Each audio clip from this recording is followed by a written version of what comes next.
Sometimes it's amazing when the weight breaks through the casing. When you tell our stories, do you taste me? What if I told you it's not there? What if I told you I'm not here? I know that I've chosen to erase it, and it's my sin.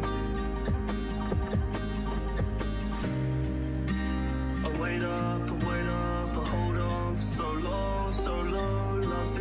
Nothing's helping me. Feeling weak every week. I just fuck around with these beats. Love so sweet, it's so sweet when I'm loving her. The city lights kiss my tears while I'm hugging her.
Don't play with your karma.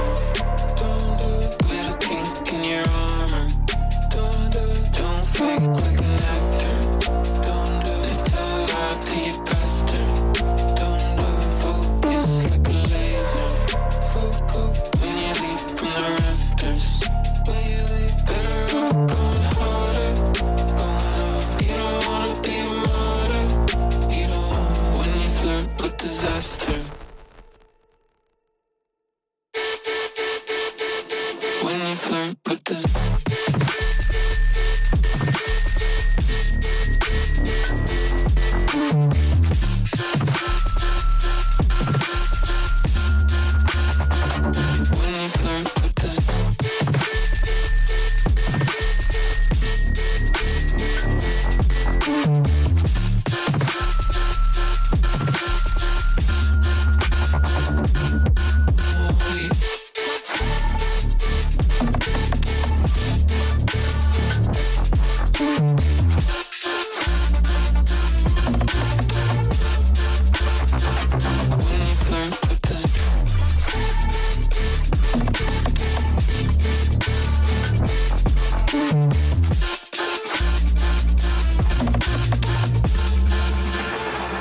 Don't steal from your brother. Don't do it. It might tear what you're after. It might tear. Prepare for the danger.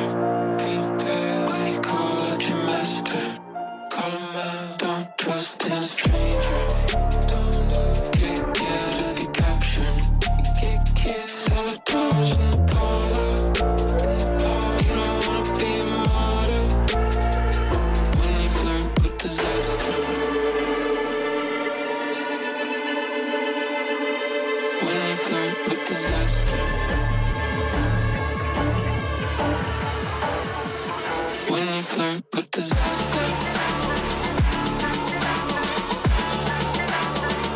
When you flirt with disaster.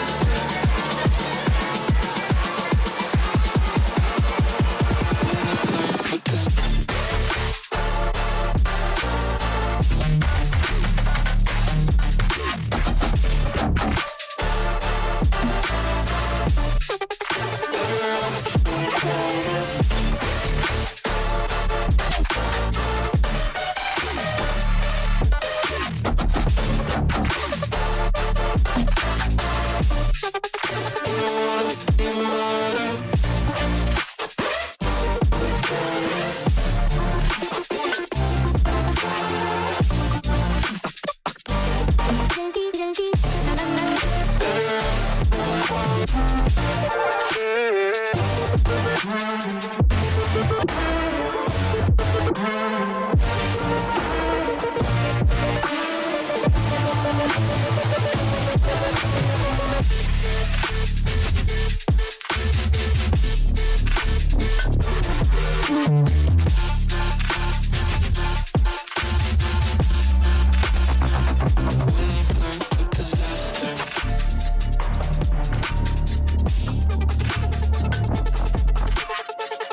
This stream contains fast-flashing images that may affect viewers who are susceptible to photosensitive epilepsy and other photosensitivities. Viewer discretion is advised.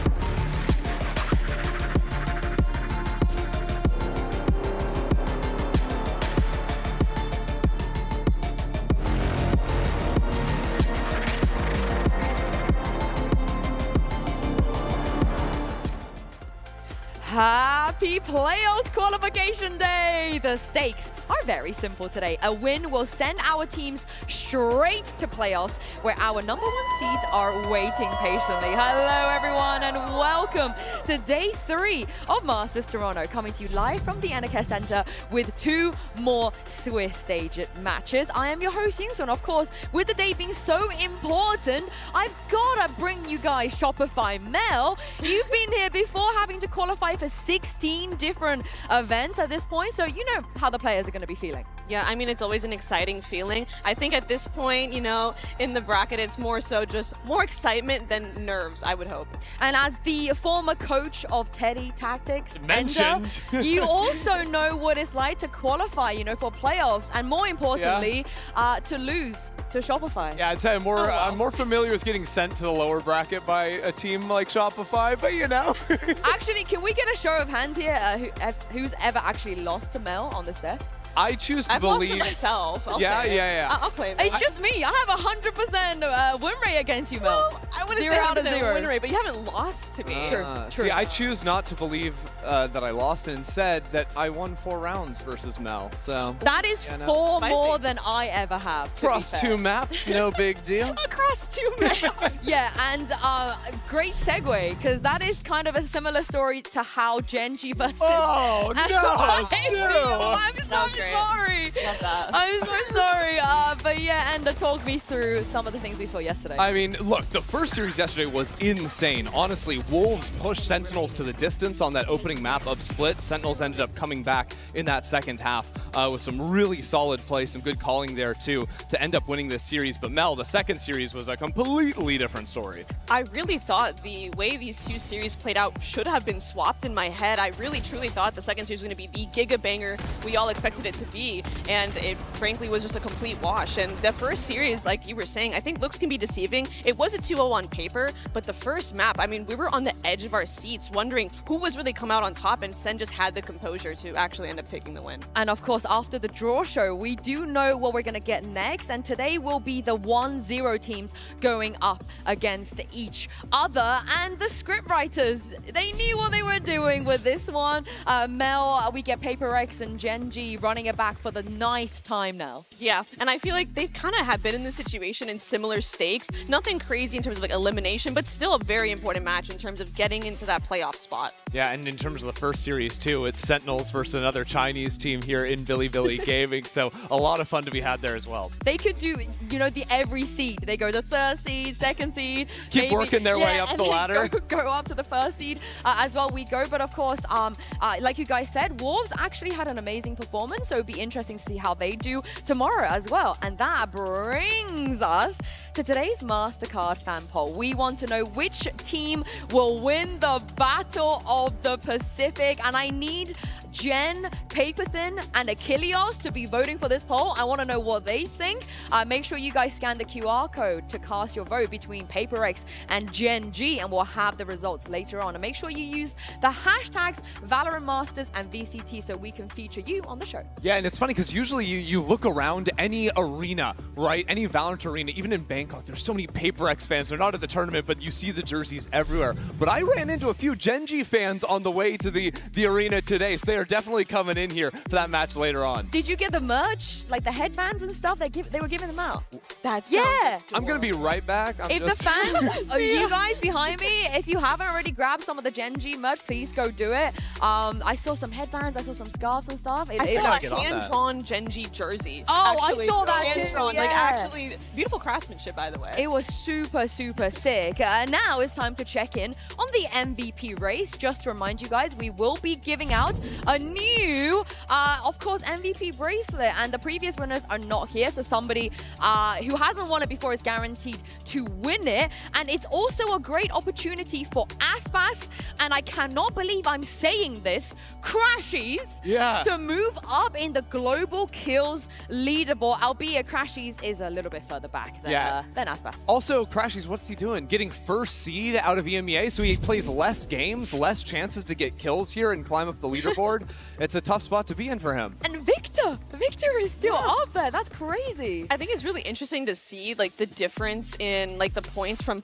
placements 4 through 10, and then the top 3 are like kind of in their own league. They're like 200 points above the rest of them. So it'd be interesting to see if Crashy can gap close, considering the disadvantage he has starting in playoffs and having less games to play. And if Aspas wants to win the MVP of this tournament, Mel, he probably will have to have a crazy performance, you know, go all the way to the finals And if he does make the finals, he's probably going to get that bracelet. Yeah. Oh, Let's absolutely. be honest. I mean, probably most likely candidate for it if that is the case. I was going to say, we're getting a little ahead of ourselves Yeah, a little right now. bit. But if they were to make the finals after what happened yesterday, yeah, it Let's would take be a honest. generational performance. Yeah, he would deserve that bracelet at that point. I actually thought just what I said just now was kind of a good take, which brings us to good take, bad take. Ah, segue. Yeah, thank you very much. Now, there's been a lot of chatter, of course, about the tournament, about our teams. I'm going to show you guys some of those from social media. And Mel and Ender, I want you to tell me if you think this is a good take or a bad take. Of course, you guys at home,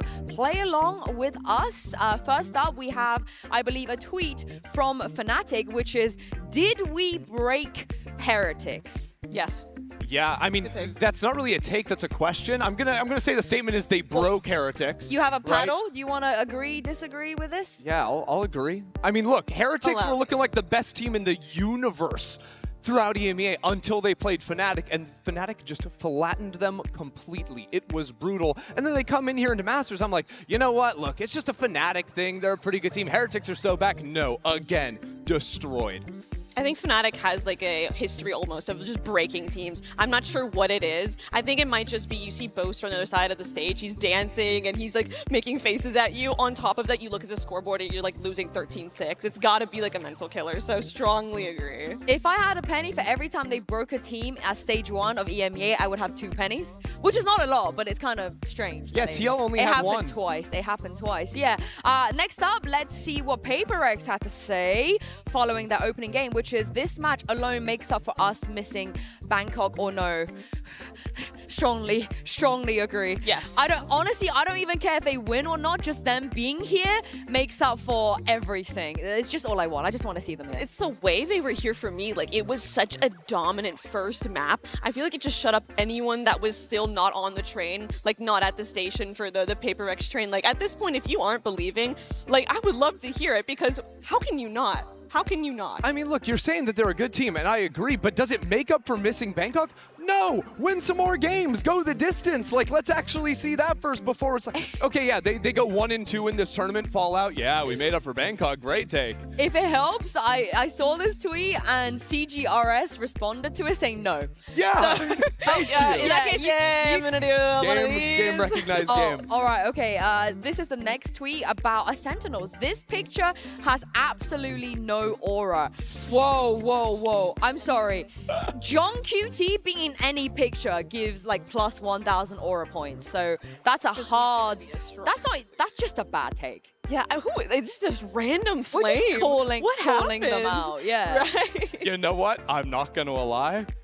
It's a little bit of an agree. No. Look at them. They're all standing, hands behind their back like butlers. Like, what is this? What do you want them to do? Do like a jumping in midair? Yeah, they pose? look way sicker in other ones. You're telling me you can do better than that? Yeah, I mean, just look at Zelsus when he's on the stage. He's like up in their face, like, that's a fair mad point. aura. Okay, no, he can do fair way point. better That's than a he just fair gave point. me. I would not stand for John QT slander. I would not stand for it. But here we go. Chronicle, originally saying EMEA is cooked, and now EMEA is absolutely cooked. And was this before or after Nats landed in Toronto? June 7th, that's before. I think it was yeah. after the series. Like the first tweet was after map 1, which So 13-1, right? So the second map, I mean, if Good take. if the GOAT's saying it, then You're right. I agree. can I really disagree? Yeah, I'm with you. I agree. Whatever Chronicle says goes. He knows. Yeah. We're aligned. Just Chronicle being Chronicle. But there is no better take, I think, than being a fan of XLG and Vansili, who just happens to actually be at the Shilai Gaming meet and greet here at the venue. We are back here in the fan interaction zone where fans are currently lining up to get ready to meet up with Shilai Gaming for the meet and greet. If you're actually hanging out here in the 6 and you're watching this from home, what are you doing? Go grab your tickets. Come over here. The doors open at 10:30 and you have a chance to meet your favorite team or your favorite players right here in Toronto. I would love to know who Vansili's favorite player is, you know. We need to get him to tell us. But of course, at the XLG meet and greet, Sentinels might at this point even take them on. We made that joke earlier because after defeating the 3rd seed of CN, Christy, they're now about to face the 2nd seed. Yeah, and honestly, like, that match versus the third seed was a lot closer than people were expecting. Like, things started off looking really rough for Sentinels in the first half. The defensive side, they go 4-8. They were getting blown up by a lot of different lurk looks from Spring. A lot of just, I don't know, just losing these opening fights, playing very limited information across the rest of the map. It wasn't until the second half where things went in their favor. Yeah, I mean, they had to come back from, I mean, even this round, these hero rounds were actually mostly the hero rounds on the first half. We're coming out of Sentinels. There is a very real world where Sen is down 2-10 in that first half, and that's a clawback even more. But off the back of some bang hero rounds and some great calling out of the squad and John QT in specific, they were able to manage to bring it back. What about this aura? Oh, See, this is way sicker. Is this aura? Yeah? Absolutely. This is what you wanted to see from them? I'll give it to that, and that is what I want to see from them. But what I wasn't seeing that we're usually so used to yesterday was Zekken in that opening half of Split, because the Sentinels, they play a comp on Split without any Sentinels, right? So you need to have your Yorio player, your duelist, getting a lot of those forward lines to actually play with heavy information. But Mel, Zekken kept falling early in a lot of these rounds. Yeah, and I could really see the Sentinels game plan here in terms of how they wanted to counter their comp, in the sense that there's a lot of contacting required. So they were just trying to get Zach on the, Zach, I know You know him like that. You know him like that. It's all good. Excuse me. They were trying to get Zekken on these like early lines. Like you saw him playing really active in B main because that Viper Wall cuts off the cross on site. So trying to get him these duels, they just weren't really going his way. And what I would have loved to see is getting that op online, because if teams are going to contact into you, that's a free kill. Yeah. I mean, despite that, they still came out with a win, right? Zekken definitely help them. He got a lot better over the course of the series. It was that first half, it was a gap. He did. So let's see what Zekken thinks about the number 2 seed of CN ahead of today's game versus Bilibili. Hello everyone, Jen Lee here with Zekken and Qbert, of course. Now Zekken facing another CN team. How are we feeling? Excited. I think it's going to be a fun match. Well, Bilibili actually said, you know what, we wanted to face Sentinels. We didn't want to face Pacific because they're pretty strong. Any fighting words back? No. We're trying to avenge NRG. Okay. So it is. Zekken, you're so real for that, because every single day of my existence is just trying to avenge NRG, you know, every single facet of my life. I also loved what Cooper had to say. Great take. I don't know. He's usually a little more talkative than that. Yeah? You are the biggest Qbert hater. No, every actually, time. It's every time they lose, it's Mel, Qbert's fault. When that's they lose slander. rounds, it's Qbert's fault. I had Qbert put a headset on and cast in America, so you don't know my game, okay? What I will say is that you are a very big Bang lover, so. True. Oh, yes. This desk is full of Bang fans. I'm a Bang super fan. This guy is so sick. When he joined Sentinels, right, and had to fill into the shoes of 10s, like, that is a hard spot to be in, but he is one of, if not the best smokes players in Americas, in my opinion. The way he plays in clutches, and especially on the defensive side to anchor out a site, is just elite, Mel. His decision making, I feel like, and his confidence in making really hard decisions and pivotal moments, I feel has been the biggest difference maker for him this year. I've been a fan of Bang since his 100 Thieves days, and even through Dire Straits, I saw like his mechanical skill and prowess. He's like robotic. Like the kills that he gets are so snappy and so flicky. I would watch Bang VODs just to try to emulate his mechanics, but not, you know, one-to-one. But it's always such a treat to watch him, and seeing him take that that growth as a player and making these great decisions is really cool to see. He saved them yesterday, let's be honest. Yeah. He hella saved them. But John QT, we're seeing a different face coming into this. The Tejo, there was a bit of a question mark on what he was going to play. Mel, were you surprised at the picks coming out, and did you like them? I did like them. I think that John is someone that is flexible and he can fill these roles. Ever since they made that role swap at the beginning of the year, like you can tell he's been putting in the effort and the work. I think it is a lot to balance, so I'm wondering what other agents he's really going to flex to, because at a certain point, I can see it becoming a little bit overwhelming, especially for an IGL. Yeah, it's interesting how much he's sort of changed as an IGL, in my opinion. Back when he was playing, you know, the Sentinel role for the team, it was a lot of these like slower rounds. They're playing double smokes plus a Cypher, playing a lot of lurking and macro ideas to punish onto sites. Whereas yesterday, when you see they're attacking sites, he's calling like 5-hit after 5-hit. It's all about just enabling his team with utility and focusing more on an exec style. And I think for me, what I really appreciate about John as an IGL is what you're saying. He has a very good understanding of map philosophy. What he was doing on Split, so many execs, so many pops, played perfectly into their composition with the double initiator. But then we move on to Lotus, and we see them running that fade and that double controller, that Fnatic comp minus the Killjoy plus the Vice, and and you see them mid-rounding, playing so much slower. I love seeing those rounds from John where he's calling C defaults back into A, back into B, and then mid-rounding again. So he understands he can do both looks, and that is what makes Sen so exciting to watch for me as a caller. Yeah, let's move on to Bilibili here, because you know, one of my favorite narratives in all of Valorant is their track record against America's teams. You know, we've seen other IGLs from Americas struggle against Bilibili in the past, but I mean, do you see a similar thing perhaps happening here, Christy, after their win against Liquid? I mean, look, BLG's win against Liquid was a lot closer than I think people were going to expect, right? TL coming in with a sub and Penny with not a lot of practice and it going all 3 maps. That said, I still think BLG showed a lot of strength in this, and the map they lost was more due to Penny willing that map to go them with a 30 bomb on the Phoenix, because you still had huge plays out of the individuals from BLG. What I liked seeing from BLG was their calling, their mid-rounding. However, I do want to bring up a little bit of concerns here, is I worry that they might not have that variation of different looks that I was talking about when we were discussing Sentinels, right? They were kind of predictable in how slow they were playing, and there were rounds where Team Liquid were able to just sit on sites and expected BLG to run their fake across the map, and they kind of read, hey, this is not enough util for it to be real, and just sat on site. So, and another thing too is Wizzy's aggression, I think, will definitely get checked here today. Well, BLG, they have given the CN fans something to cheer for, and Jen caught up with their IGL Neff a little bit earlier. Hello everyone, Jen here with Neff. Now Neff, Sentinels had a close game with Wolves yesterday, so did you see anything you can maybe exploit today? I think we definitely saw some of their habits. Then we discussed with our coach and all our players, and I think we found some habits that we could really abuse, and we hope to show that in our game today. Yeah. So do you like the fact that you're facing Sentinels? I mean, honestly, yeah, I'm quite happy. I mean, after we won against Liquid, I said on the desk that I wanted to face Sentinels, and my hope came true. All right, good luck today.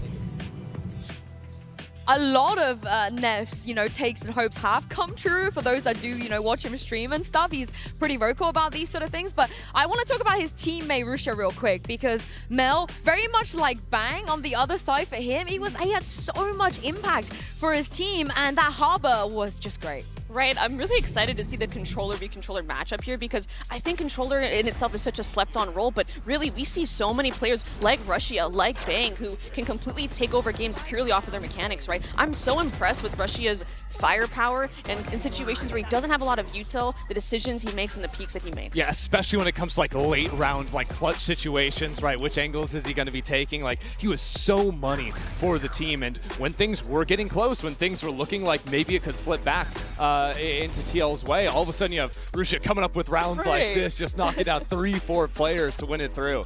And I just love the way he spoke about his debut as well afterwards. He was getting pretty excited about the fact that fans outside of CN were starting to take notice and starting to support him as well. There is one player, though, I think we were very excited about coming into this. It is YZ. And did he deliver? Oh, did he deliver? He maybe gave a little bit too much. Like, this guy was crazy. Look, this is the X-Factor player for BLG. Super aggressive, super quick with it as well. And the iconic thing that you have to get in your head with YZ is he will always keep pushing. The S key on his keyboard doesn't exist. Got rid of that one, doesn't matter. He will, after a site is taken, always be looking for that next kill back towards the enemy spawn. What's so entertaining about watching players like YZ is that when you're in the server, you're thinking, all right, at some point this guy's gonna stop pushing. Like, he knows that we all know that he's gonna push, right? And he just keeps doing it. So that's something that Sen is gonna have to keep their eye on in their own spawn, actually. Yeah, it's wild to think about. But the other thing I think that YZ does that's pretty cool with BLG is sometimes they'll run these round opens where they'll go for like an early fight, show a ton of utility, and then just YZ will scale up into a ton of forward space, like up into like Garage Haven, for example. And then he'll sit there and the rest of the team will leave, and he'll become like this quick lurk for the team in a lot of different rounds, which is a very unexpected coming out of the duelist role, and definitely was catching the TL off guard. And I'm so happy to see kind of a different duelist coming out of CN, because for so long it was always Kanka, him being able to perform on the global stage, and YZ is a very exciting player to watch. So let's hear what he had to say after BLG's Toronto debut in this Omen player moment. 我觉得打 Team League 这场的话，就是对面的表现还是要明显高于我们的预期的。其实觉得今天对队伍的发挥还是挺满意的，但是对于我自己的话，我知道自己可能太久没有就是打比赛了，然后在比赛里一些很重要的决策我老是会做错吧。总体来说感觉还是比较开心的吧，然后也发现了自己还有很多的不足的地方要去改正。觉得对于这方面的话，其实没有太多的压力和想法吧。我觉得作为队伍的话，我们最重要的就是做好我们队伍该做的事情。See if he can spot anything out. Here's the swing in though. Marisha gets himself on the board. The kill around, re-peeks and instantly gets the dink, and the spray down is okay. 然后就也很开心，我们这次把握了机会，然后来到这次大师赛。我觉得我们就是要一直不断的提升自己的比赛状态吧。其实对于我来说的话，我觉得这只是一个开始吧，就是不像之前那样子老觉得我们什么国力在手上啊，什么进8强这种。我现在觉得就是不拿到冠军，什么几强都是风轻云淡的吧。Can you blame him for feeling that way? You know, after coming to the global stage a couple times now, Mel, they're aiming for that trophy this time around. Right, and I think it would be a good start to do it here. I mean, they are up 1-0, they're up against Sentinels. If they do want to prove that they are of the caliber to potentially win this tournament, now is the time. Now, before we get into the first match, I thought we'd do one more fun thing. You know what? I have the two of you here. Fine. And what's more fun than getting your tier list screenshotted, post onto social media, and having people, you know, yap away about your choices. So we're going to do that in blind ranking. It's very simple. I'm going to give you a player in order. You have to tell me where you're going to put them in so far in the tournament, where you would rank them. I see. 1 to 5. Once you've locked them into a position, you cannot move them. Are we ready? This is truly the All right. TikTokification of the VCT broadcast. What? You can't mention. Yes, Mel. I got you. I got you. You got me with a brain rot. Get it But out. let's start with an easy choice, I feel like. Where would you put your boy Bang? Bang. Oh, I mean, 1 we're to 5. Bang stands here. I'm personally either 1 or 2 here, right? Oh, I Minimum feel 1 like or 2. there are better players that I think are going to make this list. I will go 2. 2? I'll concede 2. I'll concede. Yeah. 2. Ooh, I want to leave options Okay. open. That's important. Yep. All right. I've played these games before. This on is TikTok. very cordial so far. I thought maybe you would debate a little bit more. No, we're I just mean, you both opened Bang up with stands, Bang, so. Love that. Right, next. Forsaken. Forsaken, see? That's why you got to leave some room open. We're only on the okay. second one. So. Is it? I mean, is it a hard thing to say 1? I think we have to go 1. I think we have to go 1. Yeah. I feel like it's rude to put him at 3. Yes, like, it's I agree. genuinely I agree. rude. Yeah, with the tenure on the international stage, yeah, it's a 1. It's a 1. It's a 1. Yeah. Are we sure? I think so. All right. Honestly, I'm confident in that. I fear we've gone too high Okay. immediately. I know. There you go. He can just be, you know, there. He's so good. We can Okay. have 2 of them. Wow. Next one. Let's see. I'm intrigued to see what you think about this. Kiko, the other half of Cats.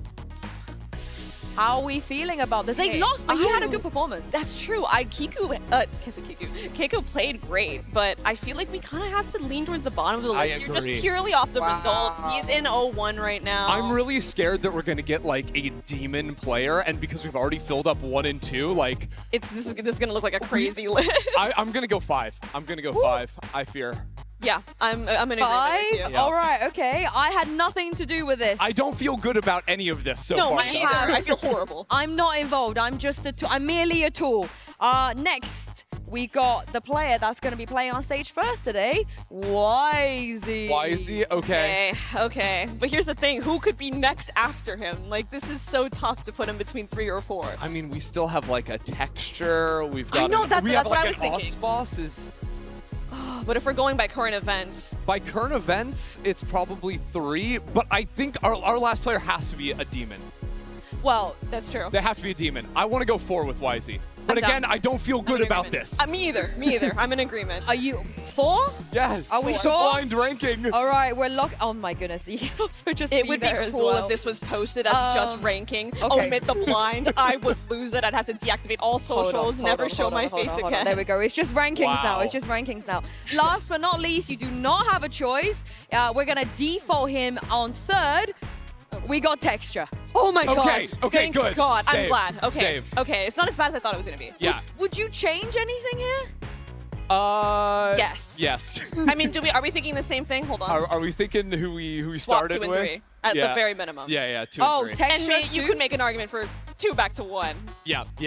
Well, it's called blind ranking for a reason. I don't think it was too bad. I don't think you were going to get screenshotted out of context. We're on like the same wavelength though. I like this. we were Pretty quite good. aligned. Good job, good job. I mean, for now, I'm gonna let you guys chill for 2 seconds because you know worked so hard there, and throw this over to John QT, who spoke about Sentinels' opening win over Wolves and the Toronto crowd in this Omen player moment. The game went well, 2-0. Had a bumpy start, but it is kind of expected with the first game jitters. Definitely, they're a very good team and they came prepared. Yeah, I could notice in some like 3v3 situations, like low man situations, they kind of like show their inexperience. I feel like definitely looked like a team that's kind of new to internationals, but they also showed a lot of resilience. Yeah, they came very prepared. I think even though they lost 2-0, it's a good experience for them, and I think they'll be better moving forward, for sure. I think we are now settled in, and I don't think it will be as close. John clutching for the series. Spring and Lysol doubled up, spray through smoke is wild, it's wayward, and Spring gets it to half. Now off of it, looking to team up with Lysol here, and John has very little to look at, somehow finds Spring, and he doubles down! And also, like, the home crowd is insane. Like, I had high expectations, and it still surpassed them. The whole crowd was red, they were so loud, so many fans, like, yeah, I feel like NA definitely deserved an international. Yeah, appreciate all the fans that came here, support us. Either you live in Canada or came from far away. We see the love, we appreciate it, makes us play better. You're welcome, John. I came all the way from Berlin to support him. What about He you? was not talking about I you. think he was exclusively talking to me and me only. Wants yeah. to be on the team so bad. Where did you come from to support Sam? You know, how far did you travel? Further than Berlin? Look, I came from the camp of a team like G2, so I had to come really far away to come in. Okay. And Mel? Me? What about you? Like Yeah. how far I came? Like 20 minutes?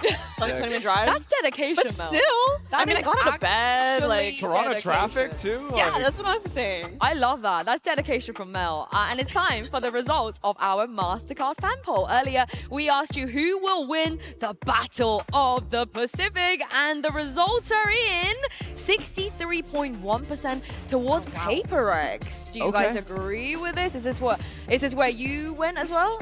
Is the Paper Rex train overbooked?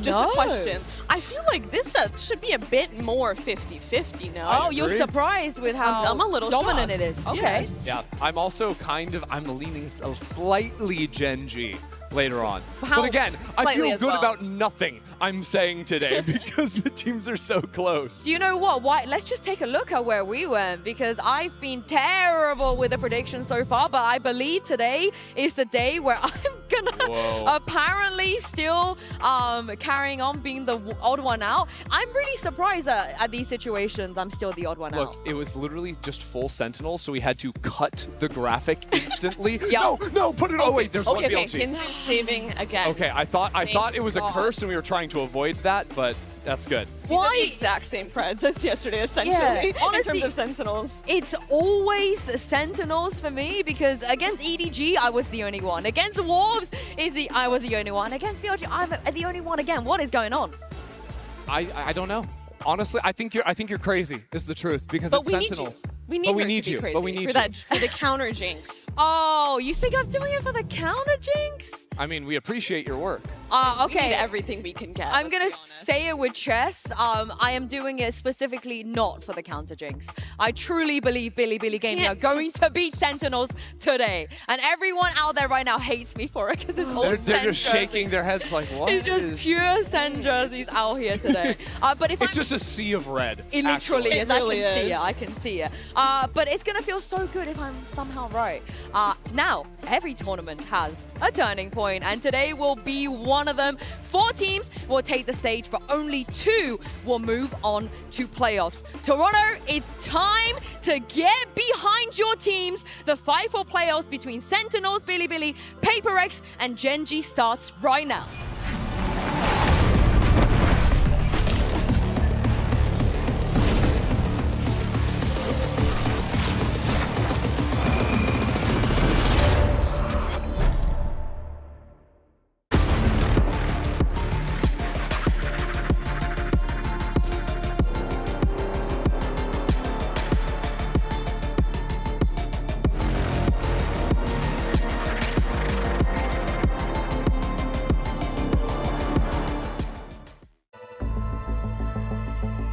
젠지에 오면서 이렇게 큰 무대까지 오는 게 되게 기쁘면서 좋고요. 처음에 들어오면서 이제 우승했던 형들을 보다 보니까 Gen G stand on top of the world. 옆에서 긴장도 많이 했고 물론 배울 점도 많다 보니까 금방 적응하면서 잘 풀려나간 것 같습니다. I was really confident, but at the same time, maybe a little bit nervous because we haven't been playing on international stage for quite some time. And the last time we played, we didn't do that well. 13-3 domination of Paper X. I wasn't really sure what to expect, but now I'm really confident because I see that we can still play and we are still really good. 우선 페이퍼렉스가 되게 좀 공격적이면서 상대방이 약간 예측 못할 정도로 약간 공격력이 있다 보니까 그거에 있어서 좀 무섭기도 하지만 그래도 오늘 했던 경기처럼 팀원들이랑 열심히 해가지고 이기도록 하겠습니다. Overall, I'm thinking of my team more. Of course, individually, I want to play well as well, but I hope every player in my team has like maximum confidence and we play really well as a team. 국제대회가 처음인 만큼 긴장도 많이 하고 부족한 면도 있겠지만 형들이 이끌어줘가지고 더 좋은 선수가 될 것입니다. One day, I believe Paper X will be the best team in the world.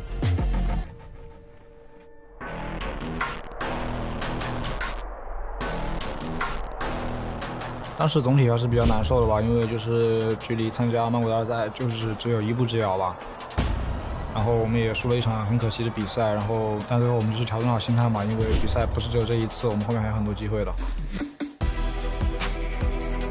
然后就也很开心，我们这次把握了机会，然后来到这次大师赛。其实对于我来说的话，我觉得这只是一个开始吧，就是不像之前的样子，老觉得我们什么国际赛首胜啊，什么进8强这种，我现在觉得就是不拿到冠军，什么几强都是风轻云淡的吧。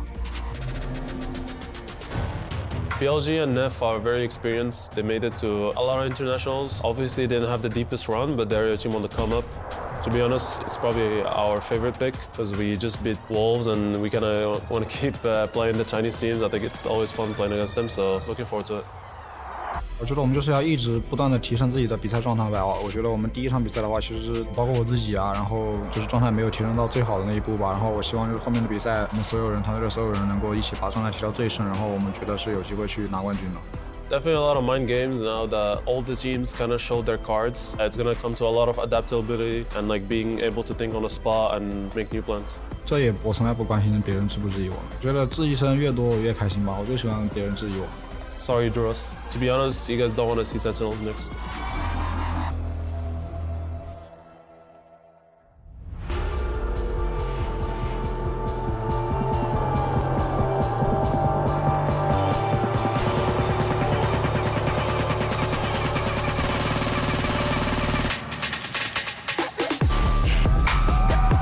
Bilibili Gaming versus Sentinels.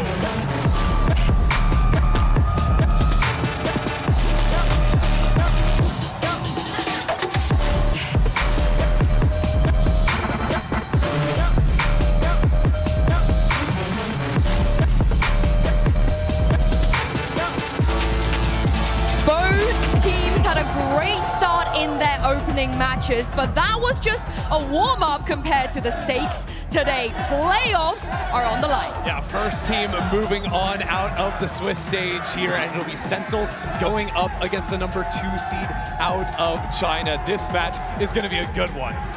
Honestly, I can't wait to see what maps are going to be played here. And we have a sunset pick out of Sentinels. Okay. Out the gate.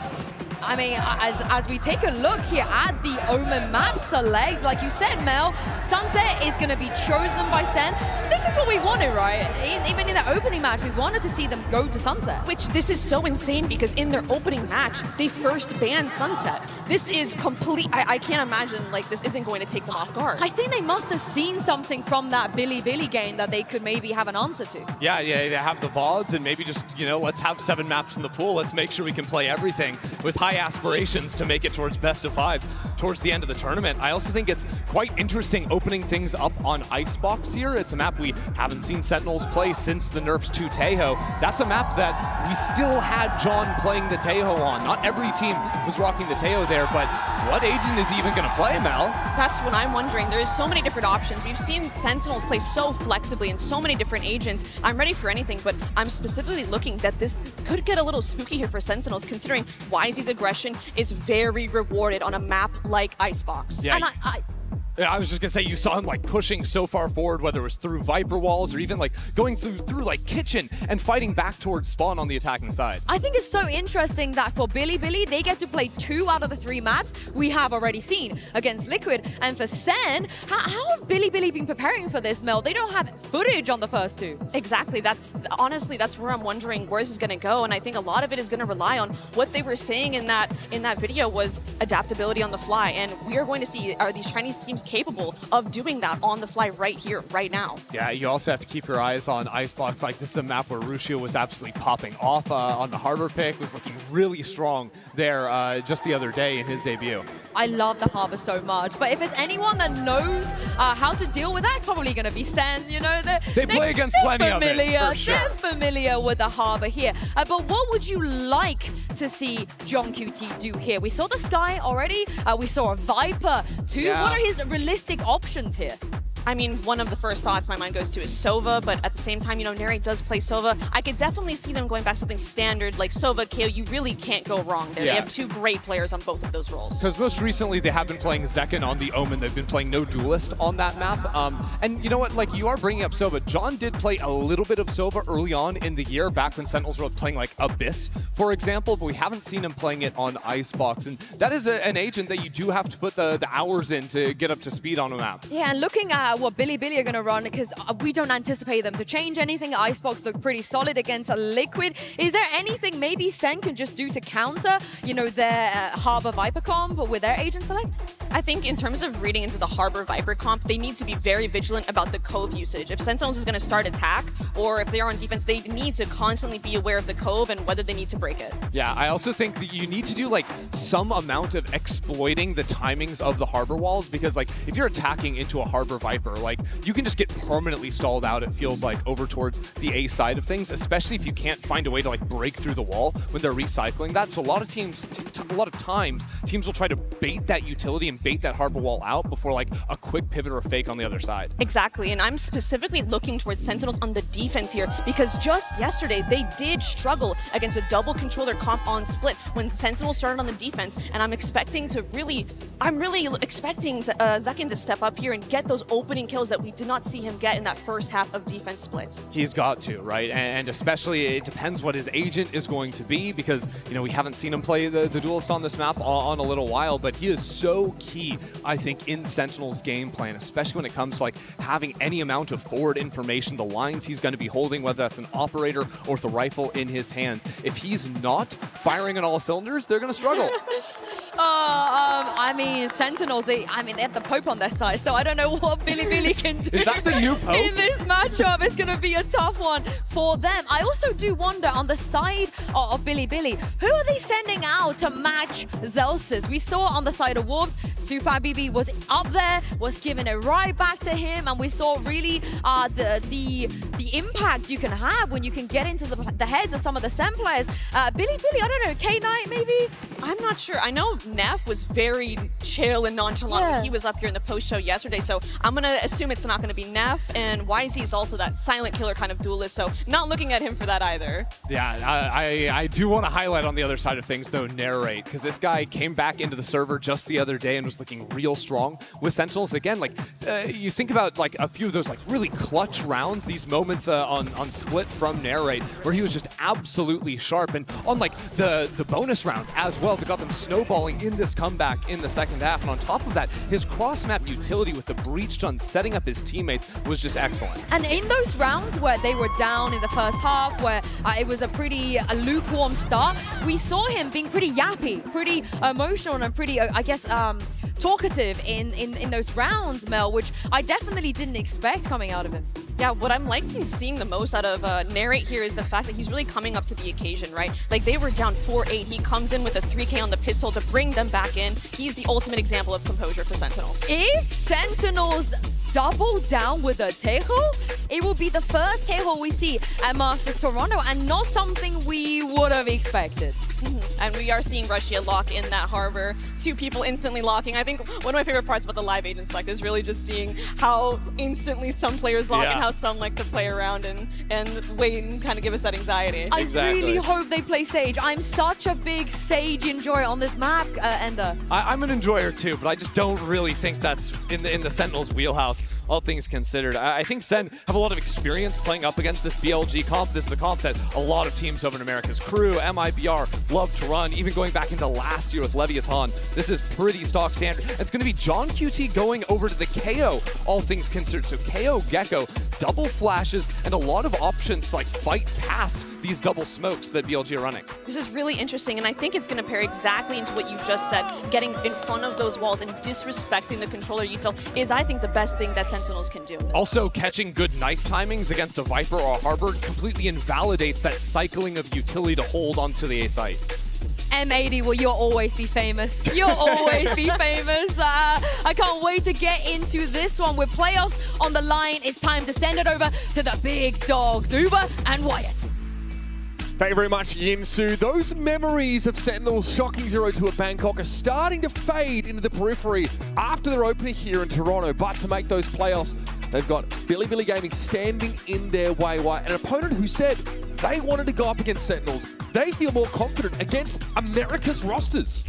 That is what YZ said. However, John just saying earlier, sorry you drew us. You don't want to go up against Sentinels next. The community are absolutely expecting Sen to win this game, kind of writing off Bilibili entirely, feeling like this is Sen's to lose, easiest path to the playoffs for them. But Bilibili, sometimes a volatile team, but when they hit hard. Pistol round. YZ. Coming in, folks. Eyes on YZ like he pushed up. It's Zekin getting in their face already. Down A. Trying to get up over towards that belt's directions. Gets his, but YZ is still standing. That's something that Bilibili are going to have to be aware of playing on attack. It's so easy for the Omen to get some of these forward positions. Play from belt, play from pipes. No Sentinels presence here at A, and they're not convinced that that's where Bilibili are ending yet. Of course, Elsis has pushed up, ready to watch a drift back in the B direction, which is a little bit more tightly held, but now, just now, these rotates are coming through to the A side. Bilibili looking to pave the way. They're just biding their time. They're seeing if anyone from Sentinel's backside would have gone for a peek. Maybe they can get a man advantage that way. Neff spots out Zelsis. Everyone from B rotating off. Do they expect this long? They're gonna crunch him. Well, they certainly do now. He has to convert. Neff finding the advantage for Bilibili as the rest of the team pivot back towards this B side, and it looks like he wants to go for more. What a shot! Out of nowhere comes Neff. Heads are rolling. The IGL from Bilibili making an early statement. 30 seconds left. Nice little pivot back here from our Chinese #2 roster. See the vulnerability of Zelsis in mid and pounce on him. That is a cheeky plant too for mid under tube. You don't see that often. And Nere was already even tagged up by that additional damage from Neff, who goes insane to open this game up. Beautiful opener. That early aggression for Zekin isn't something that Sentinels can really convert off of, even though it does give them that initial pick-off.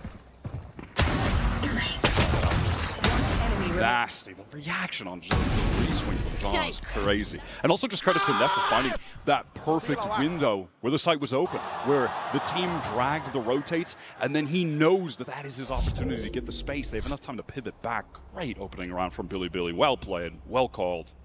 His composition as well probably bears a little bit of discussion from Sentinels, right? It lacks duelist. We've seen Zekin on the Omen on this map before.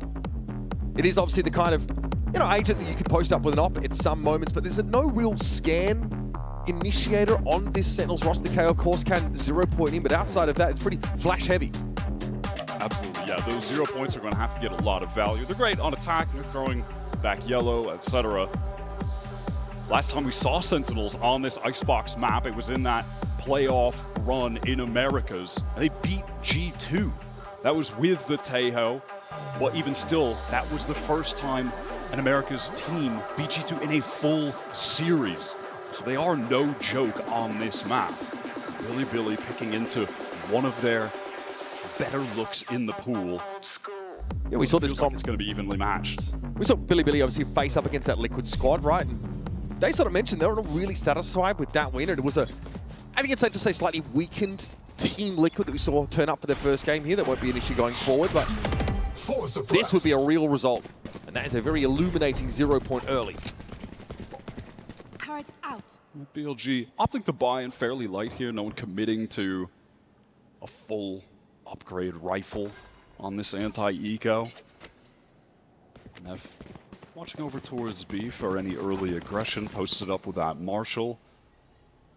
And again, maybe thinking they could absorb some aggression with a full team on A if Zekin opted to go for a forward play, but it's not going to come, so just pivoting back to B main. John at least has this one-way poison orb that he can play off of, but it's unlikely he's going to be able to encourage a bounce back to A for Bilibili. And now they hear the Marshall ring out, they know it's about to get heavy. Pressure on John as he backs away. Harbor wall's going to be set up now as Sen will have a chance to fight for this. Looks like YZ wants to go hunting, playing up top, unexpected position. Takes a bit of damage, drops on down, but the rest of Sentinels are considering throwing themselves at the situation. Knight from Yellow spray through that Viper wall. His double controller can be very oppressive to play against, and YZ finds a time to get back in. Knight cleans off Narrate, trying to control from Crow's Nest.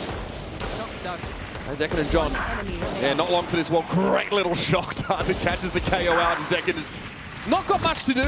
So Sam do fork over 5 ult orbs to Bilibili here in this anti-eco. Cleaned up with these, the actual guns. Brought into that round, recovered as well from Bilibili, so can't really ask for anything more than that. Sentinels are going to be on their first full buy.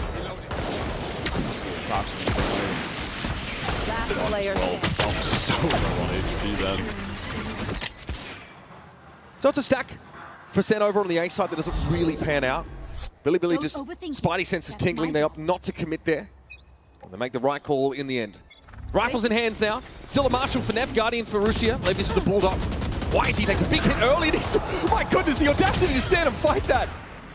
Ends up being a trade.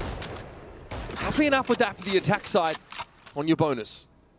Kano wanted to go for more swing off of that, but didn't actually have a second player to then go with him, so that offers an opportunity for Sen to even things up. Not without 2 of their additional players, though, Zelsus and Beg taking a significant amount of damage. Again, Zekin is just going to take advantage of these teleports on any decent opportunity he can find on defense, get into these angles that other players couldn't. Of course, he has his own variation on the poison orb. One way that we see. So we'll be slowed down, BLG, towards green. They might opt to pull the pin on this one. Alarm bot in mid, so this would spot out any BLG attempt to thrust up that part of the map, and then have 2 players distributed a day. Just hoping that acquiring that orb, the sound from it will keep Sen to some extent distracted.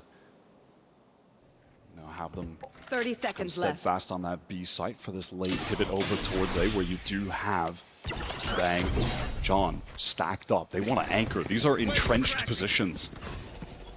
Bang though's got a good little line around it. One way, Rusia, how? The jump peak. 2 headshots. Absurd against Liquid. Rusia also incredible game from him. Big step up and in a pivotal role on this harbor. Cracks that A site open. That play should not be happening. That is not realistic. What on earth? We're going to need to see the replay of that one. I believe he gets the spike down as well, so he's just 2 orbs away now from the Reckoning and off on the hunt even. Bonus round being converted on attack. We have seen this map be pretty attack favored since coming back in the pool with just A-hit slams, especially when you have the harbor. It's so oppressive. It's so difficult to get back in those sites. Rusia belatedly now going for some extra guns. Knows there's a very likely going to be a turret awaiting him in kitchen. And I'm getting deja vu. This is reminiscent of Sen's start against Wolves on split. They lose the pistol and the bonus, and then the timeouts start rolling in as they look for an answer. Yeah, they just did not come into that game yesterday looking warmed up at all. It took until that second half. It took until Narrate stepped up, wins a clutch, inspires the rest of his teammates with some confidence. That is unreal. Little micro snap. Oh, I mean, that is land Valorant at its best. He cannot believe that that happened. And I don't blame him, because neither can I. BLG also, because they just carried over such weak weapons into that bonus, look at the amount of rifles they recovered. Look at their economy already. 4 players at 5k or so. There's going to be a lot of work for Sen to try and keep a lid on this and to get us in a rate. Embroiled in an early engagement. YZ doubles down. 7-1 for him already. YZ is a relentless player. He only holds down W. He will always go for more. Even if there's not a util to support him, he'll just play off of whatever he's got. He's going to always take the fight to you. And that right now is learning that the hard way. No chance to deploy any of that Gecko util falling early. John's about to swing this from lower rafter. Does he have a timing on Knight? Gives himself up. And in the meantime, yeah, look at Neff. He has worked his way up tube again. This turret has been watching this position. So if he goes a bit further, he's going to have to break that. The rest of Bilibili making a late round pivot towards B. This has been the name of the game for them so far. Send that one lurker, typically Neff, get some space, which he succeeded at. Pressure the other side of the map with a pack and then pivot back. Second tried to put that one way back up there, Wyatt, but it looks like Bilibili a little bit too fast for him. Caught out of green here by this Nano Swarm, and Levius is affected by the paranoia. So Zekin decides to tuck in Snowman. Sim want to take a pitched engagement here after the plant. It is dangerous. Their harbor is down, so they don't have that additional high tide to actually obscure the view from these angles. And Zekin takes full advantage of that. Just not enough power to keep that Viper wall up, so K9 can actually get away. Challenging the dig BLG out of these entrenched positions around the B site. Zelsis, though, does get a spot. That 0 point was pretty helpful. Does he drop down and take a fight? He's looking for a gun barrel. Sees it on the right, but Neff's too quick with the left side swing. John will flash himself out here. Zekin has to take that yellow fight, and John succeeds. It's all on YZ now. A great start to the round, but he can't quite land the plane. That is a hard-fought round for Sentinels to win. And it's very costly to get the defenders into the game. Steady hands there of John and a couple well-placed flashes to allow him to get back in that sight. Take out Levius, who was in a deep, entrenched position, tucked in that corner. That was Sentinels fully forced into the round after saving a couple rifles on the prior. If this had been converted by BLG, massive lead would have been taken. So much of this is built off the absence of Rusia. None of that harbor util to make it that much more difficult for Sen to locate these anchored positions from BLG. Yeah, K-Note's inability to escape after planting that spike was his undoing. That was nice from Zekin. Obviously, this BLG economy is out of control. They're going to keep buying, and they love just swinging from belt. Aggression with that cascade, covering up some of the potential dangerous angles. Just that standard harbor util to open up the round, send that forward, deny the defenders from the ease of getting that orb. But even if they lose this round, BLG have that economy from such a sick start to keep the pressure on. Here's an Aldrone, they're right in a pretty aggressive position, and bang, is there to follow up. I mean, that is the most YZ-coded YZ play. Oh, I know where he is. Time to swing. And hey, so far, it's been working for him. I cannot blame him whatsoever. It's been the same spot he's played from, though, and Sen had a high-low setup with Bang there, just pushing around pipe. BLG there maybe just overplayed their hand a little bit, and we're running low on time. 43 seconds left in the round. No duelist up for BLG. And Neff does break that alarm bot. You can see it has drawn some attention from the defenders of Sen. Both initiators pivoting towards that boiler position, mid position, and now the util is coming through from Bilibili to get into this site. When Rusia gets the spike down here, if he can get it down, and should in the cove, he's going to have the reckoning for the post plant. That could be enough to convert a 4 versus 5. Playing from the cove instead, Obster. Head up to Crow's Nest. He'll be posted up on 410. Sen, all 5 guns in the game for a retake. A very flash-heavy composition. First, it's a bit of information. Thrash is going to go ahead, see what he can spot out. Rushia's on top of 410, and he'll be brought down by Bang. He's been very snappy in these rounds. Night falls by the wayside. Now it's Neff and Levius who have to play from a long distance. Neff IGL, all on his own, and that is stunning. It's up to Zelsis and John to bring him down, but John's on the defuse, still gets the job done. Ironclad nerds to keep the stick. Neff exits with 4, but not the round win. Brutal damage done to Sen. Look at their economy there. Coming into this, it's pretty appalling, and they're staring down the barrel of multiple ults. That reckoning wasn't actually used by Rusia. Didn't have the opportunity. Was a little bit focused, perhaps too much so on getting kills. He posted up top here. Bang exploits the lack of anyone being able to trade for him. Just gets an isolated 1v1. And from there, it's all too easy for the rest of the Sen players to pull back in, immediately pressure the spike. That was well played, but now they're in serious danger of getting put onto an eco. The Andron again to dissuade. Narrates pretty forward positioning here off the rip. Okay, a cascade throw it out here, but BLG are behind it. Moving to B early this time.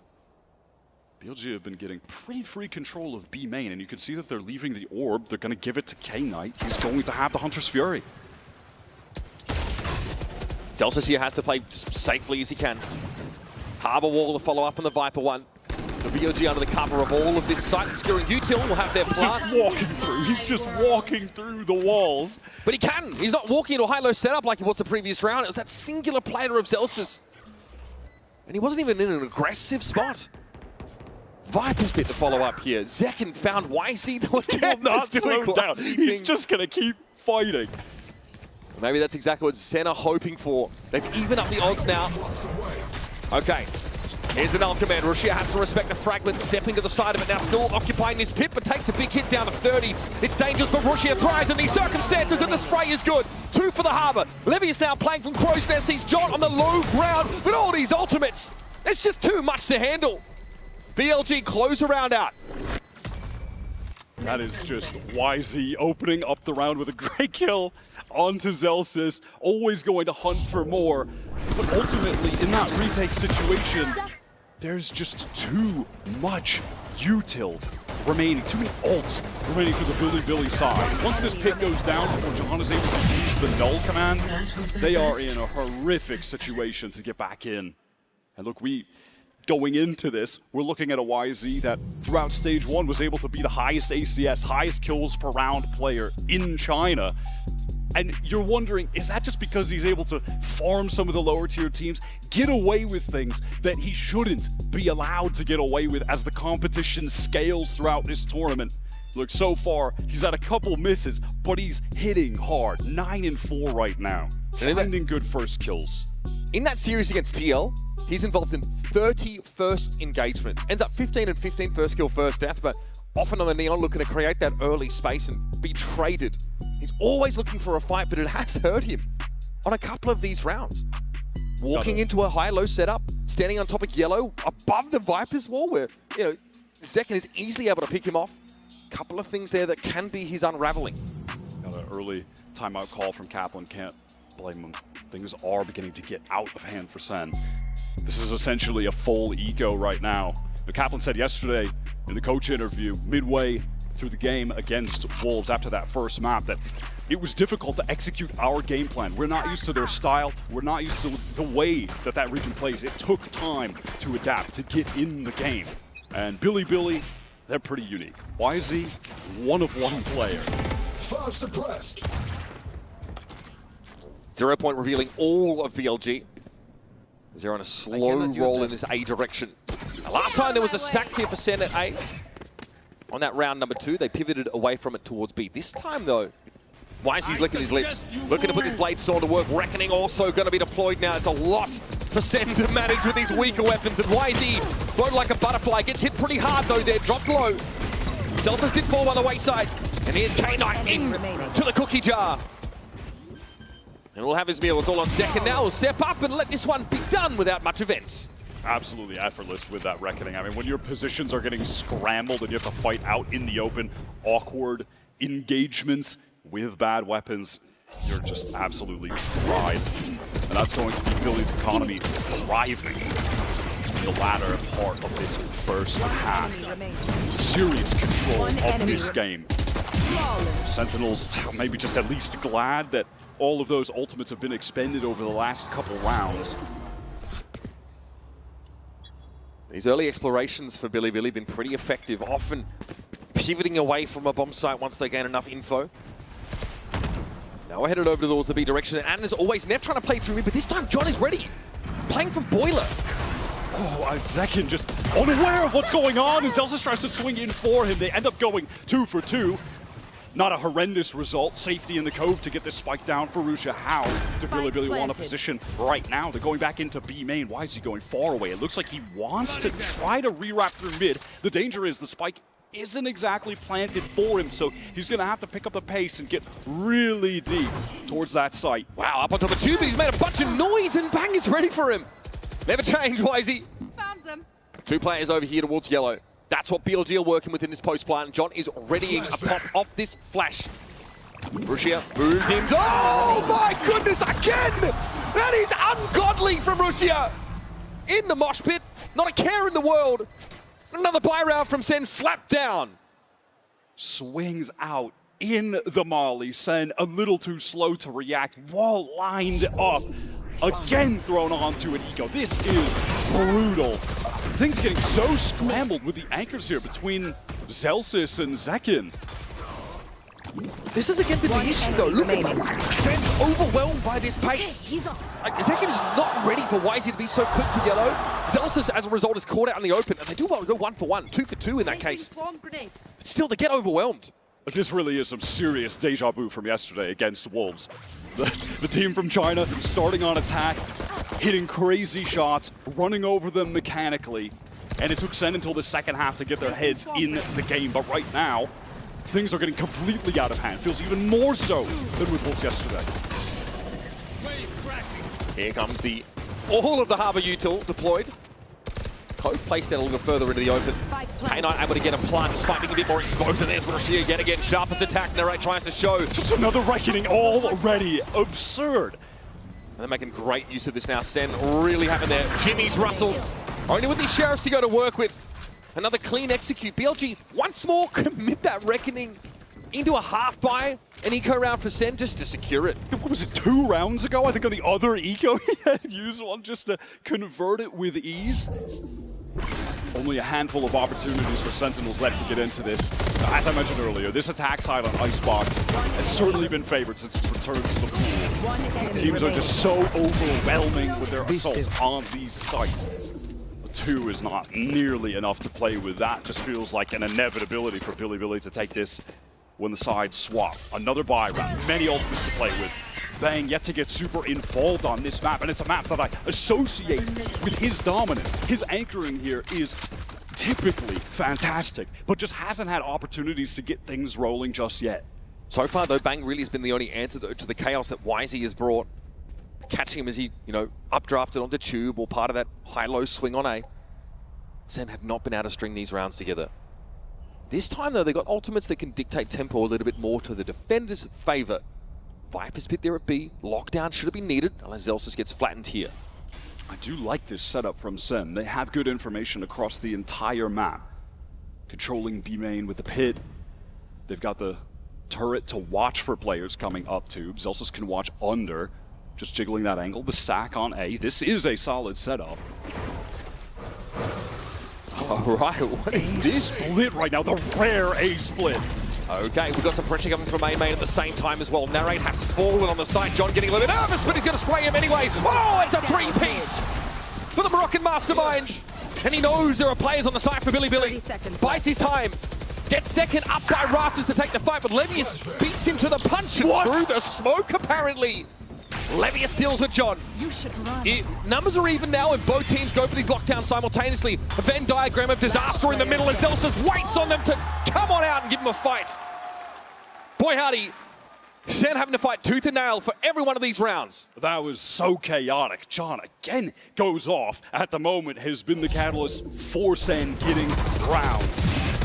Adjustment back, spray down, ready for the swing on the right from Wisey. That was snappy aim again from the IGL. Good call to fight mid, boys. Really good job fighting mid. I almost threw, but I'm goated. I think self-affirmation is very important. Part of the tool set for a competitive player. I'd love to see teams on attack go for the A split. It's very rare, but unfortunately, when you try to reinvent the wheel on Icebox, you lose the round. You hate to see it. I think the A split win rate on this map might be like 10%, but not great. Keep on trying. I love to see the attempts. It is just so hard to pull off. It's YZ this time. He's getting up to very early. Obviously wants to listen out. Looking for his latest dose of diet milk. Cover going out. Oh, what happened to Zek in there? He's very, very low. Just some trades here. Shots through the one-way, most likely. Favor Bilibili, and there's John. Oh my god. Nonchalant is YZ. I'm liking this round from Bilibili right now with YZ fighting this middle area of the map, the rest of the team making a lot of noise B main, and then I believe they run away out of B main to try and audio cue a pivot. Is Nary going to catch YZ here? He's trapped between two players. Caught an audible. YZ now reveals himself. Narrate's got the timing. Finally, the thorn in the side for Sen has been extracted, but plant down to B behind all of this controller util. That offered enough distraction that neither anchor could focus on main. Flash coming through, Paranoia into B main as well. Counter Hunter's Fury, just can't connect onto Narrate. A little bit too low. Neither Narrate nor Zelsis affected. Rushia in this position, we saw him rip a shot on towards Crow's Nest a couple rounds back. This time a little bit more patient. Levy is in position for a wrap. Sen surely. They've got a turret watching the timing, but it doesn't seem to matter because they're fighting over the B. It's favoring this Chinese squad. It is Russia dominating yellow again and again.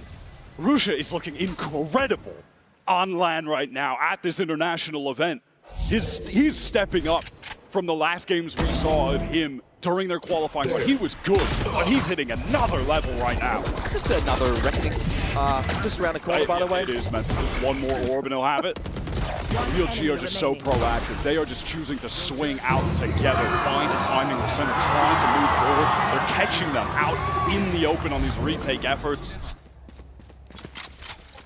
Defensive null command is ready here for John. Tough though to get ahead of this Viper Harbor comp that canvas off this B site so effectively. At no point Sen have even had a worthy enough economy to try and op in this half at all. It's never been an option. And this last one, Zelsis going to get more proactive, get down mid. VLG have certainly been sending silent lurks in that area of the map, so hoping to catch someone. They're pinging Zelsis' location, but the turret's been extracted from that area. Levy's pulled it out. Neff doesn't quite have a sharp enough peek around the corner. Now Sen have that mid control this round. I love that from Zelsis. This is a really intelligent pivot. So look at Sen pulling off this A side. Perhaps because of this. The Reckoning comes in, Sen's just going to give it up for the time being. Zekin. Got to be joining the team now. Okay, K-Knight wants to get in a cheeky position to even things up, but he's triple swung. Center so prepared for that. Probably expecting YZ to be up there, to be frank, but they'll be happy to get that kill regardless. Through the high tide, expect multi-swings on YZ. He's got to get out. Cloudburst away with a Paranoia and effect. Russia, though, again, surely not. He backs up. Takes John QT out of the game and then falls back to a more safe position. He gets a second. How is he getting away with this? Levius and YZ now have to fight for this in a short-handed situation. He's on the spike location and in the middle of the dark cover. He dispatches Narrate. Now, though, overwhelmed. Zekin and Zelsis to the rescue. And Levius sees one of them, but he can't stop Zelsis. A great round from Zelsis, getting that mid-control, converting into a very important fourth round for Sen. Deja vu vibes continue from their last game. Zelsis really did play that last round fantastically. Him and John, the two players that have kept Sen in this game. 4 can be enough for this second half when you get rolling on attack. All right, we've got more Icebox just around the corner as Bilibili makes a strong start. It's up to Sen City to come alive. What's another death?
Coming back into our second half of Icebox here in this series between Sentinels and Bilibili, with the winner advancing to the playoffs.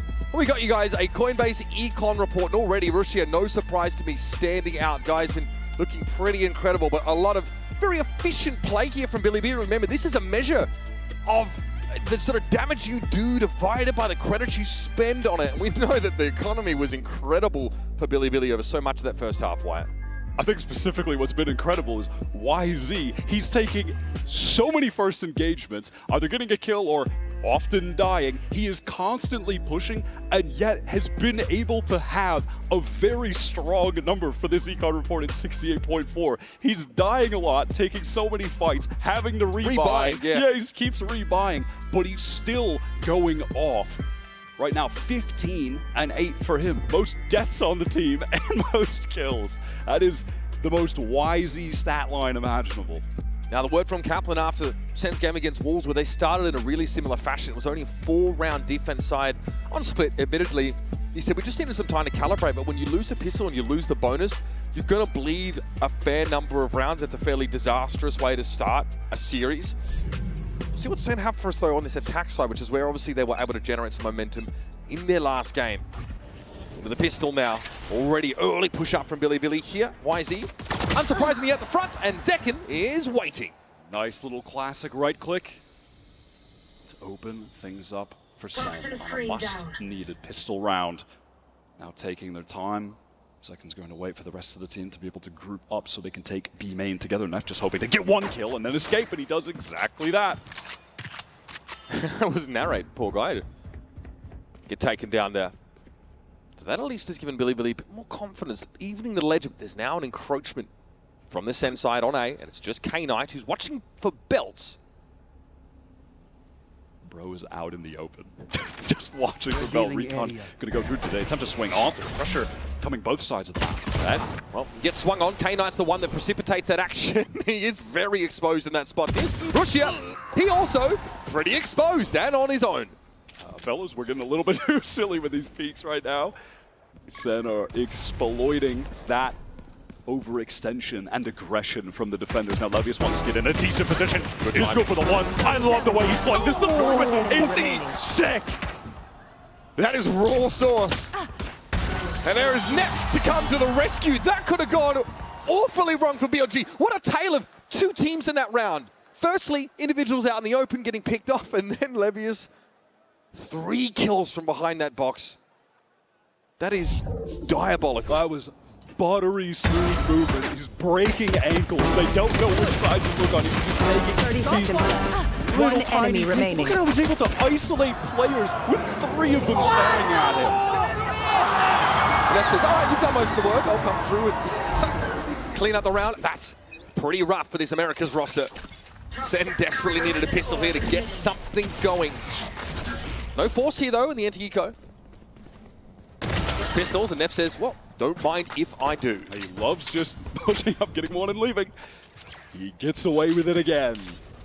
But then, of course, this is just Sen on all classics.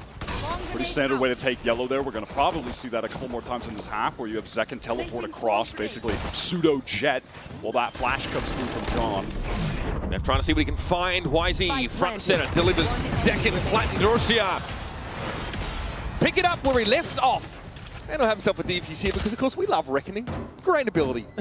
I gotta say, the anti-ecos from Bilibili this game have been great. They are hardly taking any damage at all. A couple in the first half, they were committing the Reckoning to do it. This should give so many kills. He just kept cycling through those. It felt like it didn't even matter. But it has just kept them in this state where they are winning the economic game. Sen had to eco several times in that first half. And you see it on the timeline. They're not able to string anything together.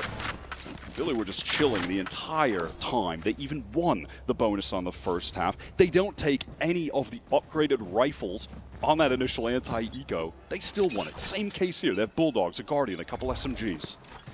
Sentinels need a clean first gun round here against Bilibili. Otherwise, things get awkward. Snakebite here to dissuade any early aggression. Sensei, right, we'll wait this one out. In the middle of the Dark Cover is YZ, hovering over them like a spectre. Holding onto it as well, it's narrated and taken out, and he just drops back. with a Spectre as well. And now they want to double up play back yellow. They have been spotted out by the 0 point. Nice little cascade to play off. I like that Marusha giving good utility to support, to these anchors. Slowly, Bilibili giving up this map control, but they're always forcing Sen to part with their util in order to do so. Very expensive advancement for Sen across the map here. Celsius is hoping to be on his Neff arc going through Tube. Hoping to have as much impact as the Viper did on those attack side lurks. He's hearing a lot of movement there, actually. Of the players going through Kitchen. That should alert the rest of the team that they can get into this B site off the wall. And it's nice when you have those additional dark covers as well. You can cover up, obscure that angle from the Snowman, make it safer to play. Oh, God. Zelsa surely has heard this. Looks like very quickly YZ got under Tube. So Zelsa hasn't been able to be effective from this position outside of just radioing back some of this information. Look at that second, puts a dark cover on the turret so he can get by undetected. Maybe it's just taken down here. Second, playing from yellow. Knight has to step up here. Sen got 3 guns in the game still. K-Knight needs to find a way to extract them. Maybe take Bank first. But it's a big ass and Zelsa's finally activates. He's in the action. Forced on her way. And there you have it, Sentinels. That first buy round is fruitful. 3 rifles maintained. When the climb begins. They were really doing the most. So Zelsa's going around with the flank, but they ended up just killing everyone on the retake anyway, so all good. Nice bang there. Able to just get that intuitive timing on the spam through for another player to swing. Something sort of indicates to Bilibili that they need to rotate off that B side after they throw the high tide up, but Sen just cut noise and wait. They sort of respect that stall util. So Bilibili are in a bit of an awkward spot in the end when it comes to the side hit. They allow for a plant. Here's round 16 for you. Early 0 point thrown from John over towards Pipes, which is going to be very common because YZ will love to just stand up there, activate the dash, go for an early fight. Oh my God, again, Neff, speaking of early fights, just wants to keep trying to get these tight angle picks in main and then fall away. That time, punished hard for it. This is something we've seen Sen do already this tournament. On the attack side, punish these individual wide swings, risky plays from their opponents, and there's Celsius. Sometimes the best laid plans go to waste. That one, though, at least results in a 1-for-1. And Sen have a pretty heavy-handed post-plant scenario now. And now I think Bilibili say, we don't have a whole lot to do here. That was nice from Celsius, just able to timing that drone. And again, this is another round where he gets a lot of information over towards A because Bilibili, they are so far pushed up. They are trying to drone that deep, which is pretty wild. And so he just knows that, hey, the rest of you just go on into B. It's either light or free at this point. I mean, most likely light, you know, with a 1 anchor playing far back, maybe spam angle through Snowman, something like that. And so they're happy to just take that site for free yet again. A bunch of questions about, you know, John moving into this more initiator-focused role. Some people speculated that after the Teo nerfs he'd move back, but he said, I feel it's much easier for me to call a macro game when I'm not lurking on the other side of the map playing Sentinel, much like Celsius is in this round. Because I kind of want to be in the initiator shoes, I'm comfortable in this role, and I have a much better handle on both the micro and macro aspects of the game where I can play with the body of the team. Yeah, nice to be able to have that utility to set up second, be very involved in the executes. Let's see what Billy ought to do here. They are just going to half buy with the saved rifles. They don't want to commit too much. Their economy is definitely not great enough to do so.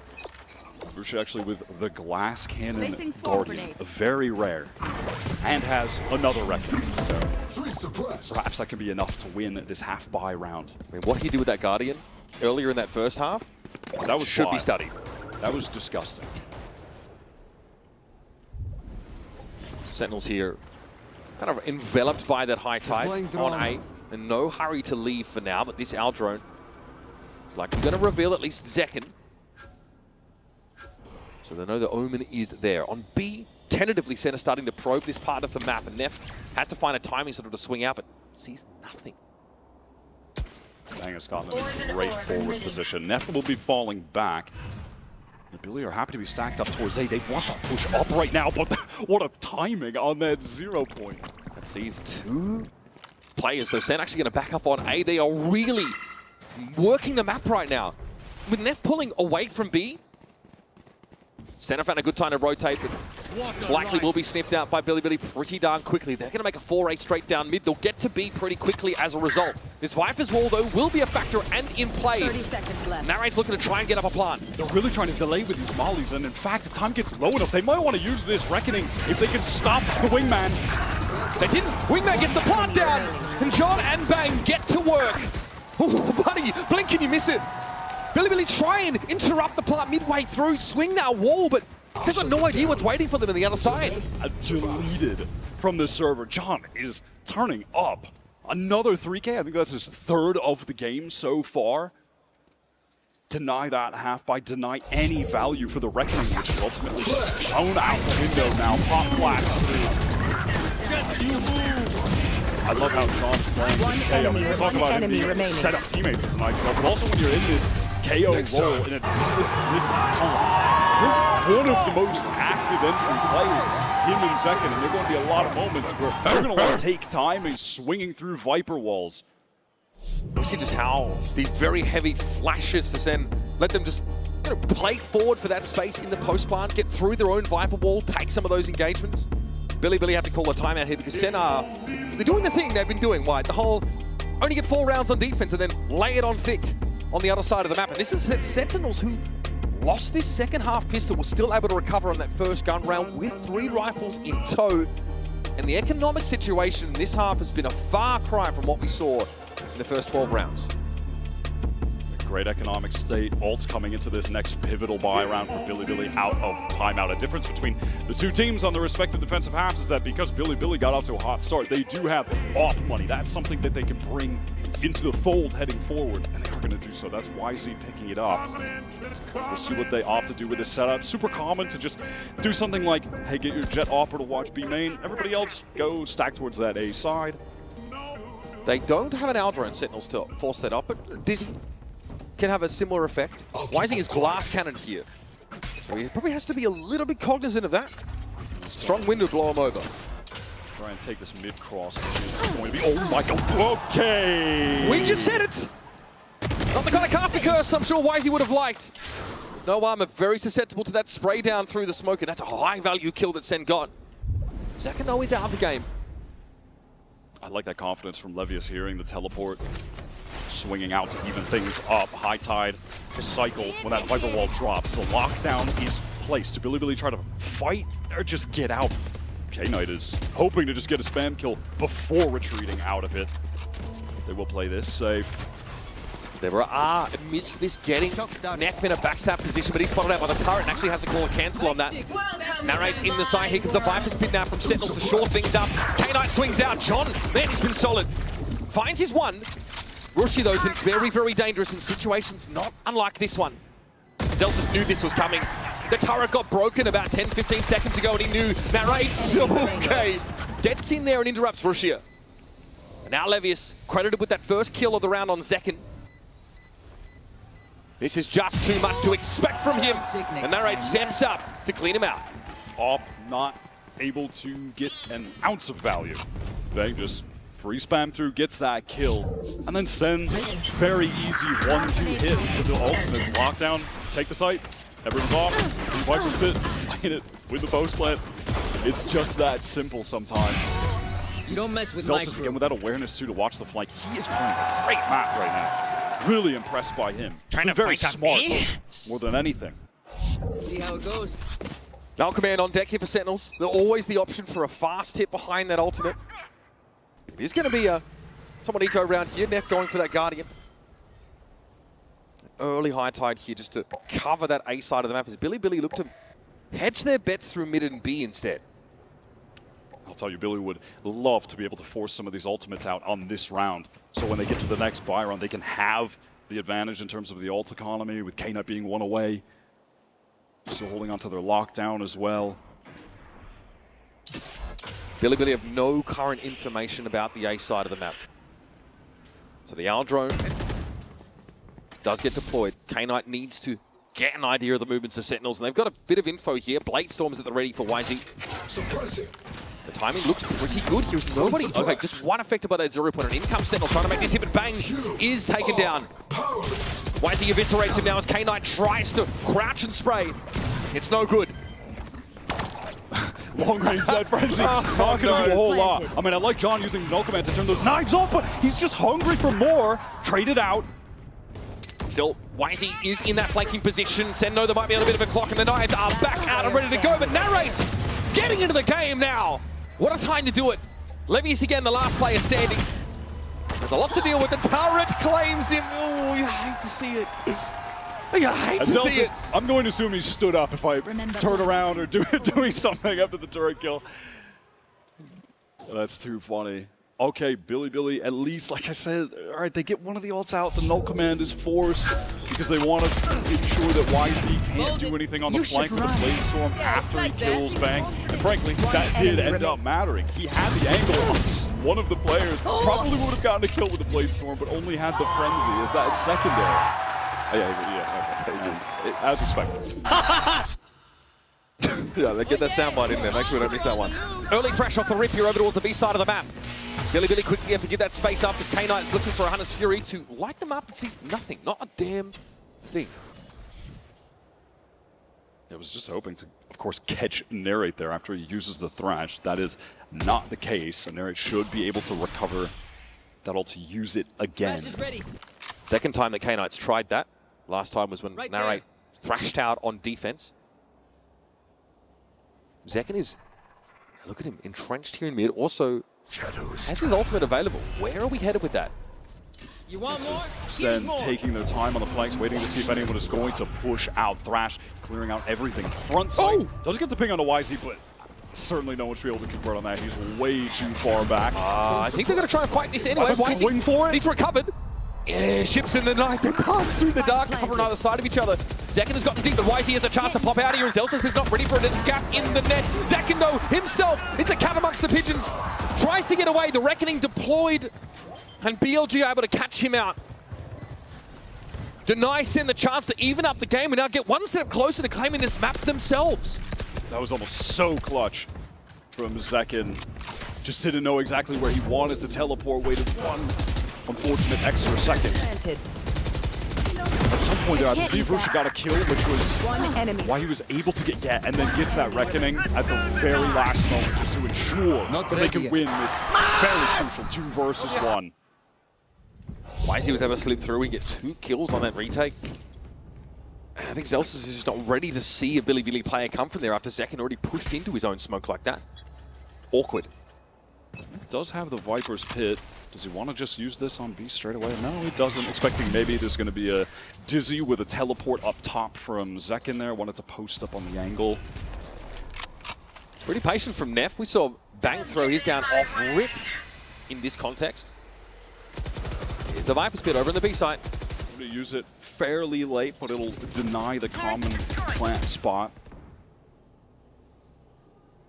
Sentinels, though, still convinced there's a reason to linger.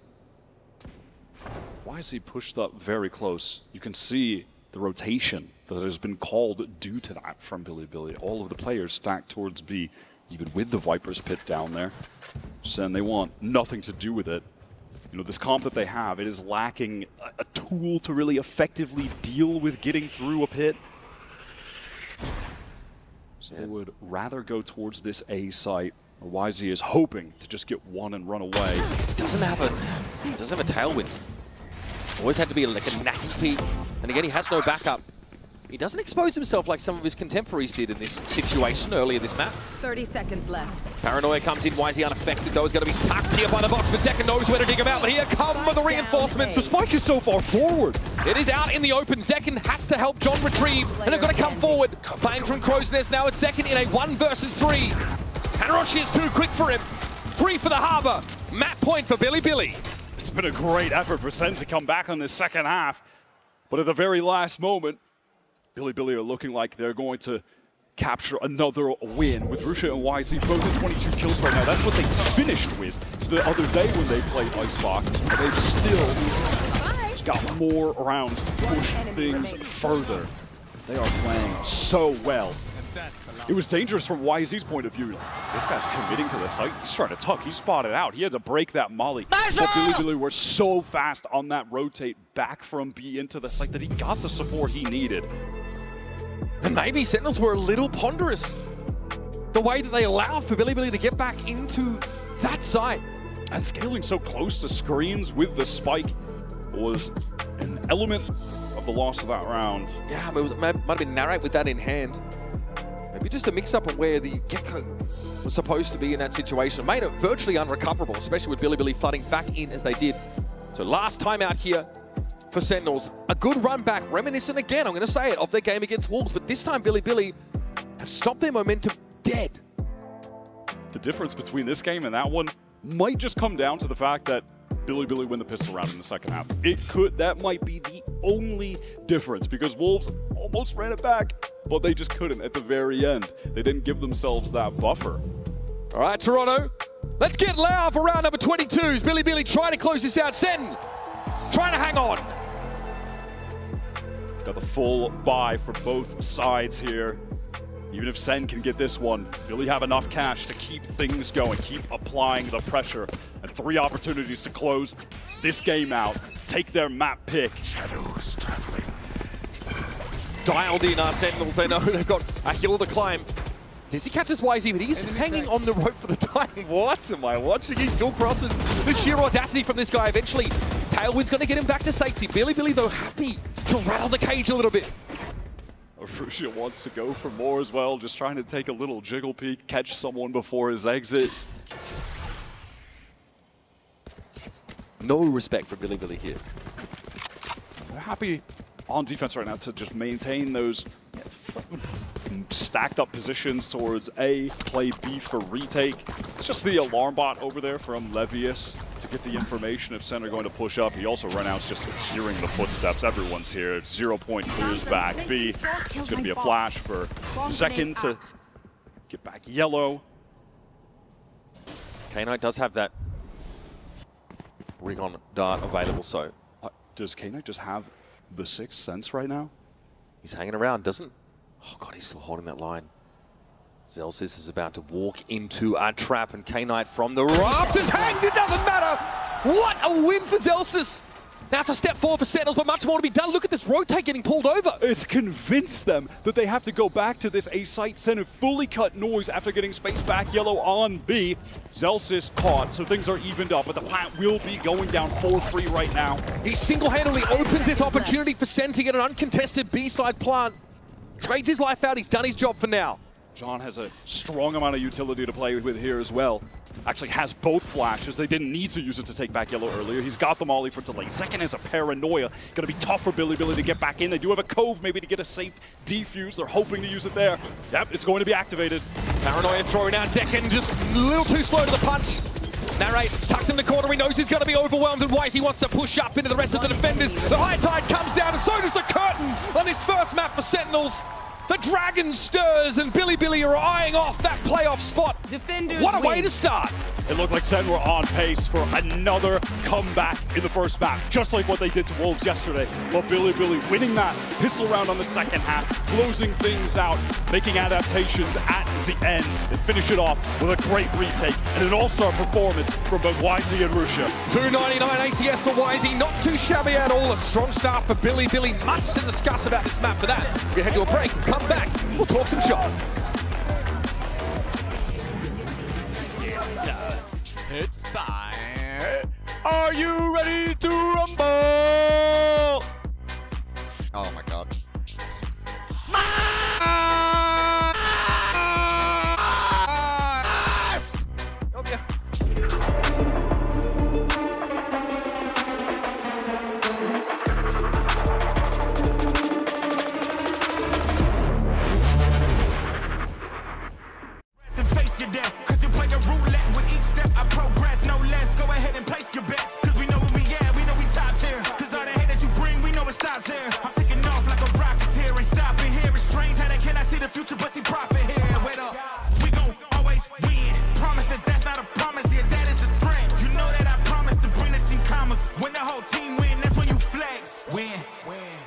Do it again.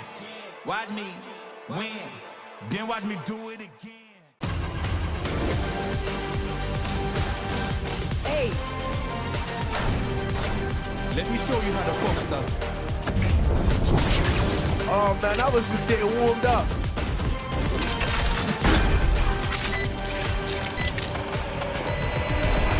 Diffused.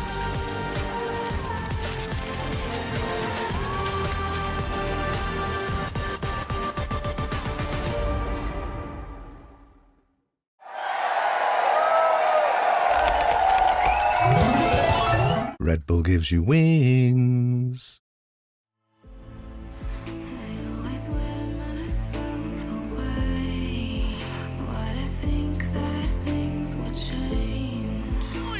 And this time we were joined by Lewis and also by Jackson. Lewis, where are you coming from here? China. China to cheer for Bilibili Gaming. Come on, give it up to him. He flew all the way from China for this game. Jackson, you have to tell me what is the idea behind this costume. I'm the Pope. You are the Pope, so you're trying to bless this game. Of course, I'm here to bless all the games, all the players, and all the fans. Are you blessing Sentinels this series? I'd like to say I don't have a bias, but let's go Sun City. Awesome. Well, let's go ahead and play our game. We're gonna play a small game of rock, paper, scissors. Do you know the rules behind this? Perfect. Okay, so we're gonna go right away. Chat, crowd, I'm gonna need your help. I just called you chat in person. That's awesome. I'm gonna need your help to call up the rock, paper, scissors with me, all right? We're gonna do on shoot. Ready to go? Rock, paper, scissors, shoot. Cool? Let's go. Rock, paper, scissors, shoot. Okay, we got a 1-0 over here for Lewis. Ready? We're gonna do a second one. Best of 3. Rock, paper, scissors, shoot.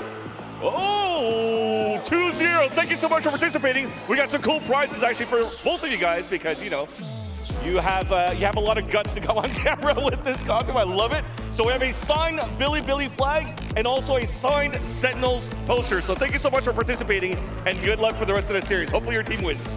Right, Fritz Bub, let's give it up.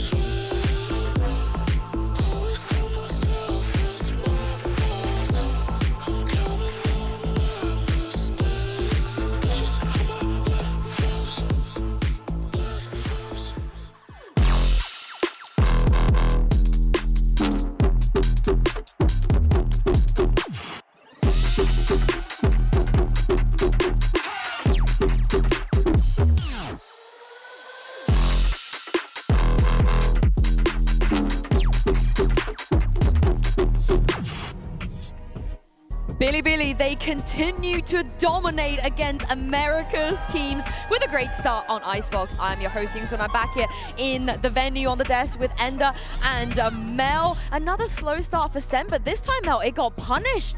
Bilibili actually closed out that map. I think we're seeing what could have happened yesterday, where Sentinels does lose that pistol in the second half, and they're not really quite able to mount that comeback. And Bilibili with some phenomenal plays, insane highlights. Yeah, I mean, throughout the entire map, it was just a complete show. Obviously, Wisey is going to come out looking incredible, but Russia again on this harbor is just looking insane on this map. Both times now, BLJ have played Icebox in this tournament. Him and Wisey have put up a near identical performance. It's nuts. I also want to give a shout out to Neff as well. I feel like both of the controller players on BLG just stood out and really impressed me because there was so many highlights, so many rounds where it looked like Sen had a good idea of what to do. There's a round where they're holding a one-way high-low. Russia just jumps in and two taps both of them. There's early in the half, Neff especially was dominating. Is it? I know I'm overreacting, but might be my favorite Harbor player of all time after the 2 times I've seen him here on Icebox. And I'm glad you mentioned that 2K. We have it here as the HyperX reflex moment of the day. This is against Bang. Like, what are you supposed to do? He looks more like Bang than Bang does. It's just insane, jumping over the one-way. Usually, you're the guy, you're just trying to break the crosshair, and the person behind you gets the trade. But this is the first shot because of the movement, and then 2 headshots is just insane. I mean, how frustrating has this gotta be for Sentinels? They're making the right play. They're holding a one-way. How does he jump through and get 2? I mean, Cap doesn't even know how to react to that. I mean, they, like you said, they did everything right, leading up to that point. And also, Russia, 5 Harbor ults on one map. I don't think I've ever seen that. That was insanity. No, and just a testament of what a good job he was doing fragging out. They were also prioritizing him getting orbs, getting plants consistently. Like,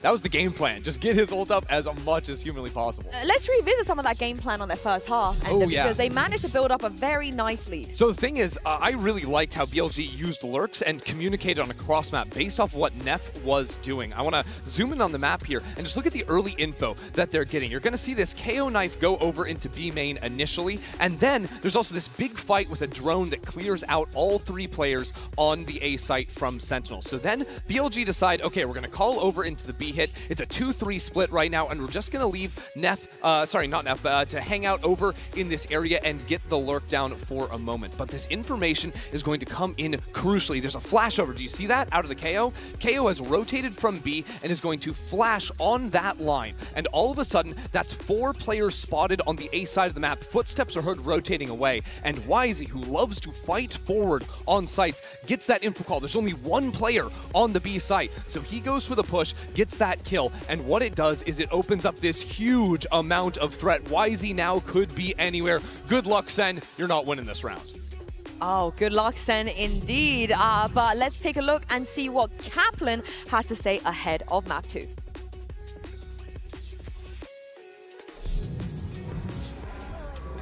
Here with Coach Kaplan. Now, Kaplan, you told us yesterday facing the Wolves that you guys needed a little bit more of time to really put your finger on the pulse of your opponents. Do you feel like that was what was happening today as well?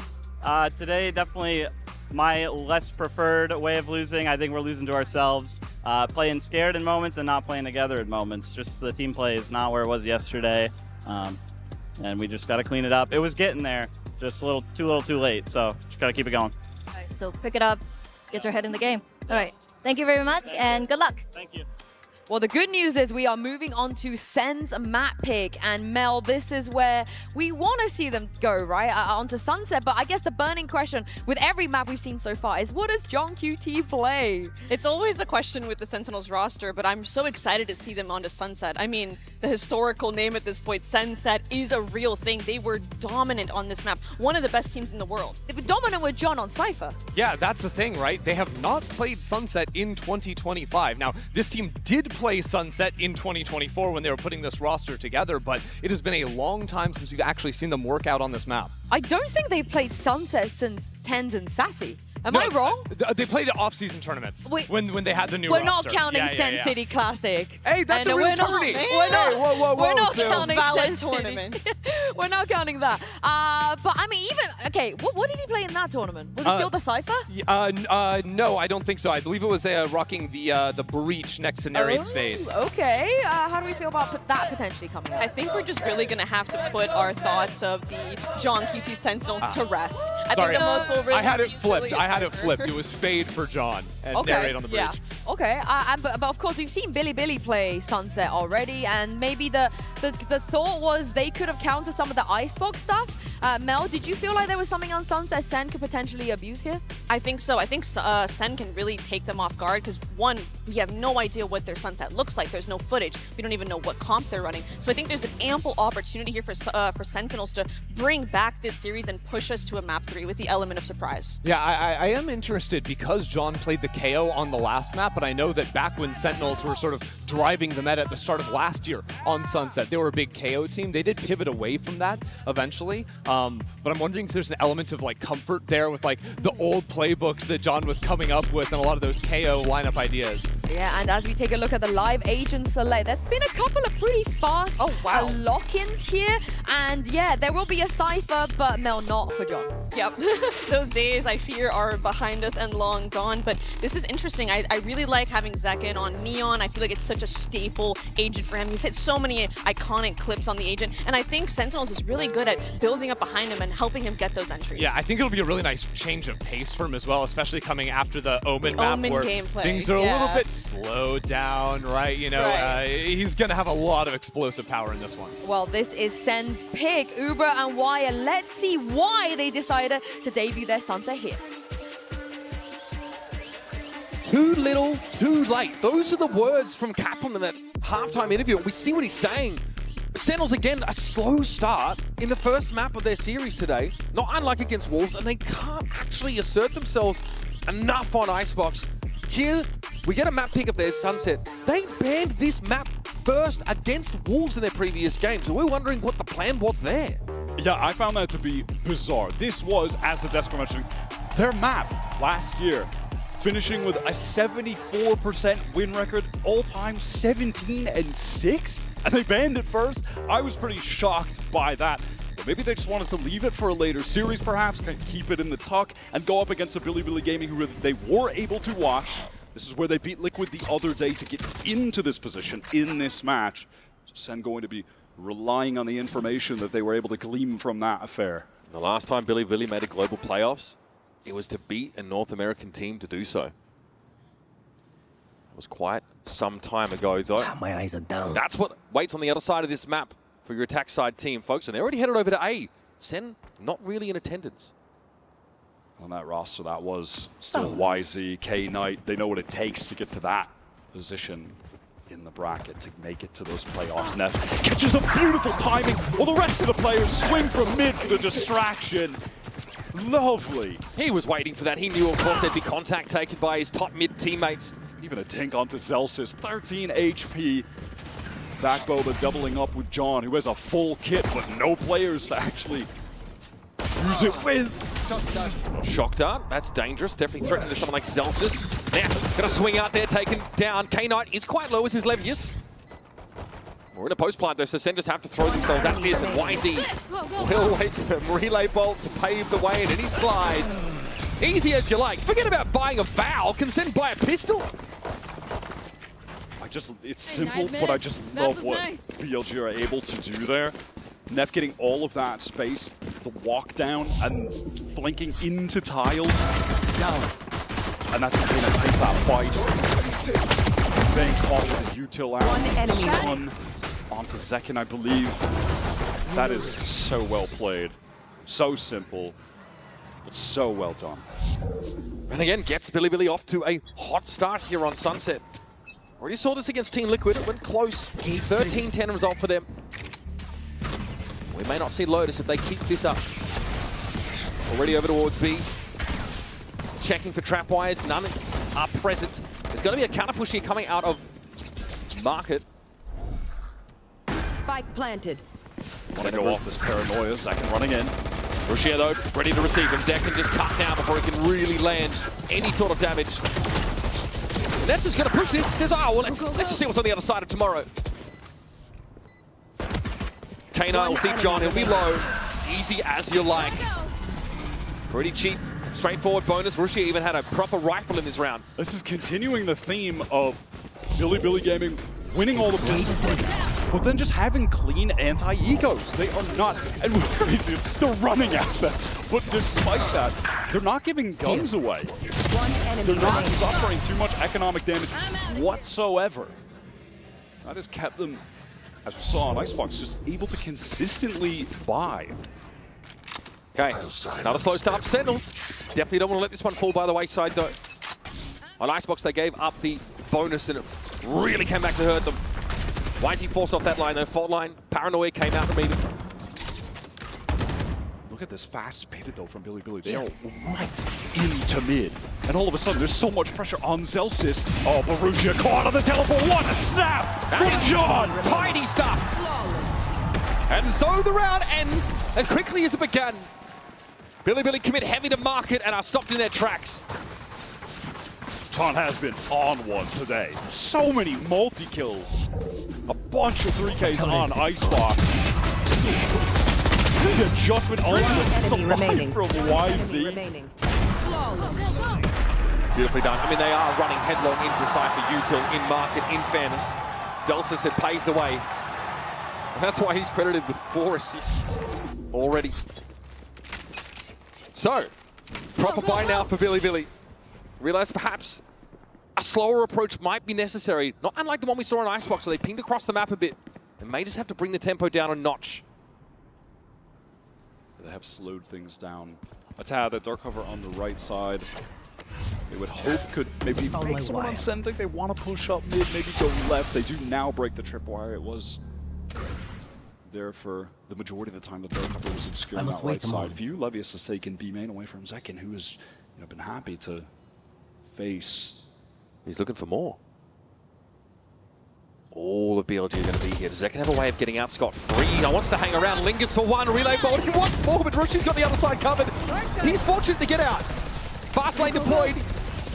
Zekin's out of dodge, but Bilibili want to keep the pressure on, boy. He just doubles back and says, you know, I think I'll take some more. And there's John, up to 8 kills for those keeping track. And Rushia, cowering in the smoke. Spike loose and in front of main. He's tucked on the corner now, at least in the position to punish John, so he does. Narrate, though, will put him to bed. Catches him on jump up, but that round is all about Zekin. The utility he was using in main was perfect. This was some beautiful Neon play. Almost looked like he's going to get caught on that right side by Ruby. He made the teleport across, but he's able to slide out of the way. Fast lane to I'm get up there. out. Don't worry, I'm on the board. Beautiful. That was smooth from Zekin. John with license to chirp at his teammates, having amassed a massive 8 kill total so far, and a rolling thunder built up pretty quickly. Love to see those kills funneled into the initiators early. Bilibili, though, do have Neff ready with a null command. And Zekin Celsius is playing in the side here. They use these multiple, reconnaissance, initiator, utility pieces to get really close to B main. Zekin, 2 shots, 2 free and easy kills. Bang wants a bit of the action too. Nobody's come knocking. Have you heard the good word of our Lord and Savior, the Send bundle, he says? Back away, still no action. And this is Bilibili knocked down to a pretty anemic kind of buy. Grouping up for this foray on A. Their last gambit here for this round number 5. TP onto the box and they cover the smoke, but drops off that instantly. And as expected, the spam does come in his direction. Sentinels, they already have made the pivot here. Just a nice double face to deny anyone for Bilibili coming through elbow. Bang in the perfect position for that double face. Make it a high-low play on the box. Link was smoked up and Bang down. Of course, can play from here as Omen. Narrate might want to Prowler out here. Rushia was right in the way. Still no plant yet. Knight had to get off of it because of the threat of the C's coming in. And finally, though, they do stick it. Oh, not sorry, Knight got off the last second again. Okay, we have a plant. Zekin's thinking about it, but that's awkward as the curtain drops. Celsius had his 6. Backing him up as Rushia and Knight caught out in the open. Levy is now at risk of being turned into Swiss cheese. Realizes he may as well wait to this bulldog to see what can be extracted. The answer is absolutely stoned, nothing. Flawless round for Sentinels here, round number 5, tied up nicely. And that bank's starting to build. That's 2 fully flawless round wins now for Sen. That's got their economy out of control. Zekin getting the key up. Just even there, the silly movement into the fault line so Celsius can get the freest kills. This is going to demand an early timeout call from Coach Bale of BLG. So I guess it begs the question, what are we seeing so far from Bilibili? Well, mostly they've tried their luck at B main and have run headlong into Zekin every single time. Their pistol round strats are really nice, they're elegant. We start to see them lose their edge though in the rounds that followed. Like you mentioned, White, Sentinels, 2 flawless rounds back-to-back means they're pretty inoculated against the volatility of going up against the Chinese teams in the next few rounds. Big banks, rolling thunder, overdrive there for Zekin. But Bilibili might want to create something around his Hunter's Fury and his Null Command. They've got both of their Initiator ultimates at the ready. Yeah, this round 6 is going to be pivotal for BLG. Investing everything, Initiator ultimates to play with. This is where the game can get out of control for them if Sen are able to take this and they waste their ultimates and put them on bad money.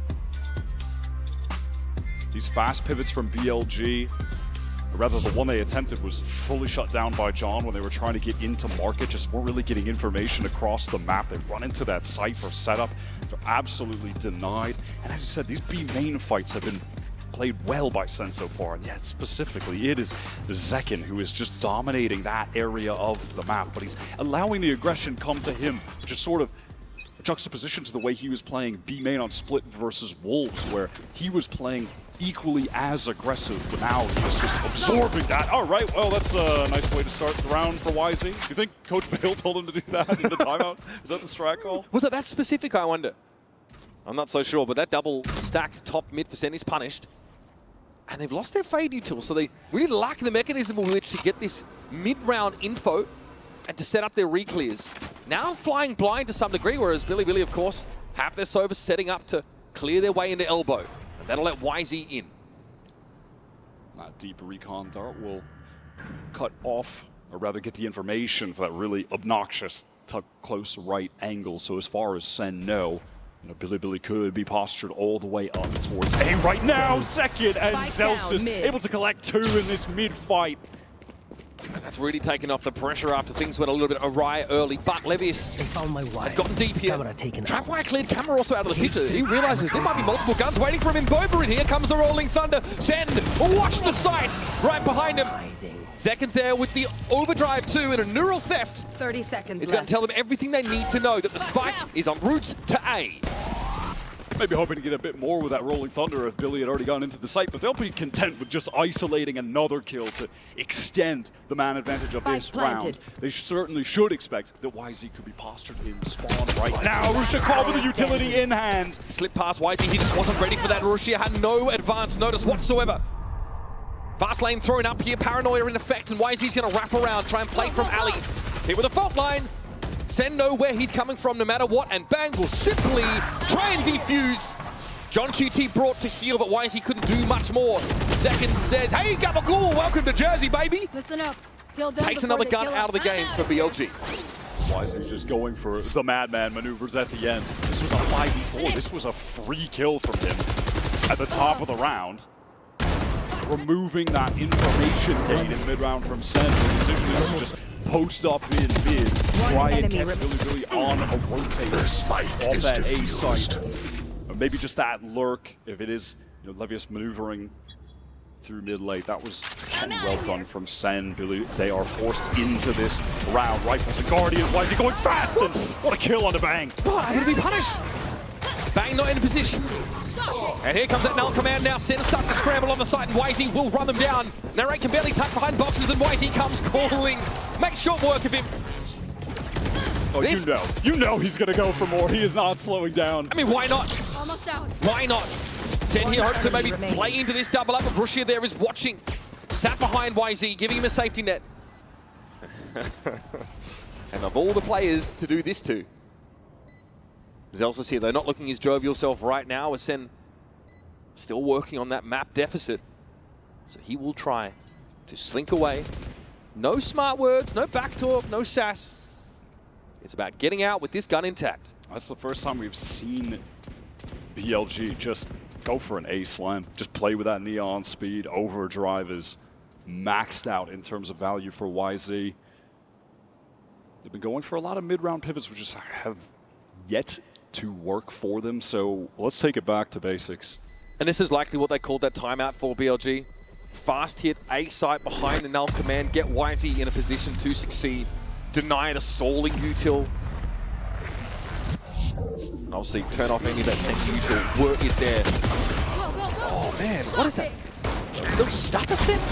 Yeah, he was the slide, but just hits the wall right next to him. It's very awkward for Bang to have to deal with that. And someone like Narrate can't seize there. Obviously he's suppressed. So all he can do is try and back away and hope to allow a teammate to play off of him from Link, but that was never going to happen. A lot of pings from Bilibili over towards this A side, and it looks like they're going to have that flash to get into elbow. Again, just accelerate, teleport, and the speed from the Neon to take this space with some haste. This time, Sentinels respect it. They've got the kind of comp that can make these retakes work with the breach. How's the timing looking for Bang? Less than ideal! Oh no! Players caught with slappers only! With that push down now as well, BLG, they're going to feel like they need to get into this A site right now, so they accelerate the pace, and they want to flip the site. They want to play towards spawn. It looks like they're at least... Spike planted. Maybe YZ does. They know he's there. Sent a ping in this alley area heavily. They're trying to overwhelm him. Rushia on the site, sees, thrown out. Here's YZ, and there he goes. Oh, just too many players. Sen playing around him. Really needed to overload him player-wise to win that out. Here comes the Hunter's Fury though from elbow, but Zekin's got near to the site. Knight, he's got to be under some pressure. Neff here sat on the other side of the dark cover. Will spam if he needs to, but does he know when the rate is? There's the spray. Gets it to half, that ought to be enough. Shock Dart comes in, too little, too late. K-Knight unable to avert the round win. Not mad at the idea from BLG to get that pop flash from Neff so there could be a swing it towards spawn from YZ. Hoping there would be maybe a couple players, but there were all 5 of them. So sadly, he was cooked. Celsius was ready to dodge that, play a bit of anti on the flash. One enemy remaining.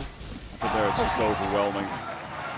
So unable to get into that site for free, able to pressure the spike. No one from BLG playing any entrenched positions aside from Rushu, who's caught. BLG, they do have the cash though to keep on buying. They get the spike down, keep it rolling, more attempts. A slower stance over towards A, and it teases Bang out right into the line of fire. Dink as well. Frustrating for him. Now right here doesn't want to overextend, it's just him. Trapwire here at Link can be played off of if those reinforcements get there, but this is a perfect use case for this neural theft. I guess the information as far as Nere being the lone man on site at the moment. Why is he doesn't make a relay bolt, but he's going to get it out the way. Does he know John's there as well? It's actually 2 players in the set. Oh, that is dirty. Zelsis though on the side, large and in charge. Deals with the Neon. John went down, but Nare's still alive. They're over towards Ali side, but Rushia dinked early in the round at 10 health. They're still able to cause some problems, making waves, and it's on the Vibes Merchant himself. Zelsis knows 3 players are looking for him. Levius will be the one credited with the elim. Tight game after 9 rounds. Sen with a slim lead. That is BLG just continuing to always push. That was a great molly thrown by Neff that YZ capitalizes off of, pushing into the spawn there, to force out into the open. Celsius gets the trade, but then look at this here. Russia pushing up into that A-link. They have a flank coming from top mid, so even if he goes down, given his low HP, should be an instant trade. It's proactivity across the board. And that keeps the money train for BLG going. Costly round for them, but they're still able to keep this money pressure on. Now, a bit of a variation. Looking towards mid, YZ's already started to slink his way up, and wait a minute. Testing market very early. Relay bolt forces Zekin out into the open, and there's a hit coming from B-Main at the same time. Zekin caught in the open. Yeah, caught on the jump up. He had to retreat. He was stunned up. Teleport in now from Rusha deep into the site. Delsus now not quite aware of what's waiting for him on the other side of this dark cover. Has to pick his spot to perfection. Pings his own location. Neff, though, finds him. Can't see a damn thing, but still knows how to hit that M1 for the boys. And there's a triple swing. Sen have the players lined up. Neff and K-Knight fall by the wayside, and Nare's gotten into Boba. What awareness. That's YZ out of the picture. Now becomes a bit more uncomfortable. BLG, loose footing here on this anti-retake attempt, but gonna try and sneak Rushia around. Does he have the look on Narrate? So aware Narrate was been, but not ready for that. Bang.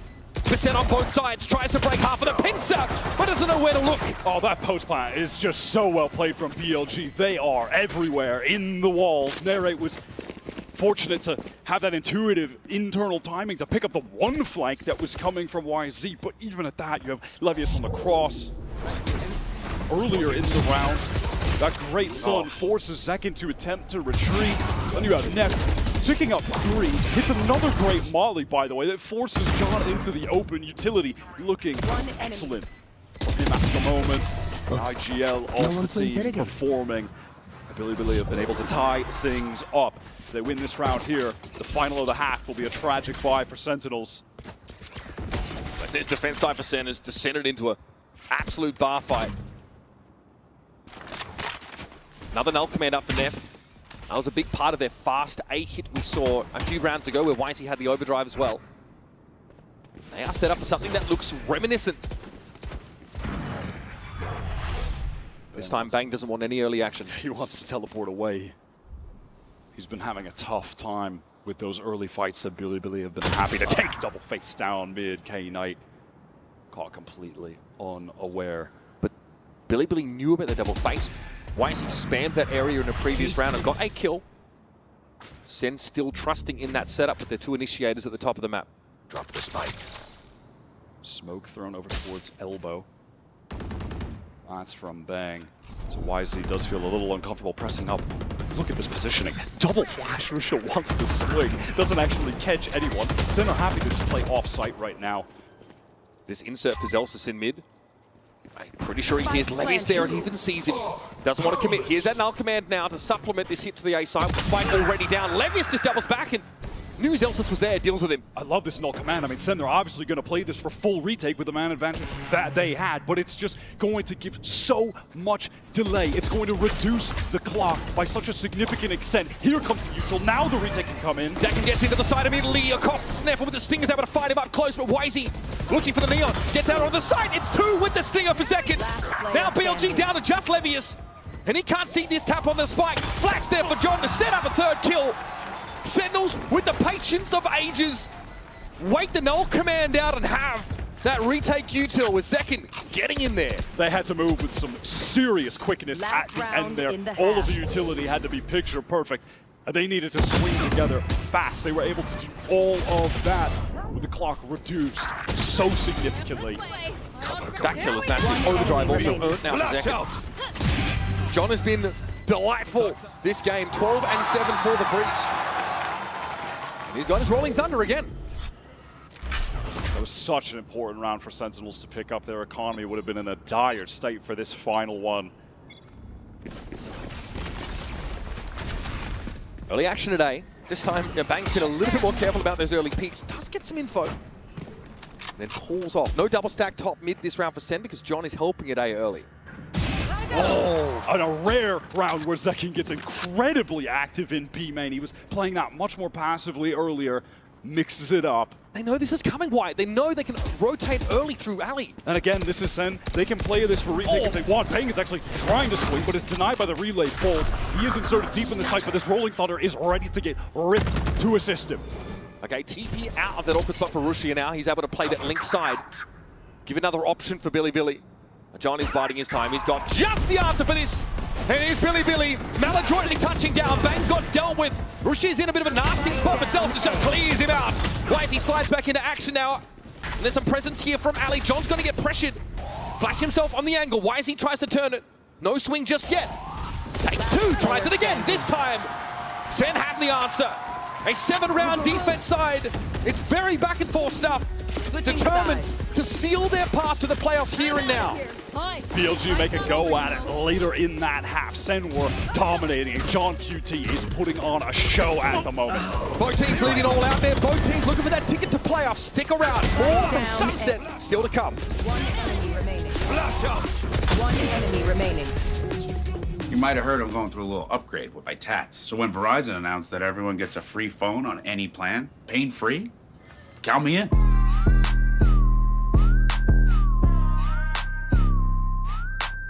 Try and beat it. I'll give you a sec.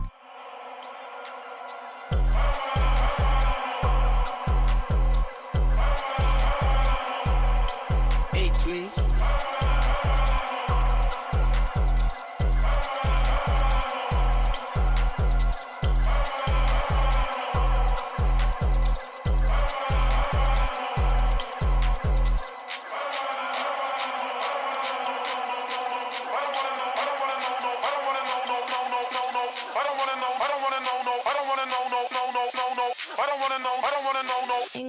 I don't wanna know no OP what was like. K-double-E be the sickest to rap. Rubber man for me and getting it rap.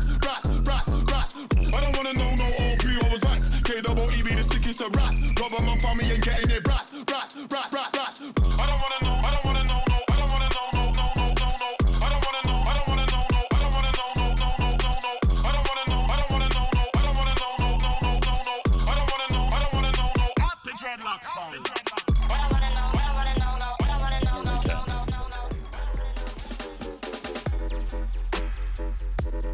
And of course, heading back now into the second half of Sunset. It's a 7-5 scoreline. Sentinels keep it tight. They don't win that first pistol.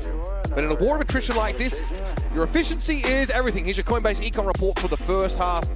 John QT giving us a nice little 77.6, and it's no surprise. He got every ounce of value he could out of his kit. Had some insane multi-kills. That 4K, and I believe it was the anti-bonus, was sickening.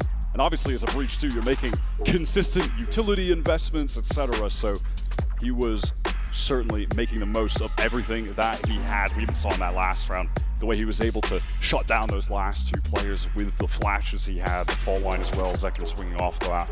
Lovely stuff from the IGL. He has certainly been the star of the show today for Sen. He was the one keeping them in the game on Icebox as well. But can he get them over the finish line here on attack with his calling, with his individual play, or will Bilibili be able to make playoffs at an international event for the second time? The mood definitely a bit less playful out there for Sen City, a bit more serious. Less of the getting out of the chair, more of the grind, nose to the grindstone gameplay. Sentinels going to be on the attack side here as we head into a pistol that has eluded them so far over the course of this series. Seeing Zekken with an armor and a frenzy, making him the raid boss. That is going to tell the story for the intentions that he has in this round, which is to go really fast, throw a recon bolt at someone, and just hold down mouse one. Little jiggles there from Russia, sees enough. Already, the cavalry are on their way, but look at the spike location. Take note of that. Bang is grouped up here with John, maybe even flash off this to catch a player pushing up. This might be an anti-YZ play, and yeah, he's backed around the corner. Sen don't get the kill off this, but that is the cyber cage popped. They're going to pivot away back towards mid. Just under a minute now on the clock. Oh, K9 saw something there. Late re-explore, switches to the Ghost, gets some good damage. Zekken was the one with the armor. Wait, the shock dart. Oh my god! Down to 13. Dangerous now. Bilibili are not going to let Sen mill around mid. They're going to dig them out if they just linger. And they have. That entire time, Zelsus was getting space over towards a fault line. He wants to swing off. There's so many players to face, but he does even things up, not without taking a lot of damage. Shock dart could be lethal this time. No. Goes wide. Zekken and Zelsus both low. But still in the game. Nice little paranoia there. Flash util also disrupting BLG as they try and set up from Link. They're going to push the site now. Through the smoke. Bang, tucked in the corner. Everybody comes to him, served up on the silver platter. Bang and boom, Sen get themselves a pistol. First one in the series to extend the lead. Bang comes to life there. It's been a little quiet for him so far, but he absolutely makes his presence known, capitalizes off the attention that was being paid to his teammates when that retake was coming in. One enemy remaining. Last Beautiful player stuff. standing. The right clicks tap down at the end on that. That is lovely for control. Cathartic for Bang. He's often demonstrated his frustration in this game, head in hands type stuff. A little bit difficult for him to get going. This is definitely going to be wind in the sails. Rusha actually going to pick up the Bucky, get in that close corner towards elbow, lethal range. And a double swing potentially set up for BLG. We're going to work. Trade it. Oh, okay. That's on the slide. Yeah, K9 being dealt with on the other side is a problem, but BLG have mostly stacked this site. Delacess, spray is good. YZ can't defeat the crosshair placement. And he'll take his ult orb as well. That flash just an inch away from connecting onto Zelsus, but doesn't quite go far enough. That's going to make things very easy to close this out and get a clean anti-eco for Sen, who, as opposed to Bilibili, they are buying those heavy upgraded rifles on this round too. Zekken has that Phantom already moving forward, so they can get a nice investment, some nice higher tier weaponry on their bonus round coming up next. Clean start. This is certainly what Sentinels are looking for. This is the map, remember, that they banned against Wolves. We really weren't sure if they were feeling confident on it. We were surprised to see it taken out of the rotation in their last game. But now reminded, it's called Sen Set for a reason. They've not missed a beat on this map by the looks of things. So they're back away here. Secure that crucial 9th round and get going on the second half. I am genuinely wondering if that was all a ruse. No, we hate Sunset now. We're banning it first. I mean, next series Heretics are also banned, if I'm not mistaken. There are a couple of teams that are just leaving that one in the draft for the time being. One enemy remaining. And there were another team who were great on the map, as a side note. All right, first buy in the half here for Bilibili. Maxed out investment. against the bonus of Sen. If they win this, they will be running away with this game. It'll look like they're headed towards just a dominant win on their own pick, and we'd be destined for Lotus, which they played very well on yesterday. It's dangerous goings here for Bilibili. It's not going to get any easier. They need this round bad. And they've got a pretty early focus towards A. They even pop out defensively, hoping for a timing to catch Sen on the wrong foot. But they are playing this much slower. Celsius gets a warning shot there. Nothing that he'd write home about. That dark cover thrown mid really has Bilibili thinking that there's going to be a lot of presence shown towards market. That trip is going to further that idea in their minds. It just clears it, backs away. And now Sen are waiting. BLG just to peek out, take a risk to get some information, and look to punish them as a result. This drone could be dangerous. It's broken. Narrate on the swing, wins the duel with the stinger. And now the neural theft, that's just what they were looking for. Zekken's 2 kills in the previous round, plus ult or pickup gives it this very important ultimate in a situation like this. And they know A is a short-handed site. They know YZ is lingering close to top mid. But do they know that he's 30 this seconds close? left. Oh, the timing. You can't manufacture that. Narrate's able to respond. That's the second kill for his stinger in this round. This bonus from Sen so far has been smooth sailing. You just can't help but want to go for more. Rusha's going to get forced a little bit out in the open here. Time is getting so low, but he is shot down. 1 versus 1. That kill, that's the one that might break the back of BLG in this round, in this map even. Looks like a fault line connected onto K9 in Link. So Sen are knowers. Last player. They deal with it. What a clean round this has been, and then an opportunity to recover these rifles. Levius knows there's just not a good argument for trying to do anything more in this round, so we'll walk away. And the conversion on the bonus round is massive for Sentinels. They have so much cash that Neri doesn't even care about trying to recover one of the rifles. He finds it more valuable to see if he can actually kill Levius. And, oh, he will that.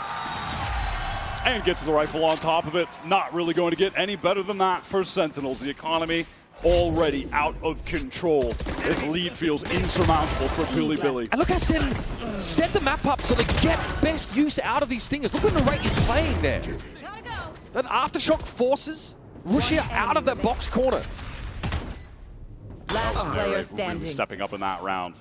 Wins the initial duel against Neff, gets the re-swing trade onto YZ. He was just hungry to find an advantage to take another fight. Bad buy for Bilibili now.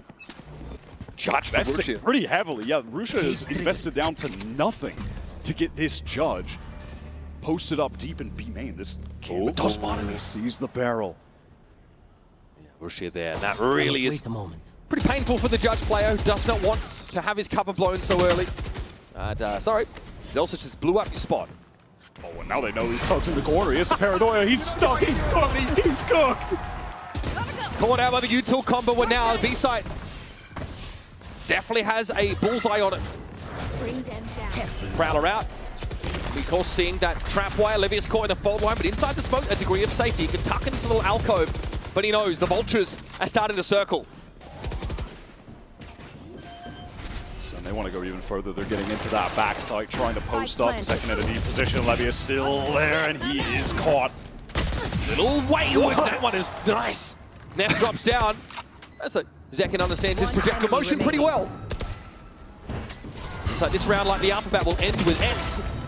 YZ trying to come out with a couple cute swings, but will be put out by Bang. Chances are getting incredibly slim here for Bilibili.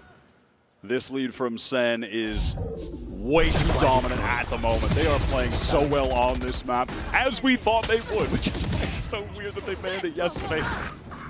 Maybe we could ask about that later. They really were just... One enemy remaining. Pretending. They're just pretending.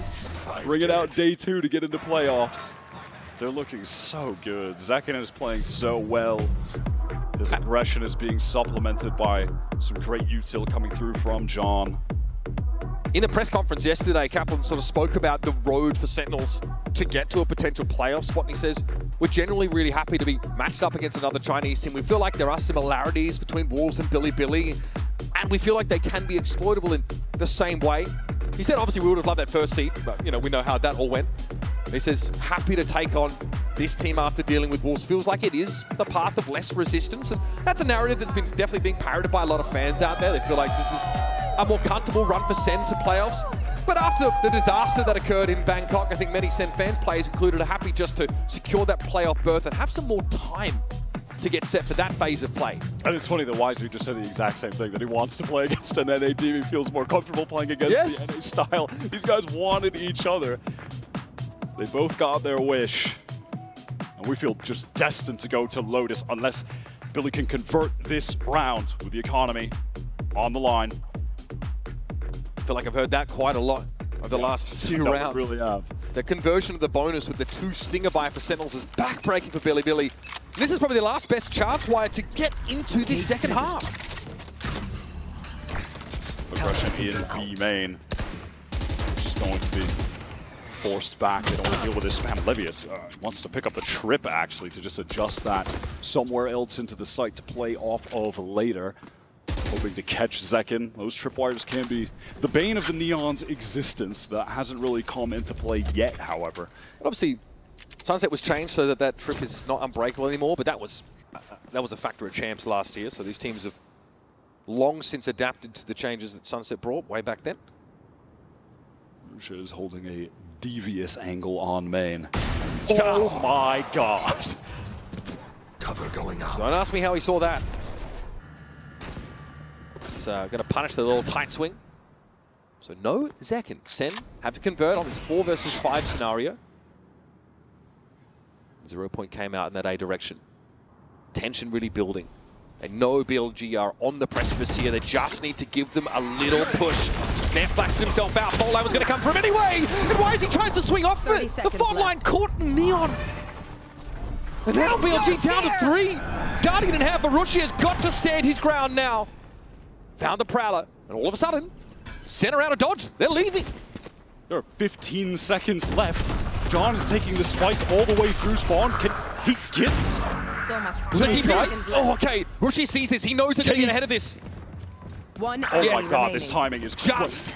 Bro, I can't. All right, I mean, sure, that was 0.33 seconds remaining.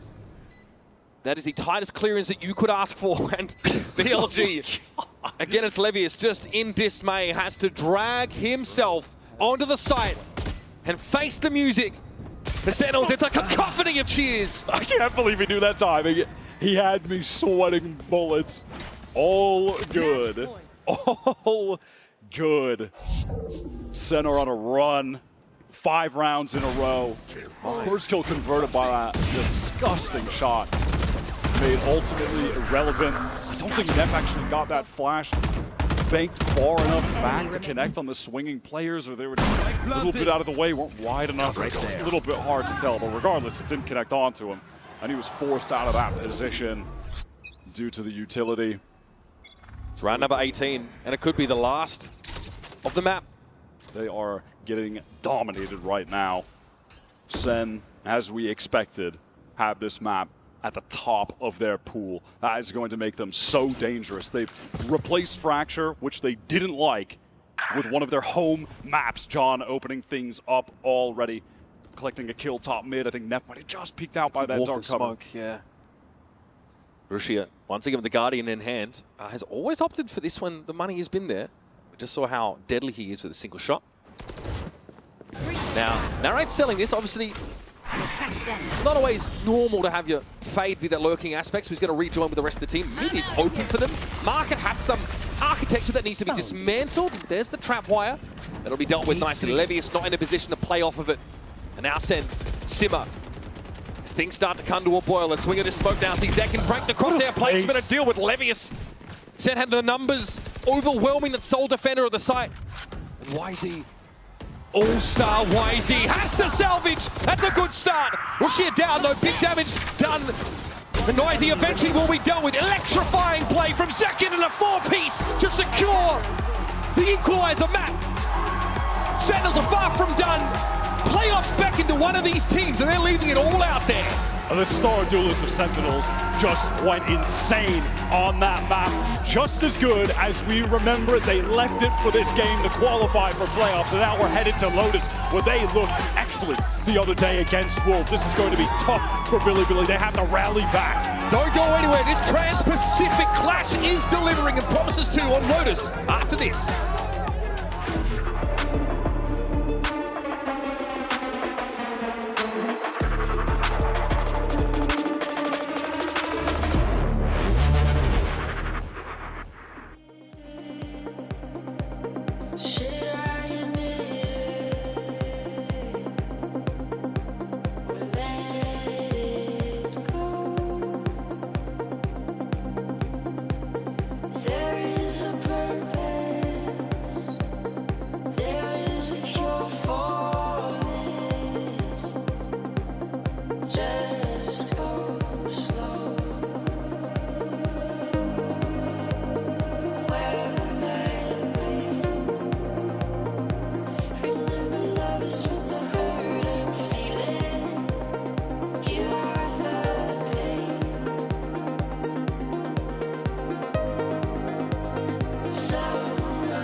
Going down early, it gets quiet. But in that last map, let me tell you, this team was locked in. It is very clear that they have been focusing on that. And Zelsis in particular has been very pivotal in calling it out when he sees it. When there's a round where he doesn't like how the communication has been going down, he has called that out and the team has locked in immediately. What we've also seen is a lot of Sentinels having weaker defensive halves and then crushing on the attack. And let me tell you, that is a John QT masterclass. This guy has a great read on what the other team is doing and is adapting beautifully in the mid rounds. He is fully in control on that side. Now, there's one more thing I want to check in on with the comms, but this is for the pre-map here. We've got the rest of Sentinels here. Who's winning map number 3? Sentinels!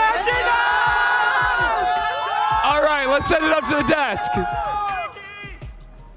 Thank you very much to Ender for that update. In case you guys didn't pick up what he said, was Zelsis was very pivotal in terms of giving some ideas on that map as well. And you heard it from Coach Kaplan after map 1. He was a little bit disappointed that Sen didn't play like a team. But Mel, we saw so much incredible team play on that Sunset to bring them to a map 3. And Zelsis is so crucial to that because he is able to hold people accountable in a way where everyone is uplifted instead of degraded. And he's always the one that is able to call these mistakes out and bring everyone up to that level. And I'm really impressed because there's so much team play required when they go into all these retakes that we saw them get into. I think it was 4 retakes out of 6 they won on the A site. And to have that, it's so important because on defense, they were up 7-5 at the half. And that's without pistol. It's great to see them actually start well because we saw against Wolves as well and the game and the map early against Bilibili where they actually managed to come out the first half not in a deficit, and it definitely helped as we went into the second one. And Zekken was somebody in the top show that we were a little bit concerned about if he's going to find his form on that stage, but with John QT out here flashing for him, you know, stunning for him and doing everything for him, he's just managed to play like the Zekken we were expecting on the global stage. Yeah, this combo and market here was great to watch, but Zekken especially, I'm really happy to see him really arrive in full force on the Neon on this stage. I feel like that, like you said, that was something we were lacking yesterday, but he is such a big part of that win condition. And here, some util, maybe a team blind here, but it's not an issue for Zekken. He's just going to go in and get that stinger kill regardless. But this is what I wanted to see from him, this aggression and winning these key fights, disrupting the Bilibili Gaming when they're setting up for their post plans or setting up for like a mid-round fake. So I'm really happy to see him arrive. It's so nice to see him find his confidence again, you know, especially with his family in the crowd always supporting him, traveling all the way here as well. This brings them to a map 3 and meaning that suddenly a very, very winnable series for them, especially if he can keep up this sort of performance as we move on to the next one. I'm not gonna lie, every single one of these highlight kills from him and John is ridiculous. It really is. He's such an exciting player to watch when he's on, and it's always especially his Neon is something that rings true in my mind. When I think Zekken, I think Neon, I think Raze, and he always stands up to the occasion when it comes down to it. Yeah, and when I think John QT, I don't often think Breach, but I'm very happy to think of his Breach now after that performance as well. On Lotus, however, we don't have to speculate what they're gonna play. We've seen it already. Did you like what we saw of their Lotus yesterday? Oh, I will sing John QT's praises of his calling on Lotus all the way back to the bank. I love how Sentinels plays the map. They play it very slow and procedurally, exactly how Lotus should be played. And I think John is a huge part of that. And actually, you bring up Breach. I know he's playing Viper this map, but Breach is actually one of his best agents in the past 60 days. So I really want to shout out the fact that John has really been able to reinvent himself as a player, going from that Senti and now going into so many different initiators. It's really impressive. I love the 60 days there. You've been counting. In your Canada, you're like, did John play Breach? They check. Did I like it? Check. Exactly. There you go. Tracking him here. But on the other side, this is where we can start speculating about Bilibili and the fact that Ender is joining us once again here on the desk. Can I send you down to listening to some Bilibili comms? I don't know. Yeah? You know what? I omen ulted up here. I can omen ult back over there and listen on Bilibili. How good's your Mandarin? You got this? It's not great, but I could tell you if it's calm or chaotic. Oh, okay. You know? We'll send you down. We'll send you down. But yeah, what about Bilibili's Lotus? What can we expect? Honestly, that's a good question. I think what Bilibili need to do is make sure they're seizing like information and control of the map in the mid rounds, especially with how slow John's calling was. If you were talking about this, forgive me because I know this is something you were talking about earlier in the day. Oh, with how no worries. I will never interrupt. You hyping up John QT's calling. I'll never stop you. No, but honestly, I was really impressed with his reads in that last map, and I think that with this sort of like slower macro style that he would like to play and sort of punish the extremities of the map, I think it's very important for BLG to like make sure they're maintaining forward lines of information, holding those forward angles so they don't get punished by, you know, a late lurk into a Zelsis or someone. And as you saw here a little bit earlier in that lower third, if Sen win this map, they make their first Masters playoffs since Madrid. And we all know how Madrid went. Well, it wasn't bad for a Sentinels fan, was it? No, I think it was pretty good. Yeah, it was all right. It was all right. There was no bracelet, though. So I think maybe this time around they can go for that bracelet, go for that MVP. Exactly. And it all starts here. They have to win Lotus here. The momentum is back on their side. Can they do it? Can they give the fans here something to cheer for? I think what I was seeing on that second map, absolutely they can. But I also like the vibe I'm getting from Sentinels is that they are a little bit driven by momentum, you know, and it can be hard to come back after falling down early. I've heard it a lot, right? When like players go down early on in rounds, it can kind of become a little bit quiet in terms of their comms, and there's not always someone carrying the mantle. Now, today and in that last game, Zelsis was the guy that was stepping up in a big way, but he has to also be feeling that and bringing the vibes if they're going to be able to build off of that. A big part of having that momentum shift is having people like Zelsis who can problem solve and help the IGL, because it's 4-8. You know, some people might shut in because they're afraid to have an idea and afraid to be wrong. But going into Lotus, I'm interested to see if there's any comp changes, but not expecting anything too crazy. No, not at all. But the mantra for Sen that I've been hearing in the comp, stay calm, stay confident. That is everything that they're focusing on right now. However, though, for Bilibili, they are locking in their picks already. Anything you can do, we can do better. Yeah. I like it. Little mirror action going on here. I'm a big fan of the Vi's coming in and getting more and more play on this map. It is so effective at stalling down the heavy exec play. And I think Zelsis flies really under the radar, underrated in my opinion on these roles, on this anchor agent. I think his Vice is really good. He strikes a good balance of knowing when to play very close to his util and punish people who are trying to bait out that Vice wall that we see so often. And he knows when he should really play back. And his positioning on these sides, I feel like a lot of players can really learn from. For the very first time that we're seeing Bilibili play this comp, but only one can advance to playoffs. Uber and Wyatt, take it away. The prevailing narrative for the road ahead for Sentinels coming into this game, why it was free playoffs. You guys have got it. You guys have the easiest run, etc., etc. But this series has been anything but. Icebox, brutal for Sen. They never got going. They could never get the start they were looking for.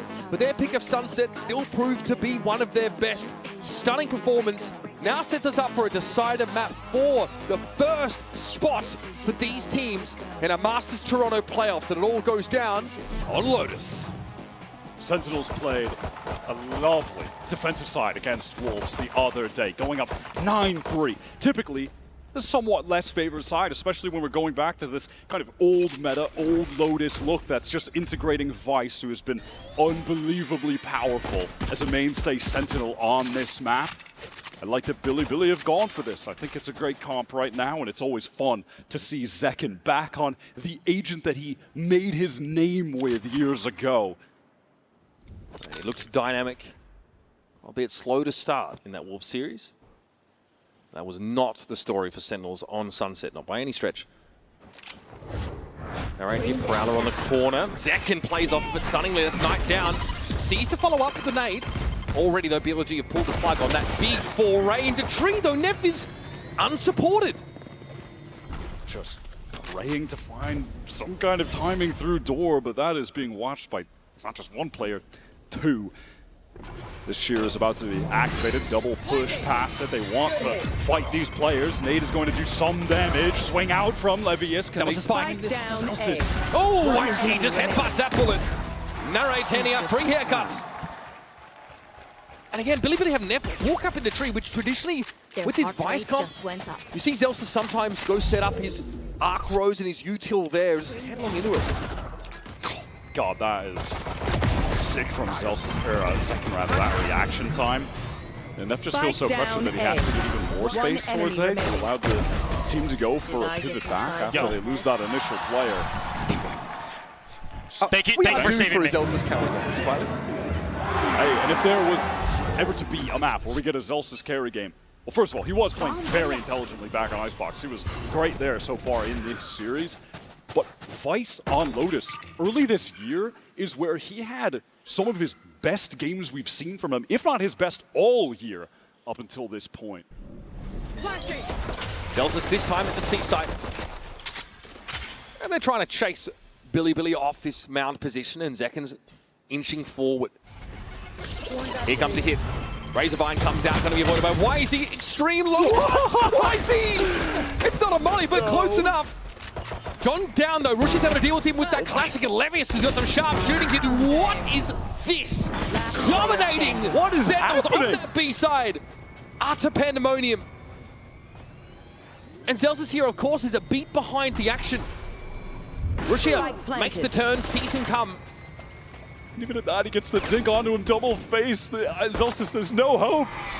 Okay, well, welcome to the show. What? Everything's made up. The points don't matter. What? It's a Mastercard Thrifty in the second round for Bilibili.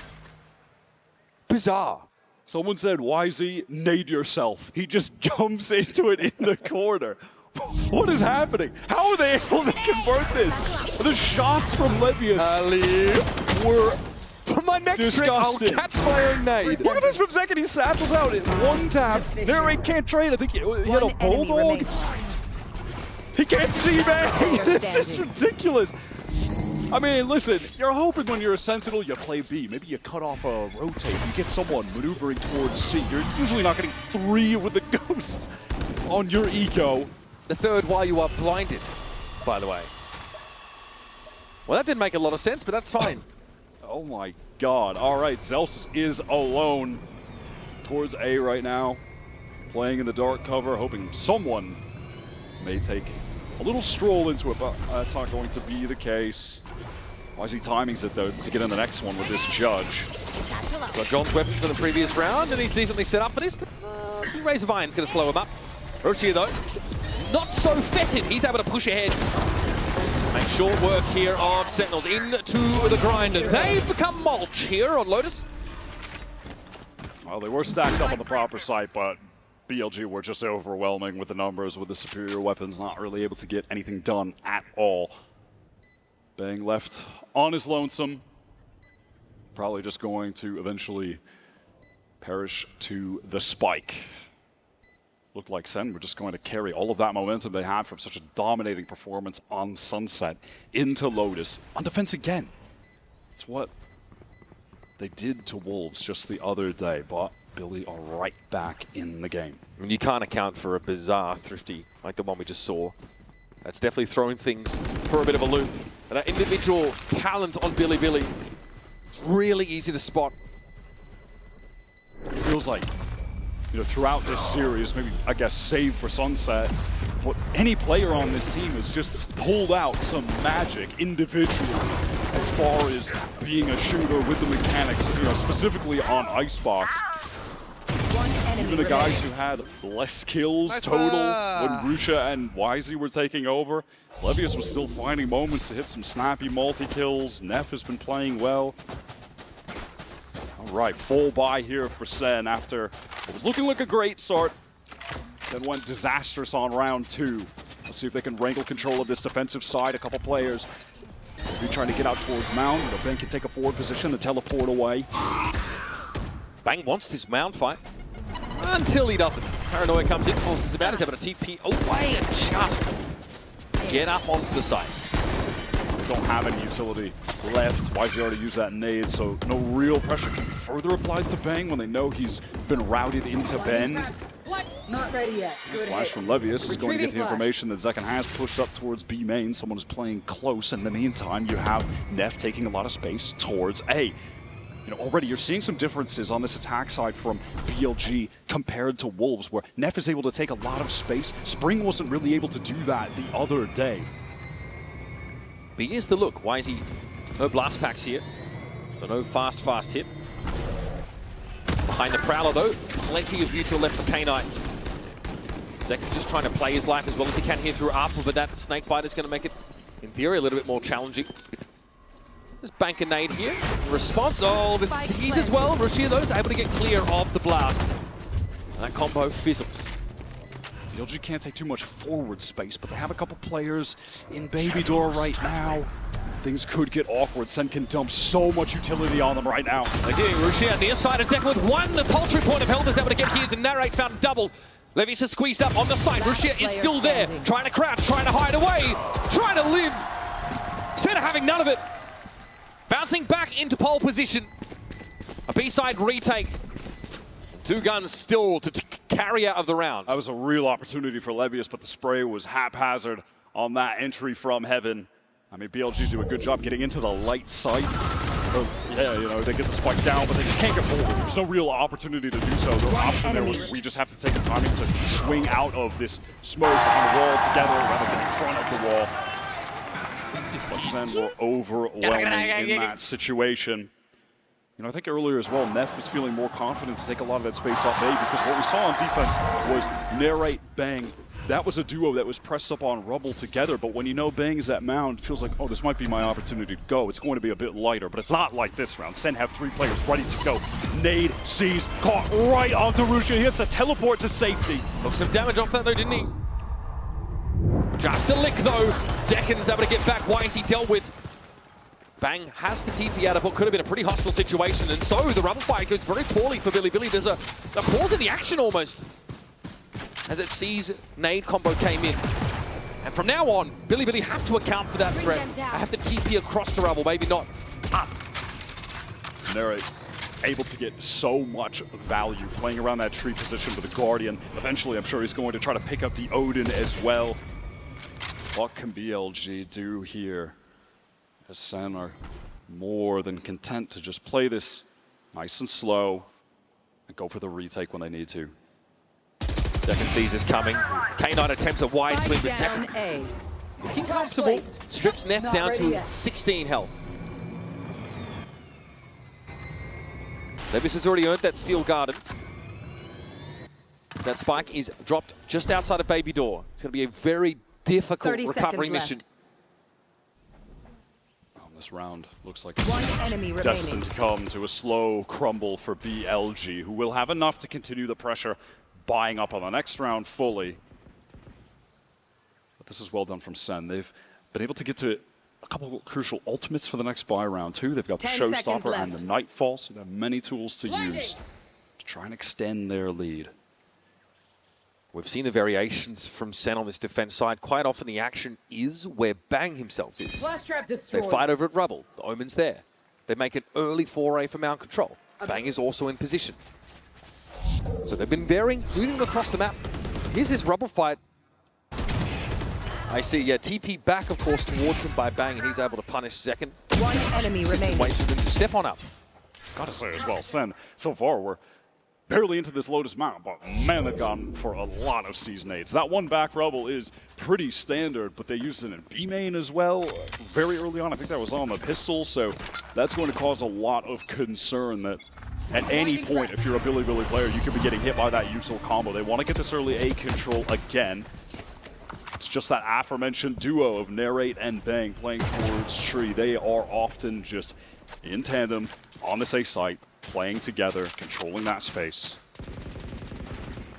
You're going to see this duo of John and Zekin start to favor the A side of the map, as it was a more passive showing from Sentinels early. But Bilibili have decided just to make their way towards this C side. It's just going to be the Vice and Util occupying that side, and Celsius, as a result, playing safer here. Sen have gone for a full re-clear through Rubble. In the meantime, Bilibili slowed down at the moment by some of that defensive utility, waiting out the cloud. They're going to have to burst in. Ultimate from YZ. Celsius is out in the open, and he's caught. Traded, though. That sheer wall, though, is in play. This is slowing Bilibili down. Now, though, it drops. They're able to push here over towards Bend. There are going to be so many ultimates involved in this retake. Zekin can get back in with the Showstopper, with this Nightfall at the same time. Steel Garden, though, hoping to make it so that Sen can't scale off of their own ultimate. It has definitely slowed Sentinels down. Not confident, of course, without their primaries to push him, but Zekin doesn't need it. Oh, that's awkward. He'll take Crucia with him at the very least. Odds are evened. John steps up. 2 players here out of Waterfall for Sentinels, and they see the shoulder of Night. The double high-low stack, though, is tough for them to break. John knows Neff is around the corner, and he doesn't have the health to withstand an engagement. Bilibili, it's a scrappy fight where they occupy that C-side and hold on. Both Showstoppers just earning trades. Celsius does good work to go 1-for-1 against YZ. That Steel Garden was the antidote to that retake, stacked with ultimates for Sen coming through. And Rouge is able to also get Zekin in time before the rocket connects, which is highly important. And then it's just a nice little triple sack up face. Everyone on Bilibili ready to fight together to close things out. This time it's a look towards B. Viper's Pit on C already laid down, so Sentinels adamant about locking this part of the map away from Bilibili's purview. They're not fully convinced, though. Look at this investment for YZ. He's going for the Operator right now on attack. Just trying to post up on some of these angles towards B, but that Viper wall will keep him at bay temporarily. This certainly implies that Bilibili want to maybe slow down the game. I mean, Second is just caught spamming through with a stinger, at least bang there for the trade back rubble. Mark, though, has to get out. Here. And for Sen, happy enough with a result like that. Zelsis has his own steel guard now, could be pretty effective here. Push comes to shove at the big side of TP4 from Rushi, already gets himself there. Zelsis waits. Spike loose, and oh, that's a desperate scenario here for BLG, but why is he popping himself up? What an upshot! Narrate peers on him, but Levis is able to find the trade, and again it is down to John. John in a 1 versus 2. John who had to leave his Viper's pit and try and salvage the round at B. That is bold, but necessary from YZ. Finding that trade, and from there Bilibili maintain it, trading further, getting this advantage, putting all of the pressure on John on a round where both teams economically have so much at stake. Time has dwindled so much due to this heaven rotate. John's not going to see much here. He has a snake bite, and Rushi just opted for a timing. He knew he had a contingency with his teammate in Baby Door, so goes for it and puts that one to bed a little bit earlier. Bilibili, 2 rounds in a row, stringing them up. How for Sen this gets complicated? They're definitely going to be forced down to a low buy. Spike down. Kind of an awkward first engagement. Zelsis does a great job isolating one fight. YZ goes for the most mental trade attempt possible and pulls it off. Coach Kaplan is feeling forced to call a timeout at this point. Certainly cannot blame him. That was a round of the utmost importance for the half. I'm glad you highlight that YZ moment as the sheer wall came up. I thought it was curtains for Bilibili. It looked like it was cooked. I like the entry into site before that. You have Rusha teleport into dark cover so they can double face, but he wasn't close enough to actually get the trade on the Baby Door. If YZ didn't do that and Zelsis is able to tuck back, complexion of the round is entirely different. And you heard from Coach Kaplan. Couldn't do much more, but just say, well played to Bilibili. You know, talking about these teams, Kaplan has often said, look, it's really hard to get a read on Chinese opponents coming into these games. When we first hit the server, we have to start with ourselves.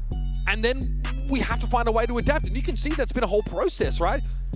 Sen sort of had to adapt as much as they could on Icebox and couldn't quite get there. It just took them too long. I mean, Kaplan said it, too little, too late. Now, though, these teams have much more of a feel for one another.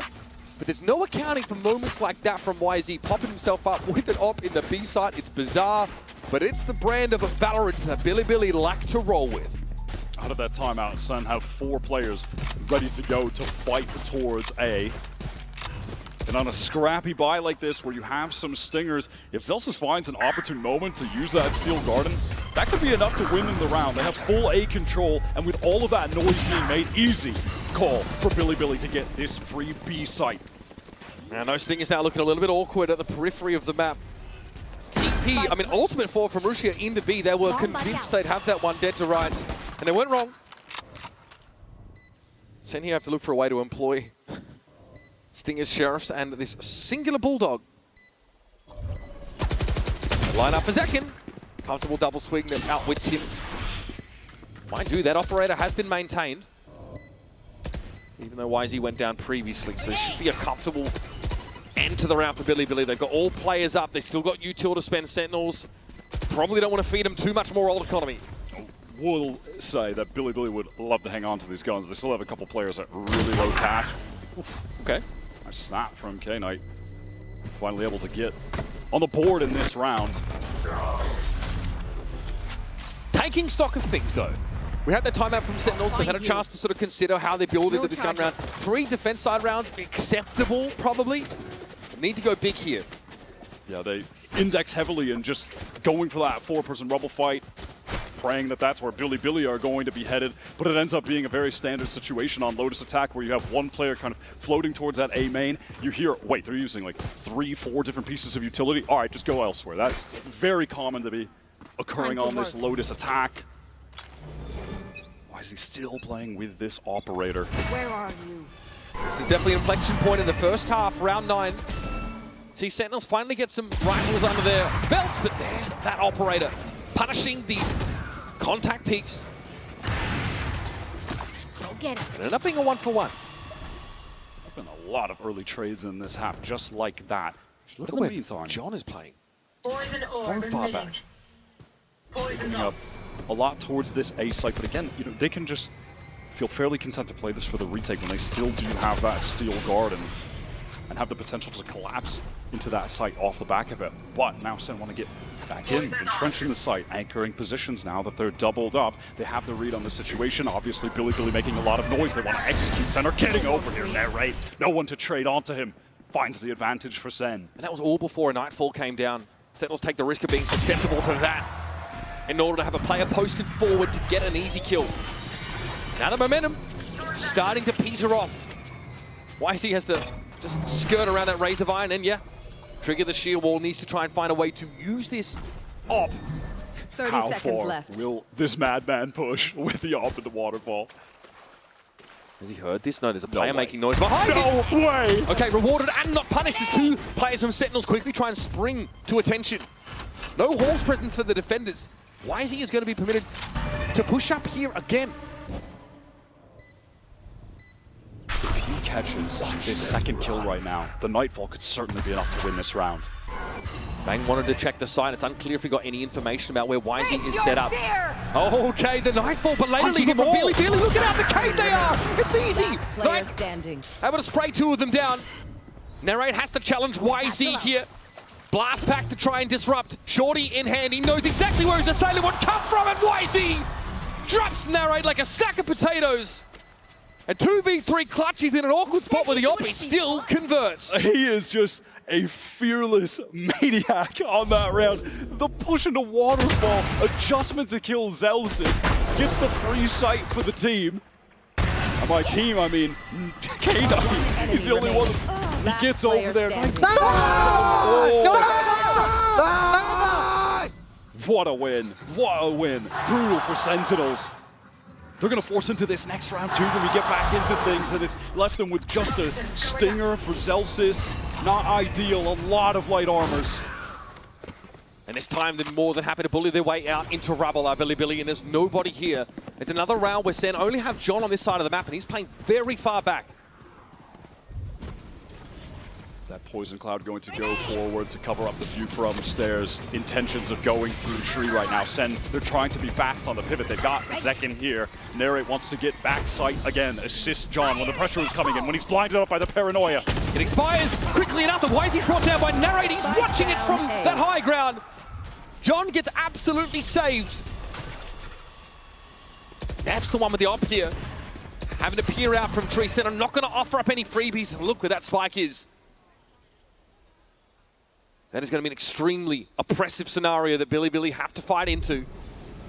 And Nev has to do it by pushing up with the operator. This round should simply be unwinnable for Bilibili. There should not be any way.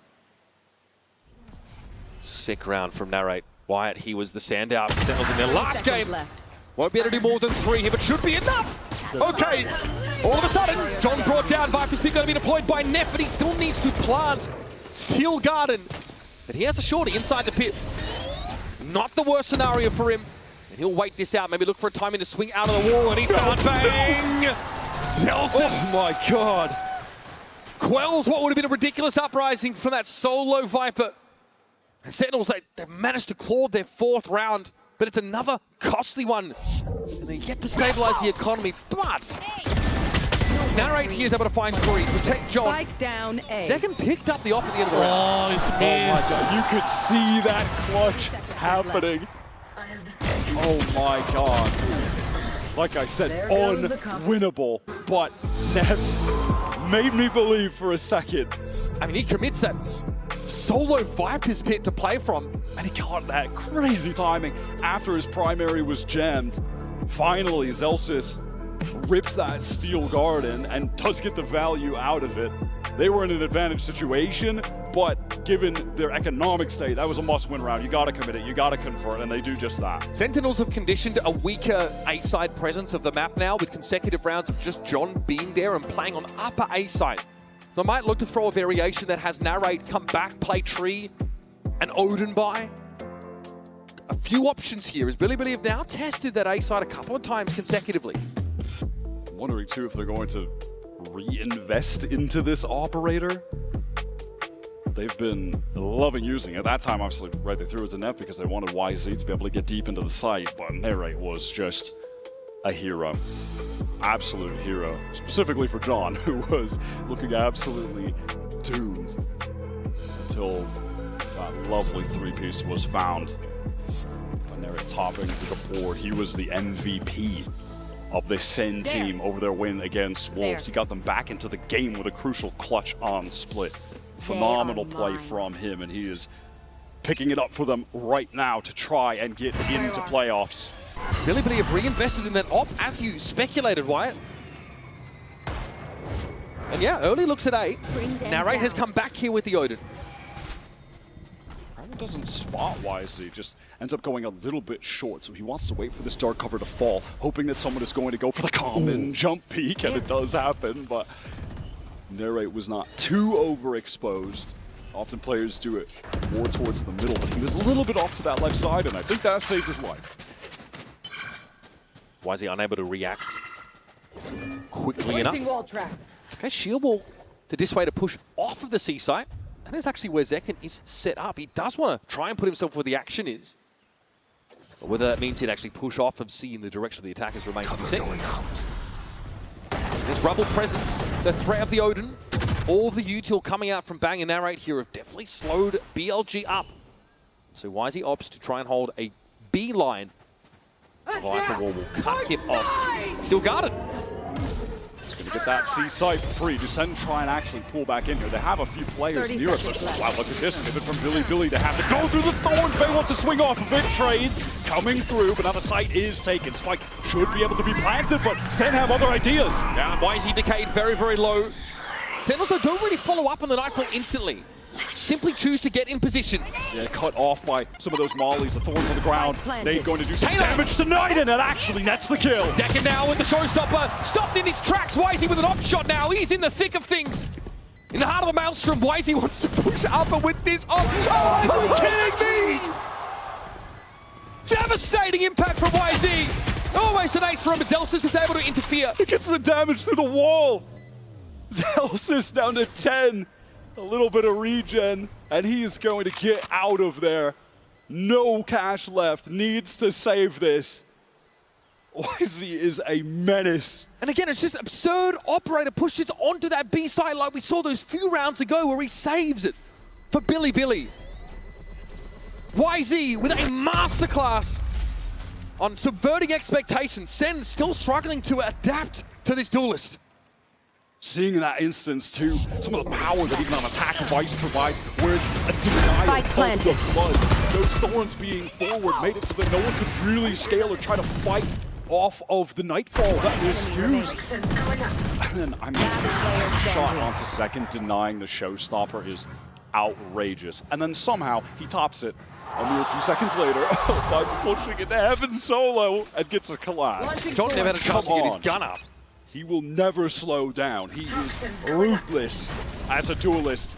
Intentions for Bilibili to take Mound early here. 4 defense side rounds is going to feel uncomfortable for Sentinels, but it is enough. YZ now just one orb away from getting the showstopper. Delsis here operates off his own util. That's Levius down. Oh, this boy! He's mad! Zelsis got the dog inside him. Spike down. Takes 3 just as BLG hoping to swoop in and get a nice 8-round halved. He has thrown the stick in the smoke, so they've gone over the handlebars. Damn, that player genuinely looked angry. Some fury on the defense there from Zelsis. He looked so locked in. It's all on Rusha in a near impossible situation. Zekken still has Satches to get back in. He can just send it, distract, while everyone else will collapse onto him. They have plenty of options here. Bang there's having to deal with him in the end. So all things considered, respectable from Sentinels, but at moments you've noticed them struggle with the tempo and just with some of the individual inclinations of Bilibili. A very tight half here and everyone getting locked in. You mentioned it. Looked like Angie Zelsis there on that C side. Looking to try and stop BLG in their tracks. It's been quite the series so far, and it promises to be an explosive finale, so stick around. One of these teams will be headed to playoffs on the other side of this map.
to 7-5 first half on Lotus. The Sentinels start on the defense side, get themselves a crucial pistol, and then struggle somewhat to convert off that. Definitely put to the sword on multiple occasions by YZ, and also someone who had a real standout showing by Levius with a ridiculous Mastercard thrifty where he's able to find multiple kills onto that B site with the Ghost.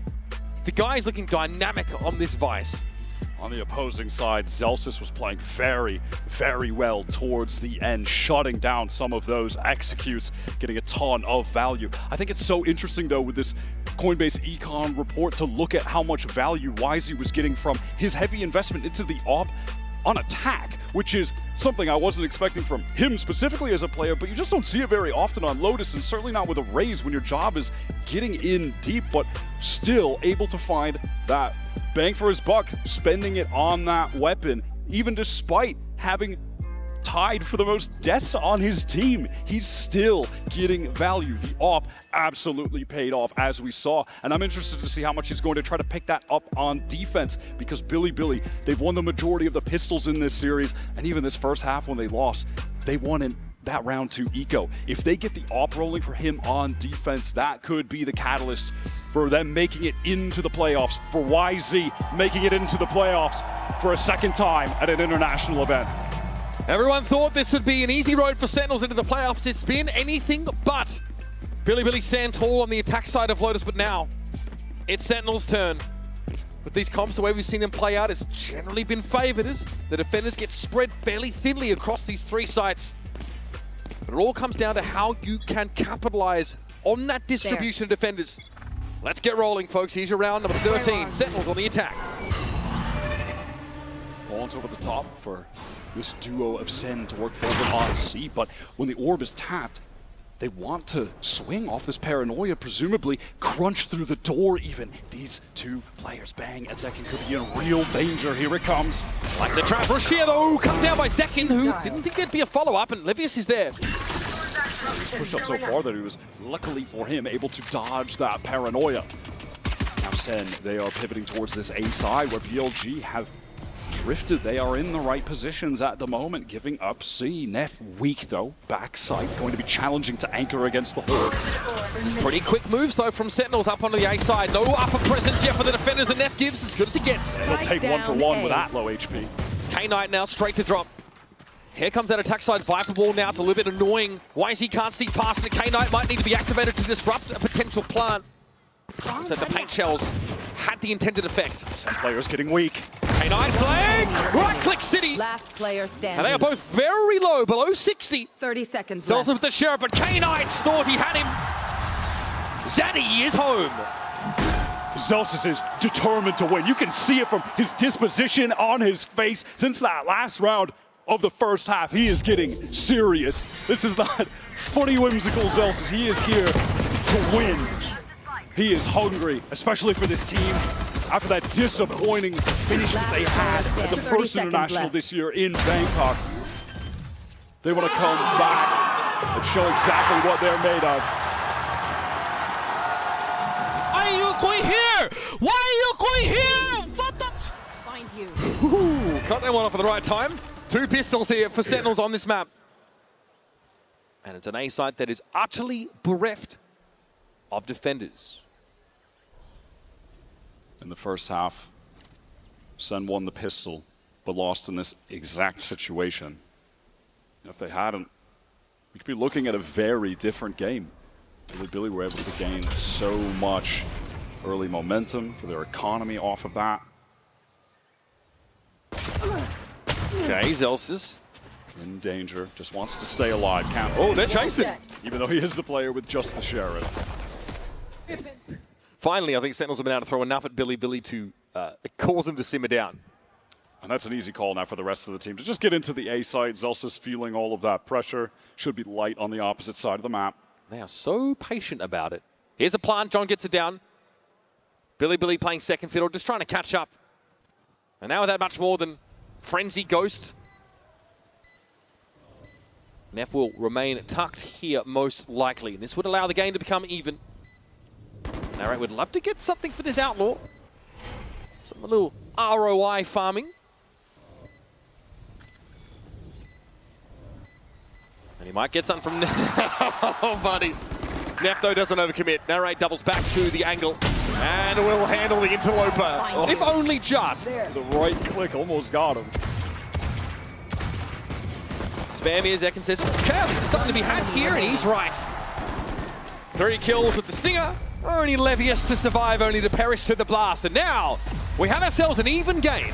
Second would have loved to have gone for a little bit more. The showstopper on the attack side with his traditional Lotus look. Very important.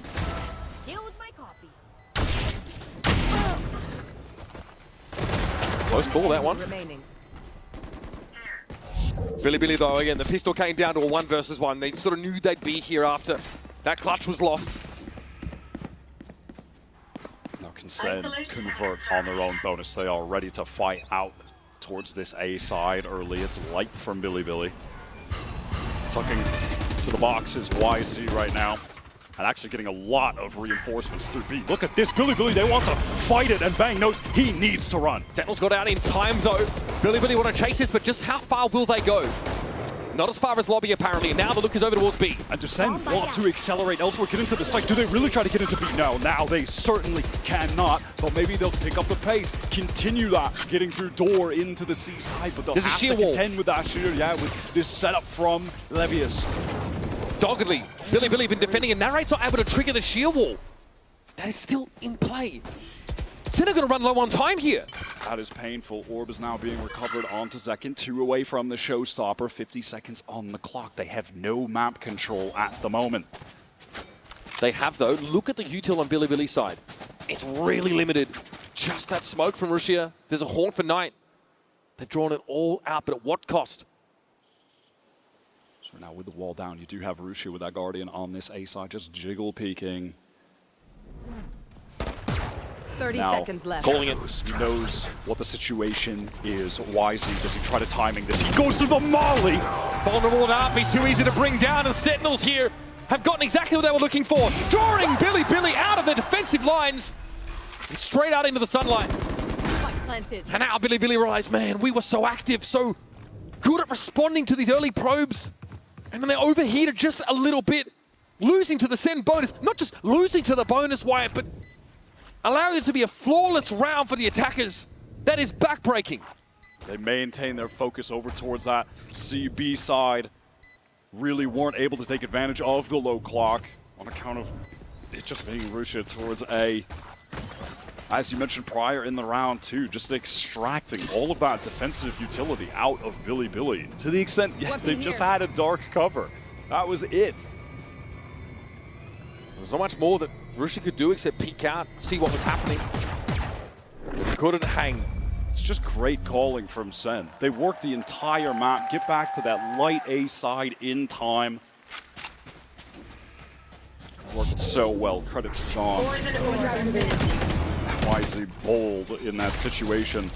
It just feels like he needs to help Rushia. Hopefully the attention will be on his teammate. Yeah, but John was ready for that. And it's made all too easy with the vulnerable. See, things are pretty restrained. You mentioned it. Zelsa's looked absolutely determined to have a clean victory here on this Lotus map. And unsurprisingly, Bilibili throwing their heads back in dismay, called themselves a timeout. In a round where they're in a very precarious spot. Yeah, they can sort of force into this round. It looks like that might be the plan, but it's a big risk to take at this early stage of the half. For Sentinels, though, it's straightforward stuff. No overcommitment. They weren't able to force that sheer wall out on C, right? You see Narrate tried to get it. It didn't end up hurting him. They just bounced on back to A. And were able to execute this. Bilibili just got a little bit too nervous, pushed up too far as individuals. Took doing the YZ push over the molly. The K-Knight positioning of upper A side. Just caught out in the open. Listen, I'm hoping in this time as well that Coach Bale for BLG can hold his nerve, keep calm with the team, and give them the optimal plan, because he was furious after that pistol round loss when we cut to the coach booth. And now they're going to have to deal with the showstopper that Zekin has gotten up very early in this half. A crucial round for BLG. Big investment here. And already Sentinels here grouped on his A side. Pretty standard. We have Zelsis obviously watch seat. He's got the Outlaw in hand to punish a push-up. And BLG, do they want this fight again? Zekken's got hands. Rushia finds out the hard way. YZ doesn't fancy any of it. He's only playing with a classic here. Such a weird assortment of guns. Yeah, it is bizarre, right? I mean, Neff, yeah, unfortunately only just setting up a 700. Maybe these rifles can make something happen. Matter of fact, both of them have looked like intentions of maybe pushing out a B, but that's not going to be the case for the defense. Sentinel inserted Narrate over towards Rubble. Potential fight against YZ where he's highly favored. Far superior gun. And they're going to use him to try and sell this. Yeah, they even throw a dark cover towards stairs, and it's working. Oh God, they're all departing from C. They have fully bought it. Bilibili, I mean, they can't take too many risks. If they think there's a stack opportunity, they've got to take it with these weaker weaponry. And YZ, he just didn't know while that Viper's wall was up how many players actually crossed it. We'll get this at least. Oh my goodness, guy! Eyes in the back of his head. Very timely swing there from Narrate. Now, that would have been their way into this round, into a realistic retake, but now and after that, it is certainly not the case. Now just happy to post up here in this seaside. Zekken challenging Waterfall. K-Knight forced off the line and low with a Phantom in hand. He likely doesn't want to wager it. And another flawless round on the horizon here for Sentinels. We are right back to saving. K-Knight going to soon. Get away, Narrate. Just obviously on the hunt. This economy for Sen is out of control. And so it goes. Sentinels get that magic 9 rounds. And in this next one, a real inflection point. Another gun snapped up at the end of the round. Celsius' weapon. More important that it wasn't K-Knight dying.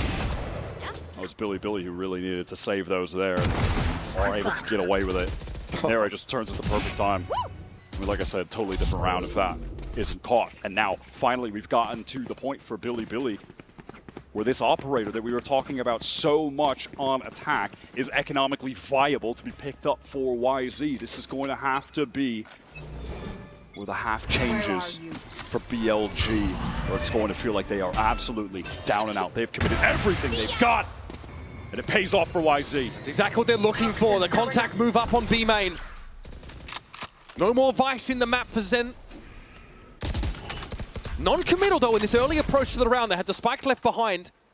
They might feel the need to re-clear a little bit that B area before they head elsewhere. Toxin screen down. Prowler thrown out from K-Knight towards B. Doesn't spot anyone at Sen. Silently working their way towards Mound when they had been posted up. When they go for this execute, you could see a world where, you know, Zekken satchels in, the rest of the guys get cut off by a sheer wall. Rusha's ready with a paranoia. This could get dangerous. They're ready to anchor BLG. Zekken bounds on it. Rushia down, tries to play it safe, getting over towards the site. But Levis is good for 2. Narrate's going to be stuck here. Decayed down. His position known and noted. K-Knight and Levis in no hurry as John can't even get into the site with the spike in hand. An easy cleanup and a great use of the Nightfall there from K-Knight. A great counter ultimate. They do a nice job getting in, and it did kind of play out as speculated, where that sheer wall not getting procced earlier does kind of awkwardly cut players off. It does force Bang to feel like, wait, I need to teleport up there, I need to get in. And then he's just out in the open. Bang, yeah, trying to get up on that wall, right? Catch them. Spike Just didn't have the opportunity to get the gun out quick enough, actually take the fight. Perfect ultimate usage there. And the op paid off. Everything they wanted to do in that round worked perfectly. YZ is going to mix up the positioning and go towards Mound. All of Sentinels have taken Rubble on the opposite side of the map. Rushia has to play safe, passive, and it's Bang brought down. A couple steps ahead of the rest of his team, but Narrate at least able to find the trade. Bilibili responded to this quickly. It's a Prowler looking to check that A-side proper as Zelsis gives the Orb a tap. I think he takes some hits there. Tries to back up. Neff forced away by the snake bite, though. Here's a steel guard for the attack side to pave the way for a plant. K-Knight had intentions of retreating for a while, and the steel garden ensures that. Billy having to go for the full retake. Zekken is posted up so close. Sees the Prowler now. They know, and they make use of that information to get rid of Zekken, but John is there to find the trade. Nightfall for the attack side now, and Knight doesn't know what's coming. Neff with a wrap from Drop. John finds his third for the round, and YC's op is not the ideal tool for this job. Sentinels back in front. Back with a burst of confidence. A fast A kit plays out the way they drew it up. The Narrate's Nightfall that time is used to perfection. Catches up to all of the players, retaking through heaven. Zekin absorbs some of that. Backs off. John swings up when they're dealing with Zekin. Gets the trade on the rope, and the rest of the players are pushing forward. They're all caught by that well-placed ultimate. They're still, Sentinels though, going to have to contend likely with a YC op buy. First it was a push out of B main, got Celsius. The previous round it was off of the C side. What will it be now? He's over at a position with a couple other players. All of that defensive Sentinel utility continuing to be littered across that C site from Levius. Dark Cover's being cycled as well. YZ, how aggro does he want to get? He's going to post up deep. Does John try to take this space? I mean, surely a contact push back into main would be a free kill for YZ. You have to imagine. Do you ever think to re-clear this spot of the attackers? It's so close to their side of the map. But shoulder peek. Smart. That's John smart. is lucky to get out of that one alive. Limping away. But still keeps his weapon in this round. And knows they've given up so much of that positioning that was possible for YZ. Gets away with his life. Now Sentinels at 45 seconds are pivoting back towards that BC area, kind of keeping their options open as they're activating that door. The shear wall is still here. They've had trouble dealing with that on some of these prior C executes. It's been tough for them to manage. Not the right weaponry to sort of follow up on that haunt. Shear wall is still a problem. Sen don't have a way to safely clear it, to trigger it. They've got to go B. Not even very much damage actually done. We are down to 20 seconds right now. Second satcheling in, a couple players on defense. Rusha gets the first of the span through. John was just so weak. And there's not much more to gain from this now.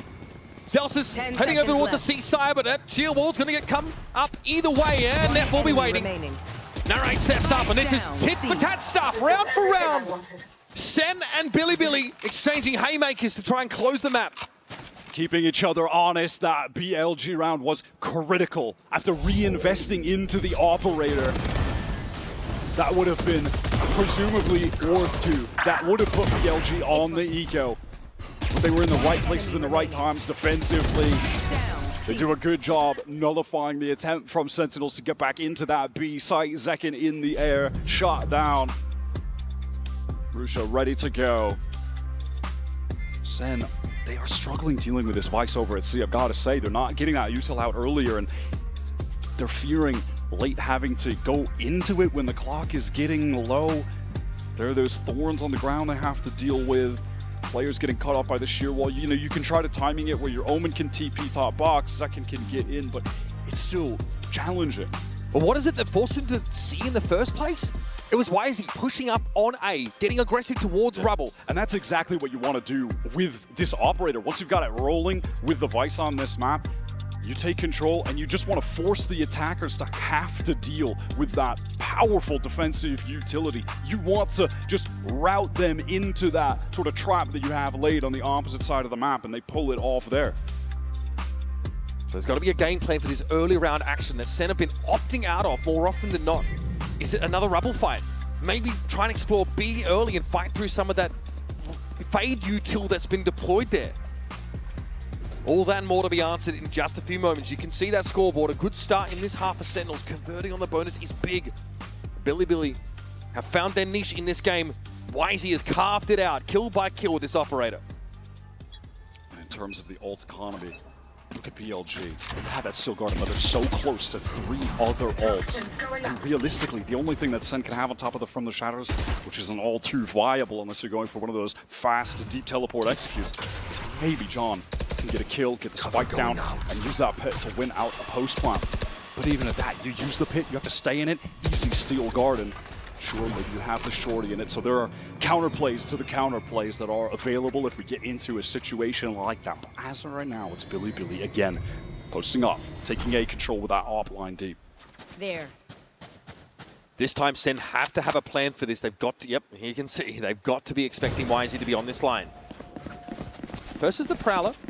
YZ's far enough away that it actually doesn't need to be shot at. Now the second wave, Paranoia thrown in. This is awkward. Zek not affected by it, but the rest of Sentinels are. Now though, time to burst forward. Wall comes down, and so does YZ. That's the op out of the game. Russia has to ult from the shadows to TP back to his spawn for safety, and that opens this side of the map up for Sentinels. Second is taking so much space. Russia wants to get back there, but completely misreading the timings that were available to send to scale. He thinks he can get in way earlier than that. And he was wrong. Bilibili now, you notice, yes, picking up these rounds here and there, but because there's been a patchwork of back and forth, it's much harder to justify throwing themselves in a 3v5 scenario with no control of the site and with no duelist to work with. That position from YZ got really messed up in the moment. It's tough to play around that Viper's wall close up. It feels like you either need to be in front of it or you need to kind of be playing back towards the actual site, stairs. Because in that situation, when it drops, there's just multiple players on multiple angles that are going to be looking at you. It's hard to find a target even. You can see him trying to adjust. It's just too much. There's simply too much for him to try to look at. And too many players will have a much easier time dealing with him. I mean, look, he's just wide out in the open. And that's how Sentinels realize they can take control of that operator held position. Use controller util to close the gap on them. Really good Pop when that wall comes down.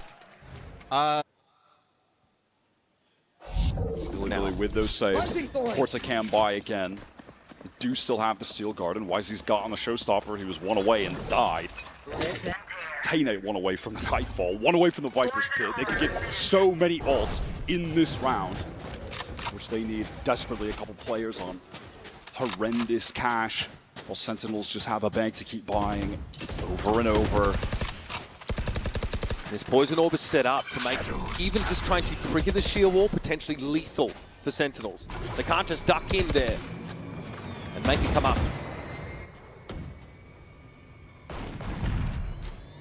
BLG, they do have that forward position over towards Rebel again. Same two players stacked up. Have done a nice job re-clearing them though. They're realizing that they're finding more success just working this A side of the map and essentially avoiding this Vice entirely. Is a defensive showstopper play on the table for YZ here? Crowner out, looking the same as last round. Russia now with a bit of spray. Second is fully committed. He's out, he's out. He's able to get out, But again, where to from here? 40 seconds in the round, and they've done nothing about that sheer wall at sea, which has been more than a small nuisance for Sen. And there are still two anchors there, out in the open. That has to be traded. The opening of the door is so big for Bang. He paves the way for a firing line of Sentinels to look at the seaside defenders. Now they've gotten in once again with a two-player advantage. YZ might have to entry this with a showstopper, but Zekit is waiting for him to make his way out of that B connector. And he's ready for K9 as well. Bring me another, he says, and YZ acquiesces. An easy pick-off once more for the Rays. And it is a dastardly scenario that Russia has to find a way to unravel. And with this Guardian, he's got no choice but just to go for it. Sen encircling him to get away from the blast. Bilibili might have lost their biggest opportunity to get back in control of this map and series. Russia lucky to get away with his life. Next round, Bilibili, of course, going to have to force up with everything they've got. They still have ultimates. That could turn the tide on a bad buy round to stay in the game. This is Sentinels on match point. One round away from making the playoffs. Going 2-0 to start this tournament after an 0-2 at Bangkok, finishing in disappointing fashion. Playing with a hunger today. You can see it on their faces, especially Celsius in this game, locked in. Second back on the original agent that he made a name with years ago to propel him to the top of the American scene. Is putting on a show on Lotus. Bilibili have got a lot to commit into a round like this though. Bang has already gotten pretty far forward and Russia sees that barrel. The Guardian he maintained from the previous round pays dividends. And that showstopper will be avoided. Maybe a little bit quick on the trigger finger is YZ. That Ray's ultimate's off the table now. And John just able to get a little bit off to the left there from YZ's perspective, again, this is a situation where you do have Narrate over towards that C-Mount side, just controlling the space, ensuring that no one is pushing up. Viper's pit here now, going to make a potential execute there, an absolute nightmare. And you mentioned it, Sentinels don't have those big initiator ultimates to work with. Don't have a showstopper quite yet. Just inches short in all of those categories. I mean, maybe if they had the Nightfall, then they could throw that at the pit, Prowler, the Viper, something like that, but it's not an option right now.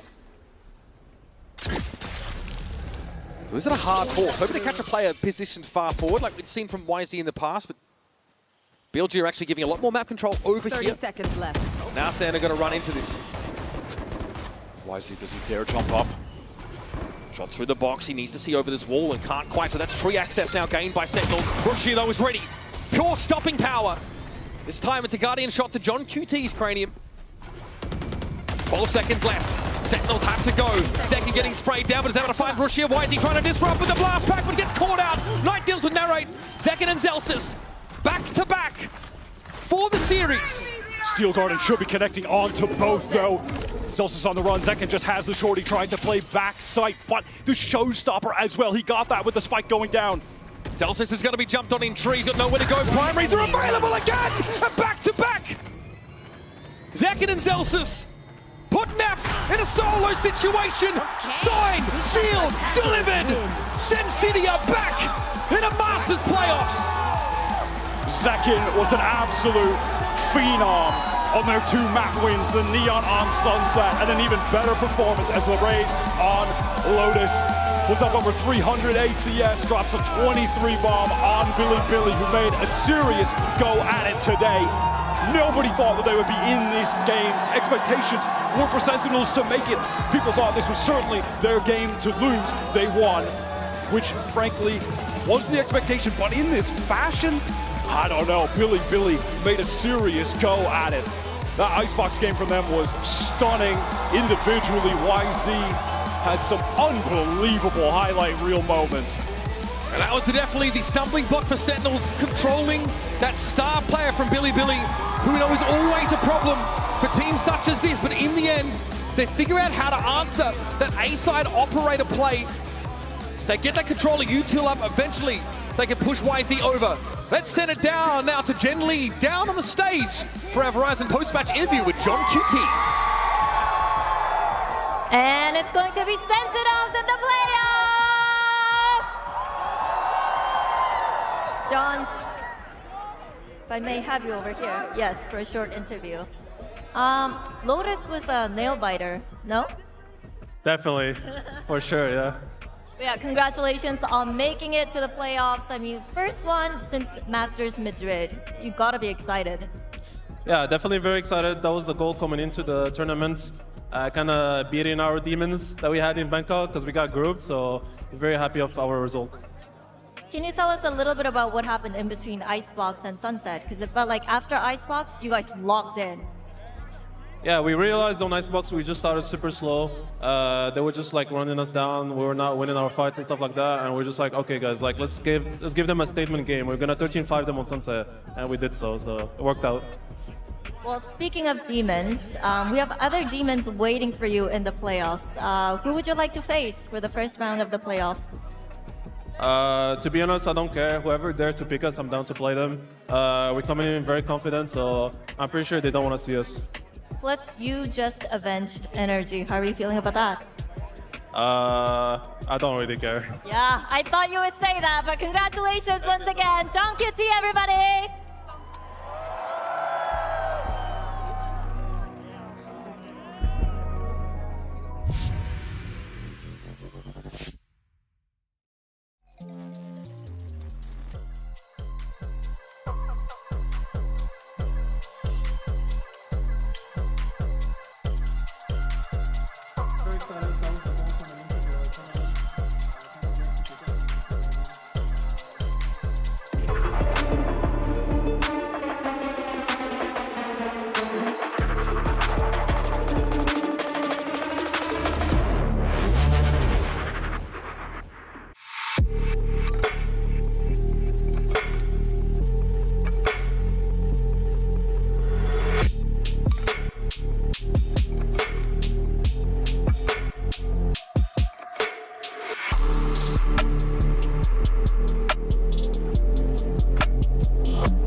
The human body was built to move, not trapped at a desk in one singular posture for 12 hours a day.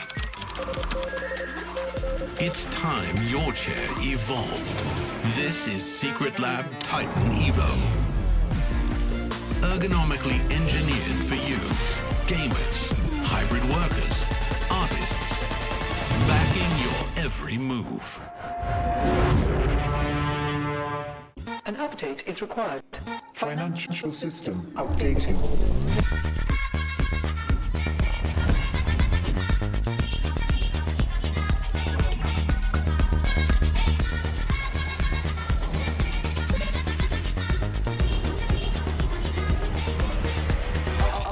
System updated.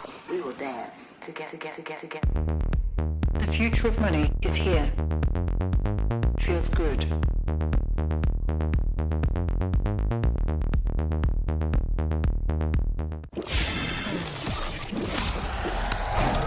Red Bull gives you wings.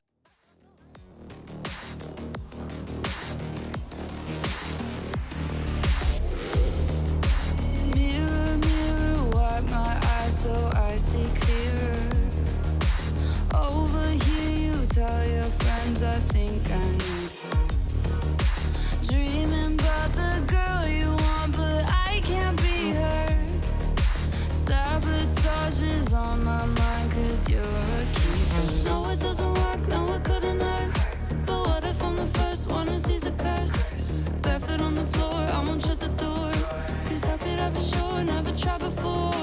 Looking in the mirror and I close my eyes. Spinning all around like I'm hypnotized. Saying all the words, even all the lies. Cause I don't wanna go, I don't wanna try. Here I go, on the road, riding home. I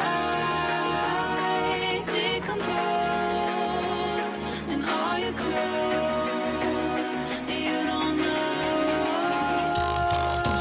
what I wanted. It's haunted, it's haunted, subconscious, it's toxic, obnoxious. And you're so ordinary. If I try and I win in the game, in the end, then I might try to set fires in February. If it works, it'll hurt, cause nothing could be worth trying to love you the right way. It's way too scary, no fun, can't run once you're done. Once you say those two words, it reminds me of Bloody Mary.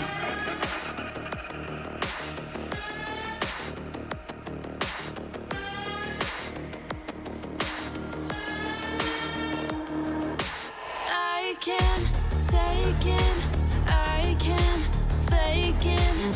I won't make it, so I won't say it. I would hate it, I would break it. I can't shake this, so I won't say it.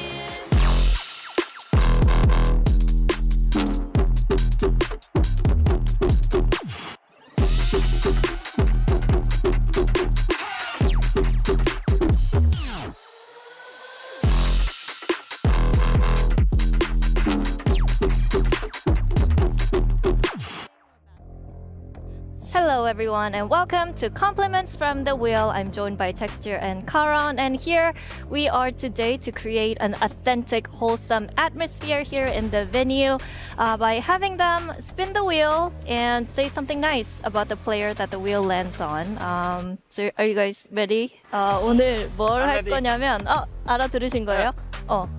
착한 거 말해주시면 돼요. 칭찬. Okay, be nice. Right. Shall we? Texture.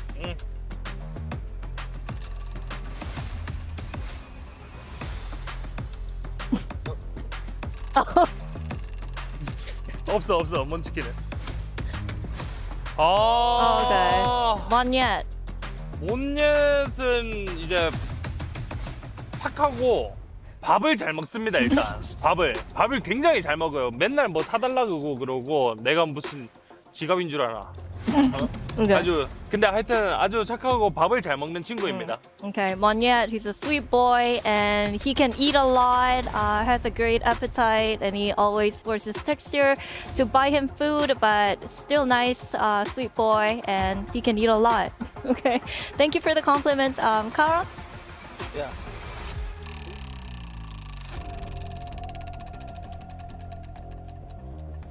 Oh, Bolster.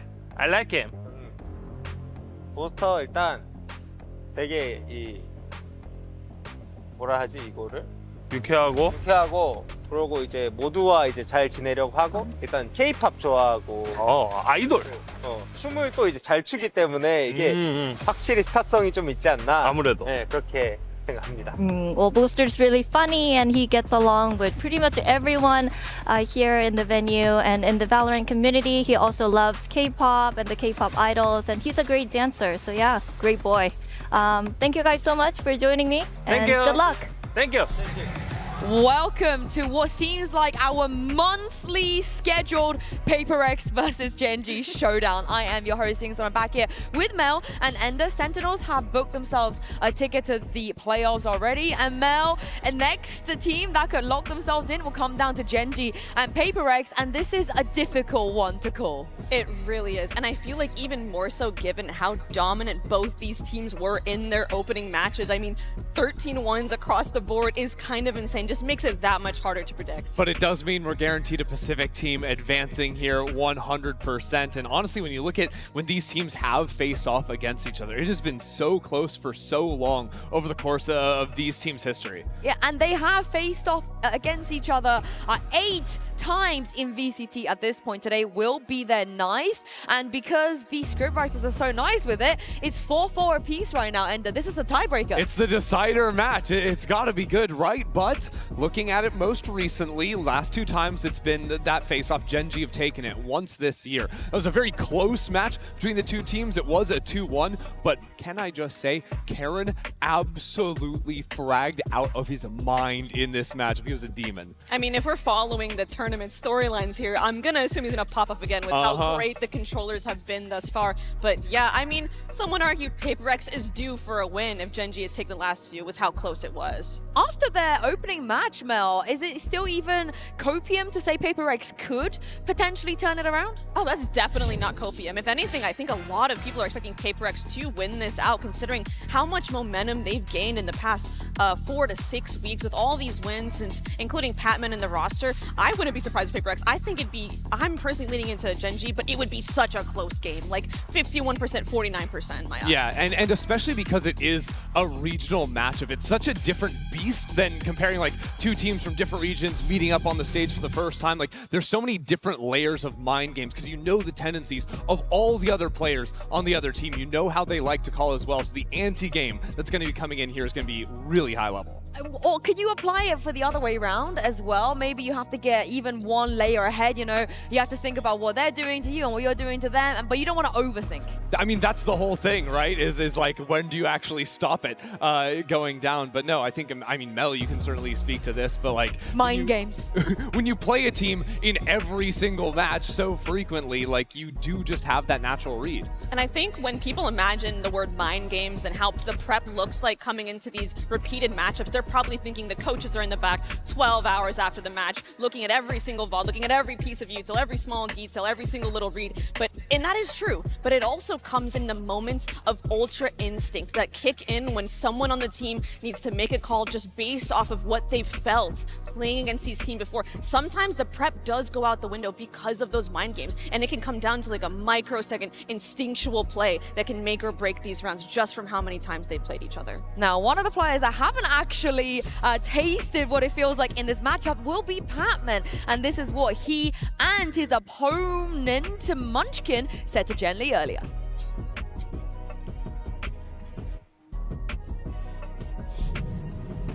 Hey guys, Jen Lee here with Munchkin and Patman. Now, let's face it, we don't really like regional matchups, but you haven't played against Genji yet. So what are your expectations? I'm sure it's gonna be a tough game, but I'm also happy that whoever wins among both teams it's a Pacific team who's going to proceed for the playoffs. So I'm happy. Okay, now Munchkin regional matchup. Is that a good thing or a bad thing? This Toronto warm-up, we play a goal, right? Oh, this is just a warm-up for both of you. You guys are going to make it to playoffs anyways. Okay, well, good. Thank you, and good luck. For those people that have never seen Munchkin in this environment before and interviews before, he is always like this. He's very confident, he's a little bit cocky at times, and Endo, I think he's earned the right to be. Yeah, when you've been this good for so long, you absolutely have. It's so fun to watch, and honestly, with the opening showing that both these teams had, you've kind of got to believe his words as well, that they're both going to make it through regardless of what happens today. I always ask this question when it comes to this matchup, but is one IGL better than no/5? It's hard to say. I feel like we have seen, you know, given the fact that, I mean, this might be a little salt in the wound, but for the PaperX fans, they have gotten second so many times. So far, up to this point, I would argue having one guy be the person that can make those clutch calls at any moment, whether it's 12-12 in OT or it's like you're up 8-12 and you have to secure the match, I would argue having one IGL is better. But Oh yeah, PaperX, sure. The IGL says that for job security. Do you disagree? No, I also agree. I was gonna say, but I did do some recon. I asked Forsaken, you know who's IGLing this event? And he looked at me and went, who do you think? And I said, all of you, and he said, yup. So there we go. Yeah. I have a feeling though that I wanna believe in this theory. You guys can get on board here. Okay. Yeah, I think Forsaken may be leading you astray a little bit because Minnie did say on his stream that he's been trying to build Forsaken up into that IGL role. So it could very well be a ploy to distract you from the real mastermind on PaperX. When you said this to me last time, Minnie was watch partying, and he said he was like, I never said that. Mel I is hate to chatting break it to rubbish. you. Yeah, I know. Okay. I was I like, know there's what I no saw. way. I said the same. I was like, there is no way I'm taking Minnie's side over Mel. Mel's never lied. No, why would Mel lie? And Minnie has lied multiple times. This is also true. And you know what? I'm going to tell you something that is not a lie, okay?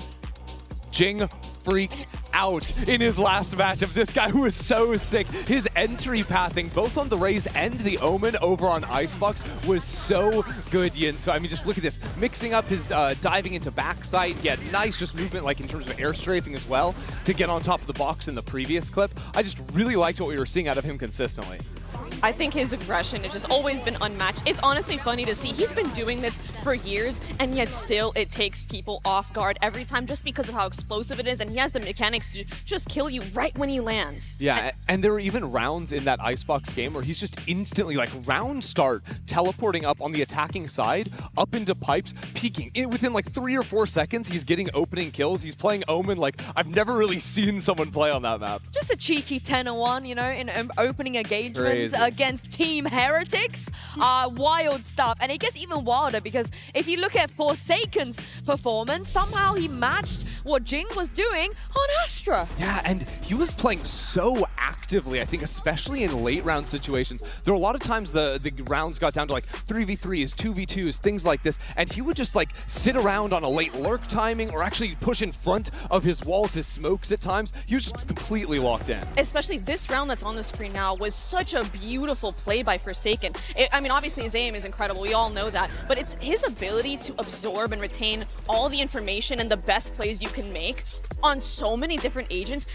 There's a reason why we don't see it so often in the pro scene, because it is so difficult, yet he makes it work. Yeah, and the stats here, he does this on every agent he plays. You know, it doesn't matter what kind of agent, what role, initiator, you know, anything, he can do this. But here's the thing, Mel, how much do we read into the PaperX victory against Heretics and also the Gen G victory against MIBR? Because if you take that at face value, they're the two best teams in this tournament right now. I think we can definitely read into it. I think Team Heretics, I know they had an insanely, you know, like I will say poor performance, but PaperX did make it look so clean. And I wonder how much you can fault Team Heretics for it, because PaperX brought so much energy and so many good game plans and so much good like kills and highlights that, I mean, to get a 13-1 like that, you do have to give them credit. Like there's nothing else you can say. And the same thing applies for Gen G. Having that 13-1 against MIBR, mind you, has Ospas, a guy that shows up to internationals and makes him look not nearly as dominant is an insane feat. So you 100% need to give your credit to both of these teams.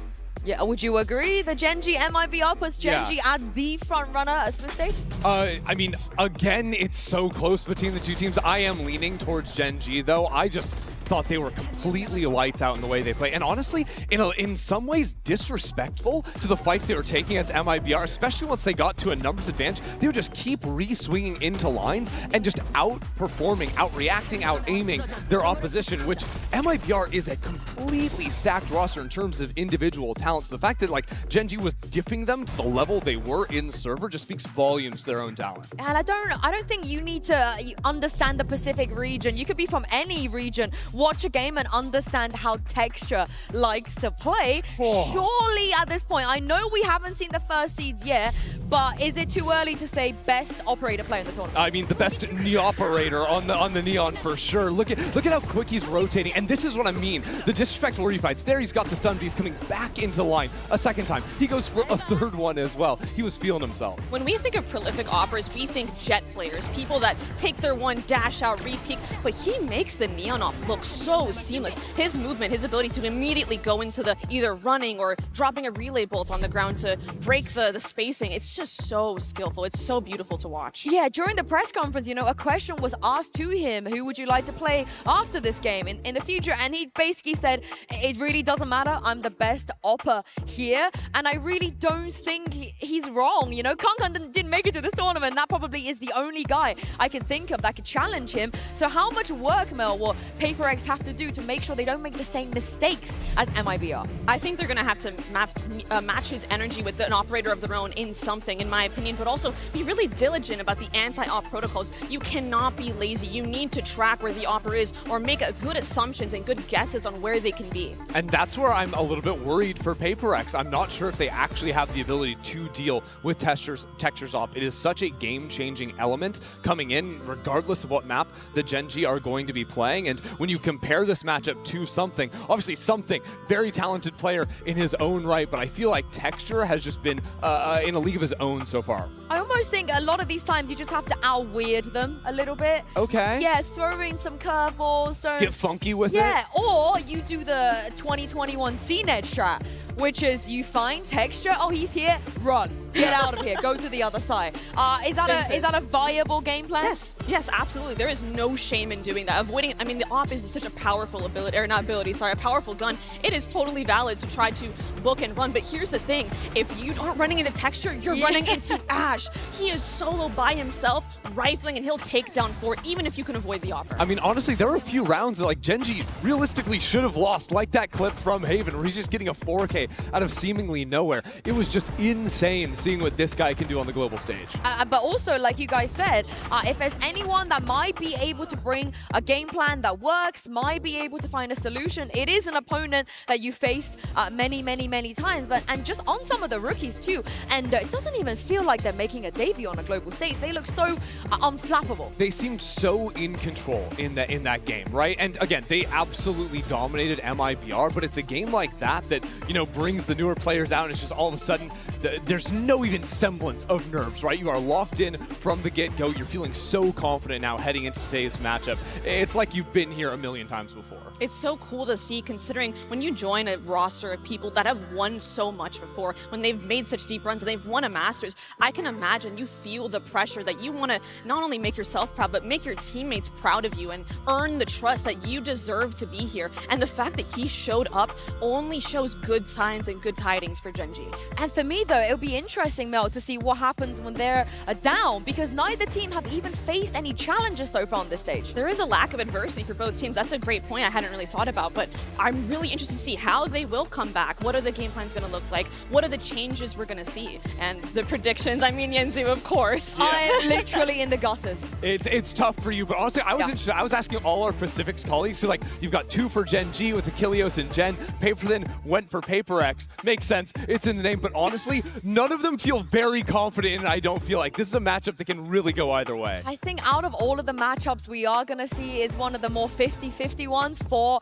a reason. Of course, today will be the 9th time we see PaperX take on Gen.G. So without further ado, the players are ready backstage. Let's send them down and bring out the players.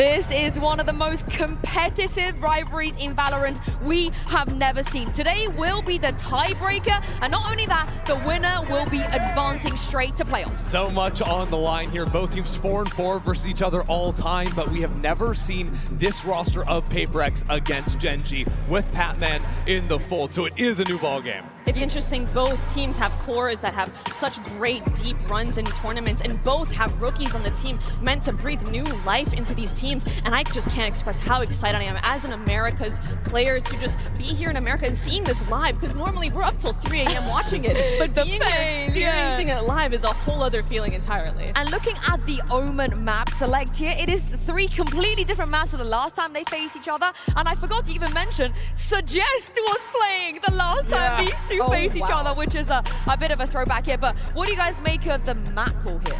I mean, what, we got Ascend, we got Icebox. That Icebox coming in after what happened to Team Heretics is definitely going to be a fun one. But seeing things start on Ascent, this is a map, again, Gen G played very much by the book. Haven't seen it so far this tournament out of them, but this is like the classic Gen G, back to the basics, fundamental Valorant map for them. Exactly, and I think Ascend is a map where you are punished more so for your mistakes than really any other map. It's kind of a battle between who can make the least mistakes, especially because this map has been played for so long. And honestly, everything that's to do on this map has been done, has been seen. So I'm interested to see where the fights are going to take place exactly. I feel like we're going to see long, drawn-out rounds, at least from the side of Gen G. Yeah, the slow rounds, and what does that mean? All of a sudden, the value of an operator goes way through the roof. So winning pistol rounds, setting up your econ early on into that, getting that into the hands of Texture, and you can run away with the map. Now, I don't want to read into anything, but when PaperX did experiment here outside of VCT recently, they ran Deadlock Chamber. Is that something you think could work perhaps on the global stage against Gen G? I think it could, given that we were talking about so much about the op prowess, and having a chamber player, you're pretty much setting them up onto these lines and getting the operator in their hands as soon as possible. And having that extra chip, I mean, you're never going to complain on the map like Ascent. I mean, that would just be the ultimate matchup, right? Of the classic versus the techie off-the-wall PaperX style. Would definitely be a fun clash to see.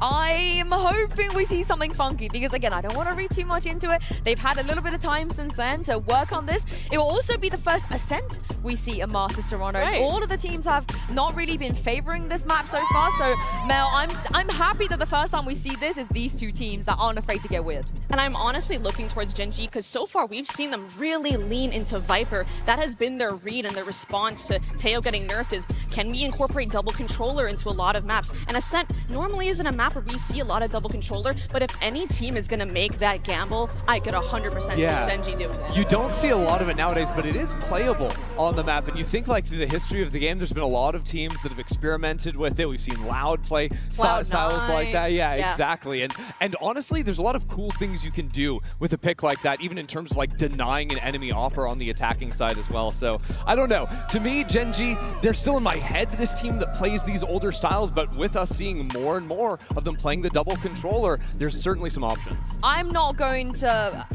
I'm not going to deny a Korean team playing the Korean comp on Ascend, that they invent, the stuff that they invent on this map, we still, everyone else still copies this, so if it works, if it ain't broken, don't fix it type of vibe. Yeah, and that's kind of Gen G's way. I feel like they've just got such a keen understanding of how to play the maps in their pool, both from a calling way, from an individual style as well, that you have to like bring such a level of individual firepower and strong game plan in order to ever break this team. And I think PaperX is a team that I want to say Ascent was the birthplace of us seeing that really true combination of firepower and understanding of the macro and util, because I remember in the offseason, people were watch partying PaperX's games and their offseason tournaments and be like, whoa, they're using this on Ascent? They're waiting for their drone, and it sounds crazy to say, but PaperX of the old was such a dual-heavy team, and I really feel like this was the birthplace of when we started to see Paper. Oh, no. Are we getting a shoey on broadcast? Not the Red Bull shoey! That's crazy. So why are you saying oh no as if we're not going to make you do one of those, Christy? Are we? Because there's no way you could make me do that. When you say no way, there is always a way. Everybody has a price. What needs to happen for us to get you? Not out of a shoe, sorry. What if it was a clean shoe? Brand new shoe. Yeah. What if it was, who's your favorite player in this tournament? No! What if it's their shoe? That's worse. Absolutely worse. Oh no, what about you, Mel? One of you two, one of you two. Let's have some fun. Okay. If it was a clean shoe, Yeah. maybe. But anyway, on to more important things here with Agent Select. If we get a double chamber head-to-head, I'll do it. You know what? I'm There not is going a to back down. 0% chance Gen G play chamber. Well, Foxy Knight is hovering it, and if this somehow happened, I will do a Shui in the crowd. And if this is, you know, evidence that I would do it. But they're all hovering right now. Nobody has locked in. They're teasing us. They're just keeping us on our toes. All 10 hovering. Yeah. This is different. And if a chamber does get picked, I want to say it was Divide that played the chamber, of course, before. So if it goes over to Jing, I'm not going to complain, but it doesn't look like we're going to get the chamber versus chamber. Oh man, I need someone to lock. My anxiety is through the roof. I have anxiety, y'all. Okay, we got a KO. KO. Normality has returned. Yes. Almost too normal. Yes, the agent you must play on this Yeah, map. it's too normal. Look at the other side of these hovers. The hovers on the other side tells a very different story. Oh, it's Viper for Divide. A Wait, Viper it's out of Rex. It's happening. Oh my god, they've looked. Wait, Gecko? It's Fade, Viper Gecko on Ascent. Wow, this is a complete reversal of who I thought was going to be picking Viper. This is insane. But again, like, I think Viper is so cool. They're starting on defense, unfortunately, but once they move to attack, like, you can do things like put mid-orbs, you can put mid-walls as well. There's a lot of different additive smokes you can make to just make the Jet's life on the other side really difficult with the AWP. You know what I was saying earlier about Ascent? What's there to be seen is out there, but this is completely subverting everything that I've laid out. 4 of the agents Paperex is playing are so off meta. This could prove to be difficult for Gen G. Yeah, and they did run this comeback at Masters Madrid. I knew I seen it somewhere before. It's time to throw this over to your casters, making their debut casting Gen G versus Paperex on the global stage. It's Achilles and Paperthin. Well, here we go. It's the first time that you and I get to cast these two teams up against each other at an international event. And we're still getting weird stuff. Paperex continuing to iterate and to develop. Is this burnt? Is this going to be delicious? I have no idea, but they certainly have cooked. It's just classic Paperex. I mean, it almost feels like a Sunset comp. It should be very interesting to see how they're going to run it. I mean, early with the toxic screen, it's going to be cutting off the front of A, and they're setting up some kind of mid-hit, but all of Gen G right now leaning in the A direction. The one way there from Forsaken to slow it down just a bit, but this has been looking A all the way for Gen G, and they're just doing a little bit of diligence, checking wine with the knife, making sure that that's going to be clear for this push forward, and some pressure going to be put potentially onto Papman early, but they're not really quite reading this just yet. It's going to be the recon forward smoke here. Cut off that door. Nanoswarm as well going to be invested. Forces Divide away, so can't stick around to try to spray through that smoke. Minor amounts of damage taken here by a couple players on the side of Gen G, but for now we'll have sight under their control as they look to try to go for this plan, but Paperex do not want to allow that to happen. Forsaken is just running at them, managing to find one. Ash ready to get back. Forsaken with a second, something getting a piece of the pie. Last player standing. And suddenly we find One ourselves now enemy in the remaining. 1v1. The tap's coming through, but Foxy finds the headshot. Is Gen G continuing in pistol dominance. Didn't drop one yesterday. It looks like they're looking to stick to the same script here. Just kind of a rock, paper, scissors in the game plan there. Paperex looking mid all the way. Meanwhile, Gen G just thinking A. And the retake looked pretty good initially for Paperex. They throw in a paranoia. They're using the fade util to force all the players into hell, and they have a real good chance. Jing didn't quite find the shots, though, with the Sheriff. And that forces Forsaken into the 1v1 after he cleans out hell. Can't quite finish the job against Foxy. Close. Too suppressed. But Gen G comes out just ahead in a very important opening pistol on their attacker's side. A full investment, everybody with a weapon beyond the pistols here for Gen G. And with that Guardian, Foxy 9, Marshall in hand, waiting to see if there's any kind of big push out of the A site, but Paperex, they've already rotated and stacked everybody here at B. You see up over the top, taking chasing, finding one, but Munchkin answering back in reply. That Stinger able to find 2 quick kills. The Spectre as well. SMG's coming out on top here. So they're still going to commit to the pivot across towards that A site, so still maybe an opportunity for something to get the jump and find a bit more damage here. Here's the footsteps, finds the headshot instantaneously. Peek out, dodges. Now finds himself with a weapon in hand, but Foxy 9 will be able to get the shot. So a bit of damage going to be suffered here, but Gen G managed to get the 2-0 start. Yeah, they're going to keep a couple of those Guardians over. Very potent weapons in the hands of those players. Paper Rex had a couple Sheriffs in there, but mostly going to be up with rifles, a few half armors, regen shield for Jing. Off the rip here, Forsaken just playing that corner for the Sheriff. Batman scoops it up, tries to go for something, but Card and Munchkin not having much of it. Foxy 9 reliable on the back end in 2 rounds in a row for Gen G. Things getting scrappy between two teams who know each other very, very well. Last year in Pacific, of course, they faced off in the kickoff and Stage 1 Grand Finals. One going Gen G's way, one going Paper Rex's way. So there is quite a bit of history here. Both teams want this win desperately, but as you saw in the pre-show interview with them, there's a lot of love on both sides too. Timing on the flash, no one there to receive it though. Forsaken go for a couple straight shots through here and does nearly find some damage. Just a pixel out of place there. Cut of the noise, Gen G gonna look to try to convince Paper Rex to maybe try to rotate out. Wingman now sprinting forward. Checks and doesn't spot anything. And this is something back on Gecko.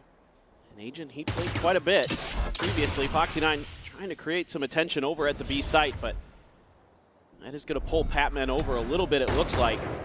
Forsaken now uses the paranoia to stall just a little bit. He's going to try to fight this, maybe. Connect on damn near everybody, and he can't get the weapon to realign fast enough. Texture narrowly surviving, able to find that kill. Busy connecting with Naron, safe in position, rotates across. Shuts the door. Paper Rex trying to get clustered up. Foxy 9 still going to be in a very deep flank just now, making his way out towards B as the spike gets ready to be planted. But Texture trying to take some space up in towards heaven. Falling to the wayside as Patman, the pre-fire, is able to find one. Karen now going to be dead as well. Something heads away with the elimination. Going out, spotting the drop down. Munchkin somehow gets that kill. Foxy 9 now striking in from behind. Finds Jing. Munchkin gets another. Runs him down for 3. Gen G convert the bonus. Just incredible stuff here from Gen G. This is just classic of the way that they want to call it, of the way that Munchkin likes to operate on any map. Doesn't matter where they are. Let the Sentinel player do some lurking. Find your moment to strike. They do a great job being patient in the early part of the round. They don't fall into the little trap that Paper Rex is trying to set up in A main. Let's go, guys! Let's go! Ever the hype man. Yeah, he's very fired up. He's been very, very hype. A bunch of Sheriffs and one Stinger there for Jing. Jing thinking about trying to push his corner. Texture just holding this, crouched right around there. It's got Karen up over the top here.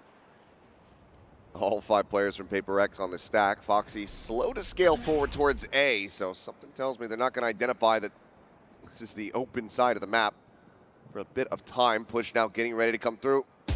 So out of place, going to be spotted. Line up. Karen able to find the 1 kill. Does a decent amount of damage though. Tavai and Patman both are tagged up, and Texture's got the read. Knows exactly what Forsaken's going to try to do. Gets him through the smoke. Stops him from grabbing that weapon. Jing's going to try to blast back across to get it, but the smoke now dissipates. Mr. 4K himself, does he make an appearance? He absolutely does. It's fantastic there. Great patience from Gen G, just understanding how hungry Paper Rex was going to be to scoop up Karan's rifle that was on the ground. But you're going to go into a quick operator here for something. 4 in a row to start this attacker side, but this is the part of the map. Think back to Gen G versus RRQ in the Stage 1 finals for BCT Pacific. This is where they did their damage, was on the attacker side. This is where both teams did their damage, was on the attacker side. Yep. So certainly you feel like this is going to be the better, actually, side for both of these teams. This is Pacific. We don't play like the other regions. Ascent isn't as defender-sided as you think. It depends on what device is going to have ready to go when it comes down to that Viper, but quick intervention here after the 0-4 start. Well, our first timeout call is Alex and Mind Freak. There's the assistant coach. We'll have to try to course correct a bit here.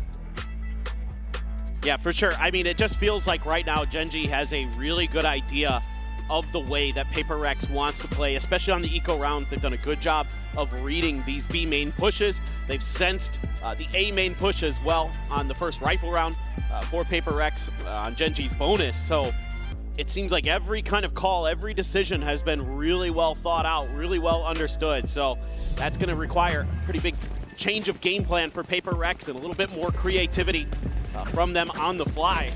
Because right now, Gen G seems to have them pretty well understood every twist and turn. And this operator has to get effective, has to be impactful for Paper Rex. And they're going to try to get something done right off the rip, potentially. It's Jing and something over here, right outside A main. One away from having that thrash at the ready. The push for the punch, connecting in Texture, mowing down two. It's already a disaster. Forsaken's gonna try to go on a timing, does manage to trade it back, looks for a little bit more, get some damage on the Karen, but cannot confirm the kill. Player advantage still gonna be there for the side of Gen G.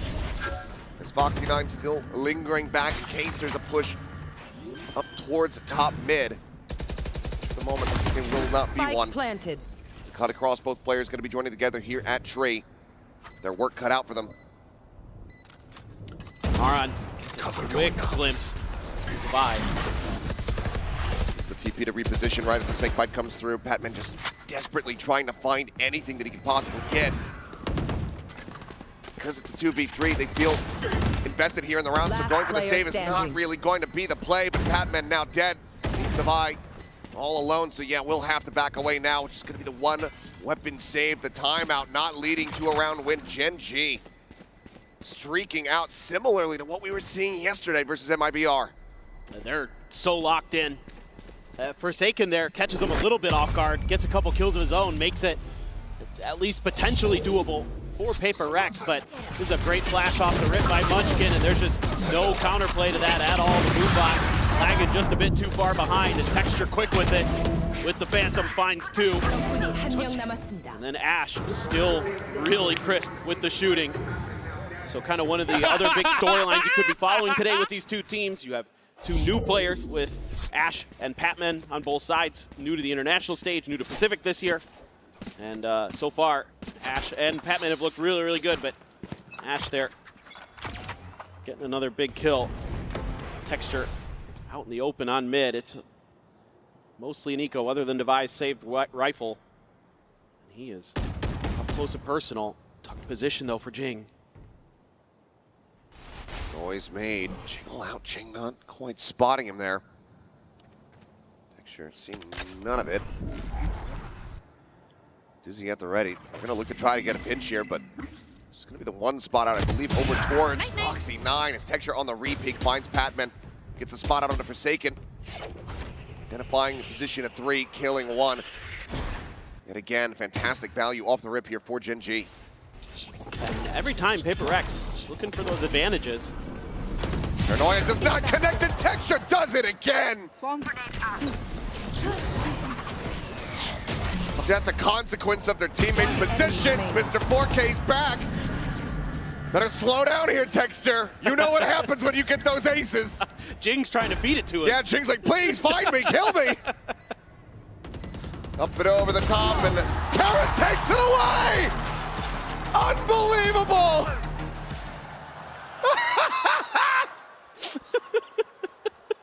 That is devious. That's but classic. For the Gen G heads here in the crowd, they can breathe a sigh of relief. It's just classic Gen G. Deny Texture the ace when he's got it just for free.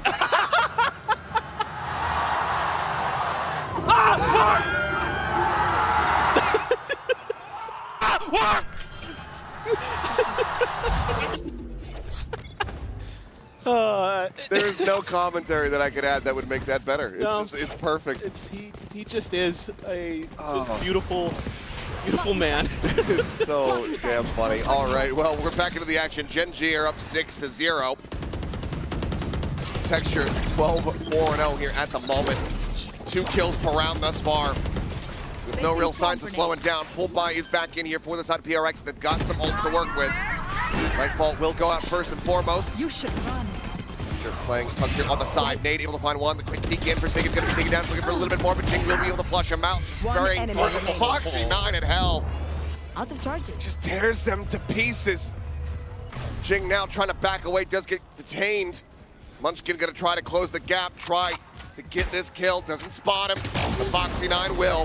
A 4K of his own. 7-0. Well, this is pretty crazy. I mean, Paper Rex continues to try to make hard reads off the rip, leaving one side of the map relatively undefended. And Gen G's been able to either anticipate it and play against it, or just find the open space and quickly capitalize, set up for these post plants. And even with all those ults invested, Paper Rex could not convert, and they're gonna go for the second timeout already here. Really feel like they need to get more rounds on this defender side. They can't let this snowball out of control. Yeah, certainly not. Looks like they're gonna be investing as much as they can. Not much cash there for the side of Patman. We'll see what he ends up landing on as far as Abaya is concerned, but 7-5, obviously you'd say, okay, pretty good half. Yeah. You know, just glancing at the numbers, 8-4, not so great. Coming off this defending side, pressure is upon them. They need to respond here going into this next round. No, that one ends up being quite costly. The Nightfall used, the From the Shadows, the Thrash. They threw everything at that retake, and it just did not phase Gen G at all. And they had the lockdown in play, so you know that has to be quick. It has to be very effective for Paper Rex. They're going to get that done, and there was just no hope. Foxy9 from hell just absolutely ruined it.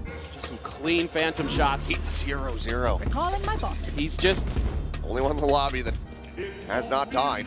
I mean, he hasn't been pressured much on a lot of the times where he's playing that solo position. It's been a lot of 1-4 for Gen G, and he's done a pretty good job of just avoiding any disasters and then being that last guy to bail the round out if needed for Gen G. Spot out onto one with the 0 point. Forsaken down over at Wine. But you can just see how wary Gen G is of some kind of trap play. It's been round after round after round of Paper Rex trying to catch Gen G in a position where they can get them in a crunch, get them some early advantages in the kill count numbers, but every single time Gen G's come out ahead and they're working the map incredibly well. Munchkin's gonna stick around though, over at Gelato. Peek about to come through, something needing to hit this shot. He's able to do it, gets a follow-up. Karan gonna be taken down as well. Best start, best hope here for Paper Rex to try to get themselves on the board. We're in round number 8. Mosh at the ready to try to buy some time here. Further delay. Starts healing back over onto the site. Something does eventually get flushed out. Player advantage still there for Paper Rex as rotations start to come through. Take on the TP, now to be pushed forward, takes the fight. Forsaken 30 seconds left. comes out on top, delivers Foxy9 his first death. Ash now in a 1v3. Spike planted. Try to clutch this out. He will not be able to do so. Sees nade not necessary. Patman finds the kill, and Paper Rex find their first round win. Yeah, this is just a nice hold from something. Really needed to come alive a bit there, and desperately needed this 2K. Give them that 5v3 advantage. Forsaken, been pretty sharp. Most of the map actually. He's been finding his, and he's got to get the team rallied. He's been the emotional leader now for Paper Rex. He's the one popping off. He's the one standing up. He's the one who's vocal. And he's gonna find a way to hopefully get them back into this. Gen G though, sitting on some big ults. Ash has that Hunter's Fury. There is still the showstopper for Jing. Didn't pop it the previous round. Texture with plenty of money, still just going to be looking to go for the Stinger here, so likely going to be reinforced by the Blade Storm. Which means we could likely anticipate a bit of a pacier hit here from Gen G. Already storming forward. The showstopper up and over the top though. Jing investing it at the right time. Khan, however, now alone, the spike stranded. Used his ultimate, the TP in towards boats, and now needs to find his way back into B main to try to recover this. Which would take it down to a 1v1. Something though holding the angle. Can Karan react in time? He absolutely does. Finds the shot. He's not even strafing in to try to go for the spike. He's really suspicious about Forsaken's position. There's no way to know though. He still has time to work with. No info. Forsaken gonna send a smoke over towards Alley to try to fake that he's coming from the other side. Starts favoring Forsaken because now he's gonna have eyes on this spike. Still has the paranoia too. It's gonna be a bit of a standoff. Forsaken can basically just end up playing the same position that something was in. Checks back around over towards mid to make sure that there's no big re-wrap through bench and pizza. Take a long angle there. 30 seconds left. Sets up the smoke. Karon reading this well. I have the spike. Spike picked up, just continues to play quietly. 20 more seconds still to play with here. How quickly can Forsaken try to get on top of him is the question. TPU's not taking any chances whatsoever. Forsaken starting to move forward. Going to try to get the jump here as the plant goes through. Smoke cycled in. Karon gets the spike planted. Right in here behind Karon for the moment. Just trying to spot him out. Considering a pre-fire. Drops that into the smoke! Gets the read, gets the kill. Forsaken on his feet. Paper Rex on the road to recovery. Yeah, tremendous patience being shown here by Forsaken. Using his utility wisely. Those smokes to buy a little bit extra time. Great up and over there by Jing. Kind of one of those things that maybe don't anticipate because you don't play against Razes too often on this map. And it works a treat. Paper Rex has 2 in a row. Can find a few more now. They can definitely make a map of this. Again, attacker side is where these teams are going to be looking to do damage on this map, but you know, Gen G's defender side, as we saw yesterday, absolutely fearsome right now. The way that they are controlling space, taking contact. Well, it's going to be a raised tiles crunch. Get the hunt reveal. Foxy9 completely blinded up. Didn't know where it was going. Ends up falling. It's going to be a player advantage. And off the start here for Paper Rex. That's the first time they've really been able to punish Foxy9 on his own like that. So that's a nice pickup for Paper Rex. Batman is so deep. Deep into the spawn here. Does get spotted out though. Flick not going to connect. Texture chasing forward. Ooh. Getting rewarded for it. Is he ready for this peek from Forsaken though? The answer is no. Gets the kill. Jiggles back out with a TP. Player's still going to be spotted. Map control firmly in the hands of Paper Rex. They've done a really nice job with this one. You know he's going to be right there. You're suspecting that somebody's going to try to back him up. Ash cut off Jing. One enemy cannot do it. Spike down. Pushes out, B. barrel stuffs. Ash gets taken down. Karon now needing to clutch. Finds the first, but Forsaken will once again get the better of him. That's 3 in a row now for Paper Rex. Yeah, these are some nice calls now starting to come through for Paper Rex. Forsaken putting the team on his back now. 12-8 in the kill count. The only one that's positive in that department. And he is setting the team up nicely. Just plays that angle again. So patient on the Omen. I'm really impressed with his ability. I mean, it shouldn't surprise anyone. He can play any agent at the highest levels because he is who he is. But he looks really good in these last couple of rounds, just showing tremendous understanding of his situations, how to use his utility, how to maneuver the chess pieces around himself. And now it's going to be Gen G's turn to call a timeout to try to stop this 3-round run that Paper Rex is on and see if they can really do some damage in this half. Yeah, it's still advantage at the half no matter what, given the 7 rounds racked up, but seeing the streakiness of Paper Rex starting to build up, they want to try to slow the roll a little bit here. Close out with as big of an advantage as they could possibly get. 9-3 still on the board for them. Let's see what these adjustments look like, because last couple rounds, I mean, they have been close. Paper Rex, for the most part, has been teetering on the edge of losing the rounds, or at least the 2 previous ones. Yeah, I'll be curious to see what they want to do with the Hunter's Fury from Ash. It's been tough to find opportunities to use it because of the aggressive nature of Paper Rex. You know, it's tough to get the read on where they're going to be, so finding that safety to just stand back and let it rip, pretty challenging. And Paper Rex looking to try maybe another B main hit here, and that's where everybody from Gen G is. This is, here we go. Gonna go for it. This time not up and over the top because he does connect onto one. Texture at the same time. Getting blocked there on the wall. Still comes away with the kill on a Batman, but Forsaken able to find 2. Spike now in his possession. Once again, Gen G find themselves in a spot where they're gonna have to try to refight back in towards B main, but my God, Texture, instantaneous. Karon just eating the stun. Divine now finds himself very much alone. Spike planted. Forward trying to divide and conquer. Finds the first, but Texture right there with the trade back. Gen G stopping Paper Rex in their tracks. They get themselves up to 8. Yeah, this time the tiles crunch Doesn't quite come through. It almost works. Forsaken finds a couple big kills. This is Texture, able to just get around that corner using that updraft and dash. Catches Patman completely by surprise. He probably thought there's... Yeah, exactly. He just kind of panicked a little bit there. The mouth wheel there for him. Not the result that you want to see. But it's all because Texture gets around that corner like that. Otherwise, that's probably Paper Rex's round. Now you got an operator again for the last 1.5. Patman does manage to go ahead and secure the orb.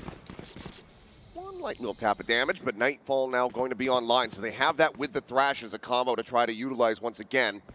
Didn't work out for them on that A site retake several rounds ago. See how they fare this time for Gen G.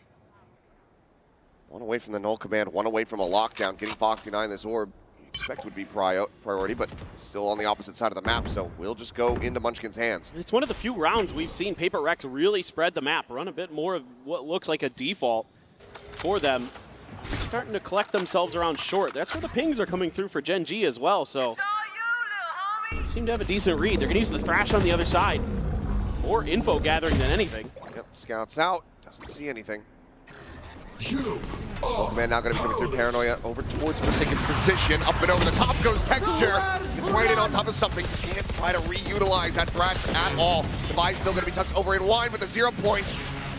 That should have told them everything that they need to know. That being said, he's still managing to find a backstab. Looks for a little bit more. Hits himself a third. Defy turning the tides of this round. Foxy 9 alone on the site, dead. Down A. It's Karan now trying to get his way back through. How has Paper Rex done this? 10 seconds left. What an unbelievable recovery.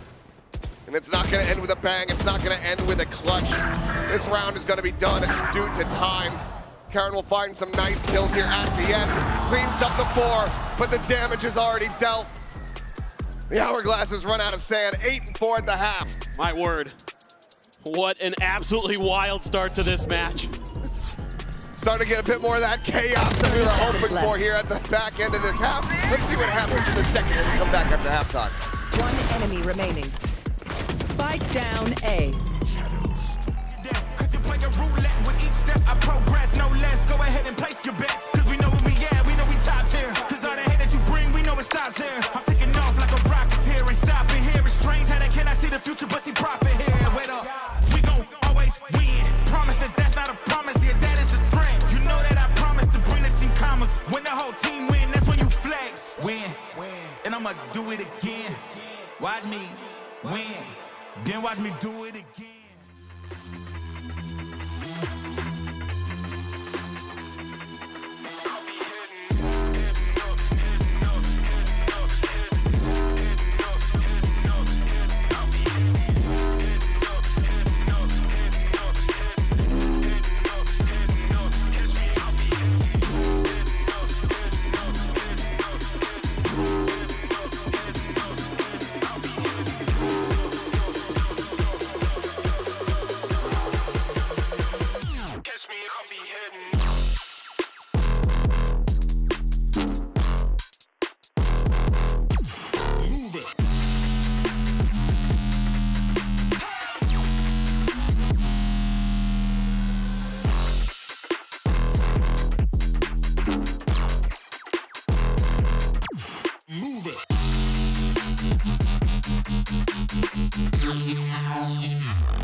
Alrighty, we are back and about to go into this second half. 8-4 the scoreline at the moment with Gen G out in front.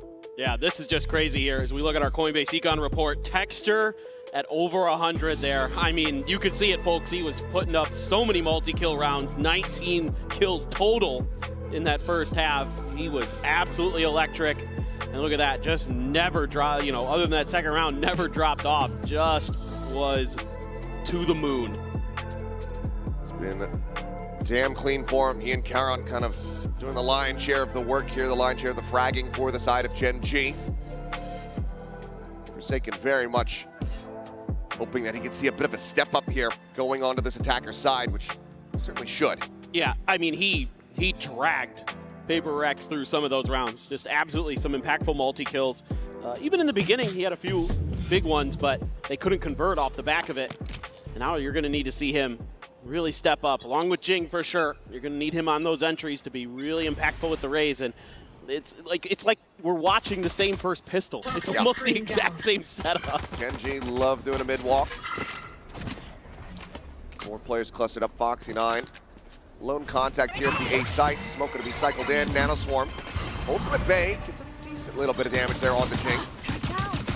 This turret will get cleared out. Now Paper Rex can start making their way forward into the site. Foxy's going to try to clear this door very quickly. Doesn't even get all the way down. Spike planted. No, doesn't quite scout onto him, but at this point, not going to matter too much. Ping reveals coming out. Sheriff in hand here. Something in Jing able to find some kills to trade it back. 2v2 texture. Never to find that headshot. One enemy remaining. Taron there, last one standing. Gets them over the line. Gen.G still not dropping a pistol here in the tournament. Well, and one of the things that makes kind of a big difference here in terms of who wins this pistol with a very similar start, right? Like, both teams weren't playing on A, on their defender side. It's the Nano Swarm that buys that little bit of extra time. It's the quick clear of the door here for Foxy, and then the util flood is great. They're catching Paper Rex when they're not able to get set up into those post plants, and they're just ripping them apart. I mean, Paper Rex fights back. You know, something, Divide getting involved, but it just isn't quite enough. That extra layer for Gen.G comes through once again. It comes down to that last player. This time it's Taron. And that's got Foxy9 fired up as well. Had a little bit of a slowdown there for him. From 8-0 to now 9-6, I believe. Solid start. Gen.G, an anti-eco win, themselves up to double digits. Not going to be seeing any kind of force here from Paper Rex. It's just the 2 Sheriffs in the hands of Divide and Jing. So they will go ahead and continue to play Pac-Man, getting the orb collection to try to fast-track this Thrash. Yeah, Forsaken's been over here making sure that A main is under their control so they can try to make some kind of move. It's not going to surprise Gen.G too much here. Good tap at the second orb. There's 1 sheriff, or 2 sheriffs floating around for Paper Rex, Divine and Jing. But they're going to think about a different direction, and for Gen.G, it's just play defaults the whole way. You do have Karan sliding in towards short to help out Munchkin. But Ping's come down. This might be a setup for a Paranoia into a hit, but Karan's got to judge. Playing this close to the door, the Paranoia wouldn't mean too much of anything. Would still have enough vision, enough range. But there'll be a Prowler to check it. Now they know that there's going to be a judge in play. He's eating damage through this smoke. 30 seconds left. There's 1 shell left, has to backpedal away. Push forward. Let's manage to find 1, something going to be taken down, but now they are going to be contained as texture. 1 enemy remaining. Let's get a kill. Jing answers Spike 1 back there with that down A. Sheriff, but now Forsaken, noted, spotted, just playing around with him, showing the gun barrel. Like, can't kill me. He will swing in to try to find a bit more damage, but it's going to be Gen.G now up to 10. Yeah, that's just a really good read here from Gen.G, having that judge right where it needs to be, where even if there is a Paranoia that hits him, you can't really, you know, there's nothing, like you said, that can be done about it. From the side of Paper Rex, they're trying to fight their way through, trying to spam in, but not able to connect, and then it just turns into a meat grinder. Smoke's dropping. Now Devi's smiling though. He's having a good time, and even Forsaken smiling. So I mean, at the end of the day, are still good. At the end of the day, these guys know each other incredibly well. Yes. There's always going to be some degree of fun having going on. Aggressive space control here from Gen.G. Trying to just maintain this here at A main. Texture uses the tailwind. Manages to duck back though, but still re-swings out. Gets a shot across on it for Forsaken, but cannot find that kill. Texture dead off the rip. Puts Paper Rex in a good position to try to prevent yet another bonus conversion from happening. Man, Jing pushed all the way up by himself through mid. Devi. Wide swing. Finds the first. It's a good readjustment. Standing ahead. But will be able to get that kill in the end. Grabs the gun. Backs off back in towards the site, but like you said, Jing continuing to advance. Takes a peek around over towards that defender's spawn. See nothing at range. Spike down B. And you take out Patman. A solid check there. With it, Dizzy comes away with the kill in the end. Sets up for Jing to crunch in from behind. Spike. Spike plant will put him one away from having that showstopper at the ready. As Munchkin now see what he can get done. He's gonna scoop up a rifle though.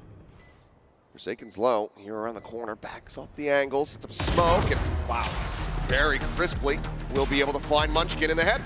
There you go, Paper Rex preventing the bonus conversion to get themselves to 5, but the double head around win rate just to tie things up. Yeah, just good anticipation there by Forsaken. Vi just gets a little bit overstacked. Karan hit a headshot into a body shot at range with the Sheriff. Absolutely nasty. Forsaken though, showing a little nastiness of his own. Cleaning up when he's on low health, keeping that gun, keeping that economy going. Yeah, and now we have is. the operator in play. The desk was talking about it. How do you try to deal with Texture with this op in hand? Look where he's at. We all know what he can do at this door. Well, fortunately for Paper X, they don't have a Killjoy. That's the good news. Less of a concern for them, but it's going to be a Thrash coming through. At least a scout in towards Market. Texture, ooh, not hitting the flick. Snaps down the Cloudburst to try to escape. Spammed down to 5 HP. Peeks out to Jing. Get the elimination. So that's how you deal with it. You just overwhelm him. Up and over the top. Foxy 9 obliterated. Ash will be able to get the shot there. Put down the enemy raise. The player advantage is here. Prowler not cleared. Running out of bullets. Running out of life. And this flank is even noted by Defy, who's holding down mid. Cowan able to go ahead and get a kill back. Keep his weapon in hand in all likelihood. But Paper Rex still looking to advance forward to try to run this back. The gap now just about to be 4 rounds. Karan is still damn clean. Yeah, he's still hitting good shots. That's okay. Plenty of money though in the bank, and something's even gonna scoop up that operator from Texture's dead body. Let's hold down the angle. How aggressive do they want to be with this though? And that op is quite a nice prize, especially for Paper Rex. Something would love to use that to control some mid space or just try to outduel his opponents in main. Is Patman gonna make a go of this?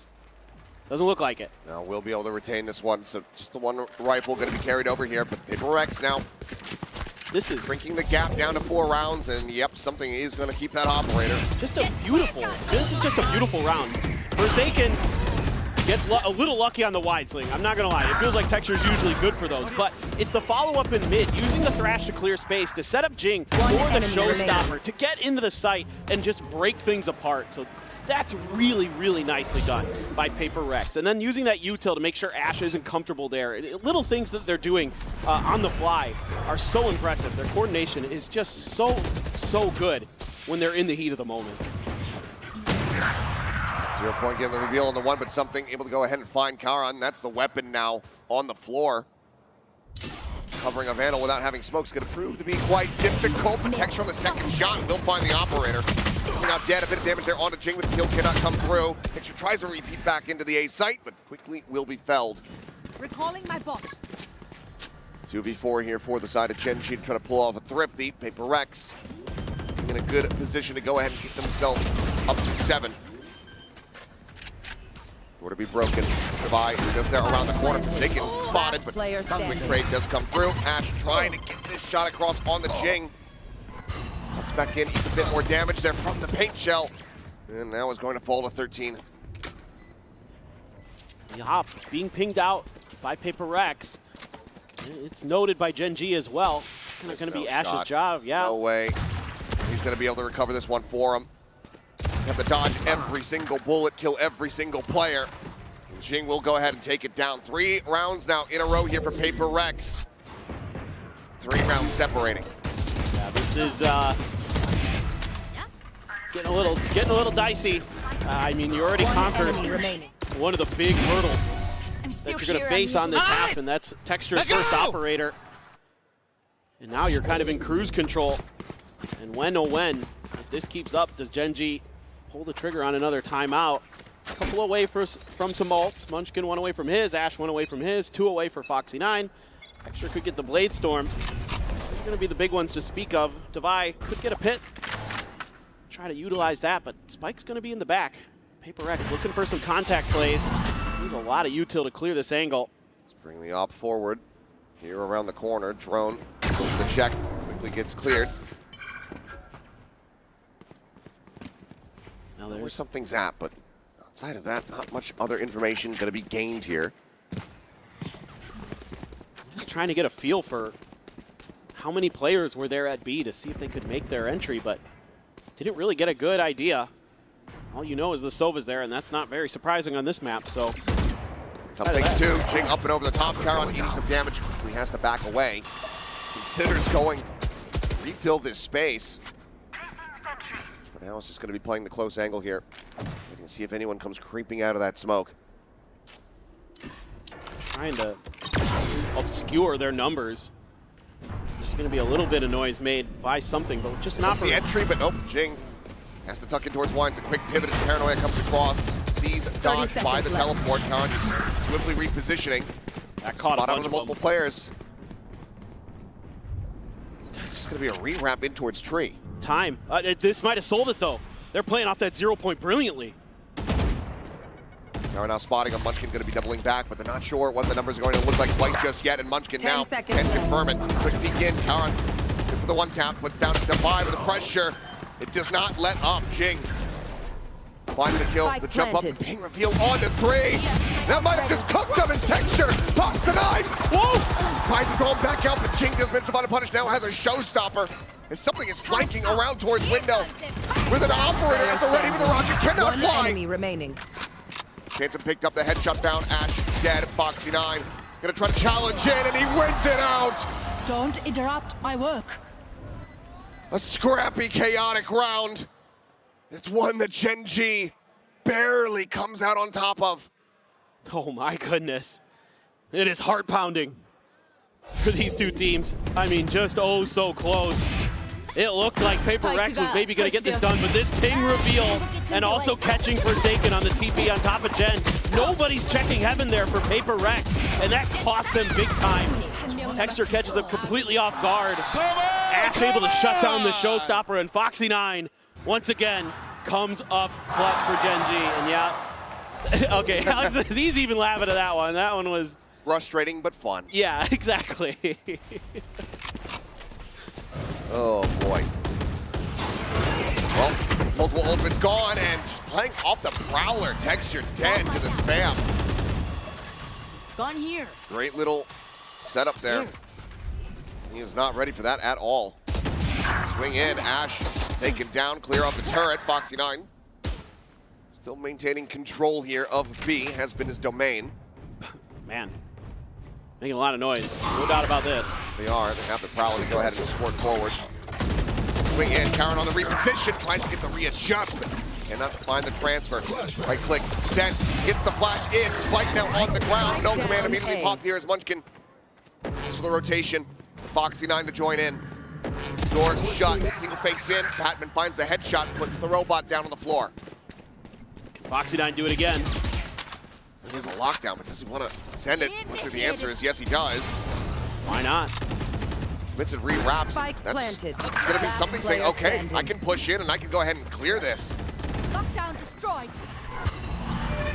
Eats the haunt reveal and cannot get the shots adjusted. The double face from Paper Rex benefits them heavily. They bring the gap to 3 once again. It's just crazy. So many of these rounds just come down to split-second decision-making. It looked like maybe Munchkin with that re-wrap over into A main would maybe be able to turn this round on its head.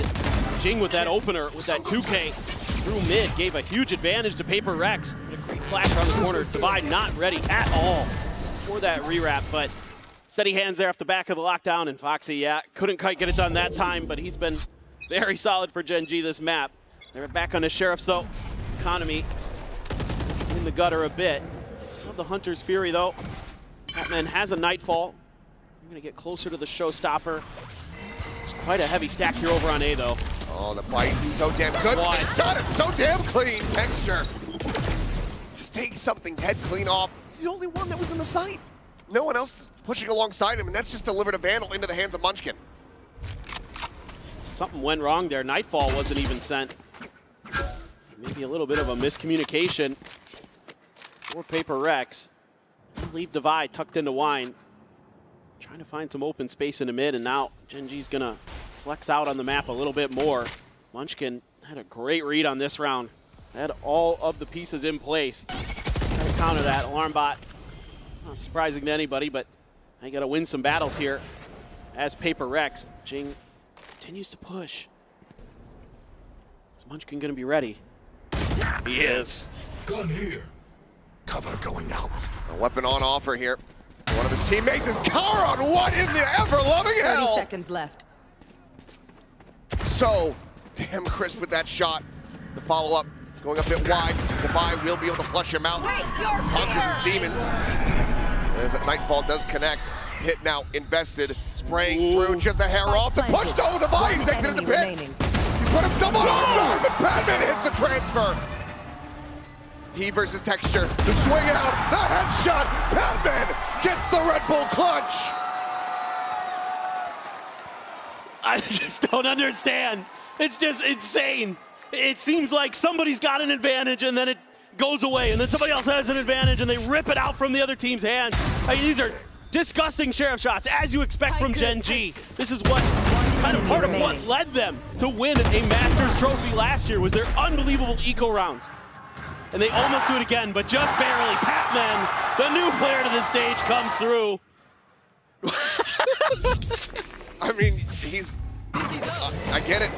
Why is it this close? Why does my rookie have to clutch against what started as nothing but sheriffs? Yes, I'm in pain as well watching some of those rounds. I'm not gonna lie. You have an operator here being purchased up for Texture, so that's gonna cut down to a couple Guardians.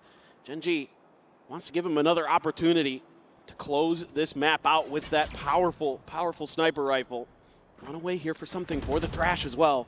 If he can find a kill, he could clear out towards A. Munchkin needing to hold the line. Jing now one away from that showstopper, but Munchkin just goes off of timing and something. He's the brunt of the damage. Get off the start here once again as Prowler's going forward. Paint Shell's going to be sent. Quick little exit on the tailwind there, but Prowler chases up towards heaven. Does not necessarily know Karon, but he will still fall. Showstopper going to be sent, lobs it up, gets quite a bit of damage there on the Texture, but cannot confirm the kill. Spike planted. Still alive, still can have impact.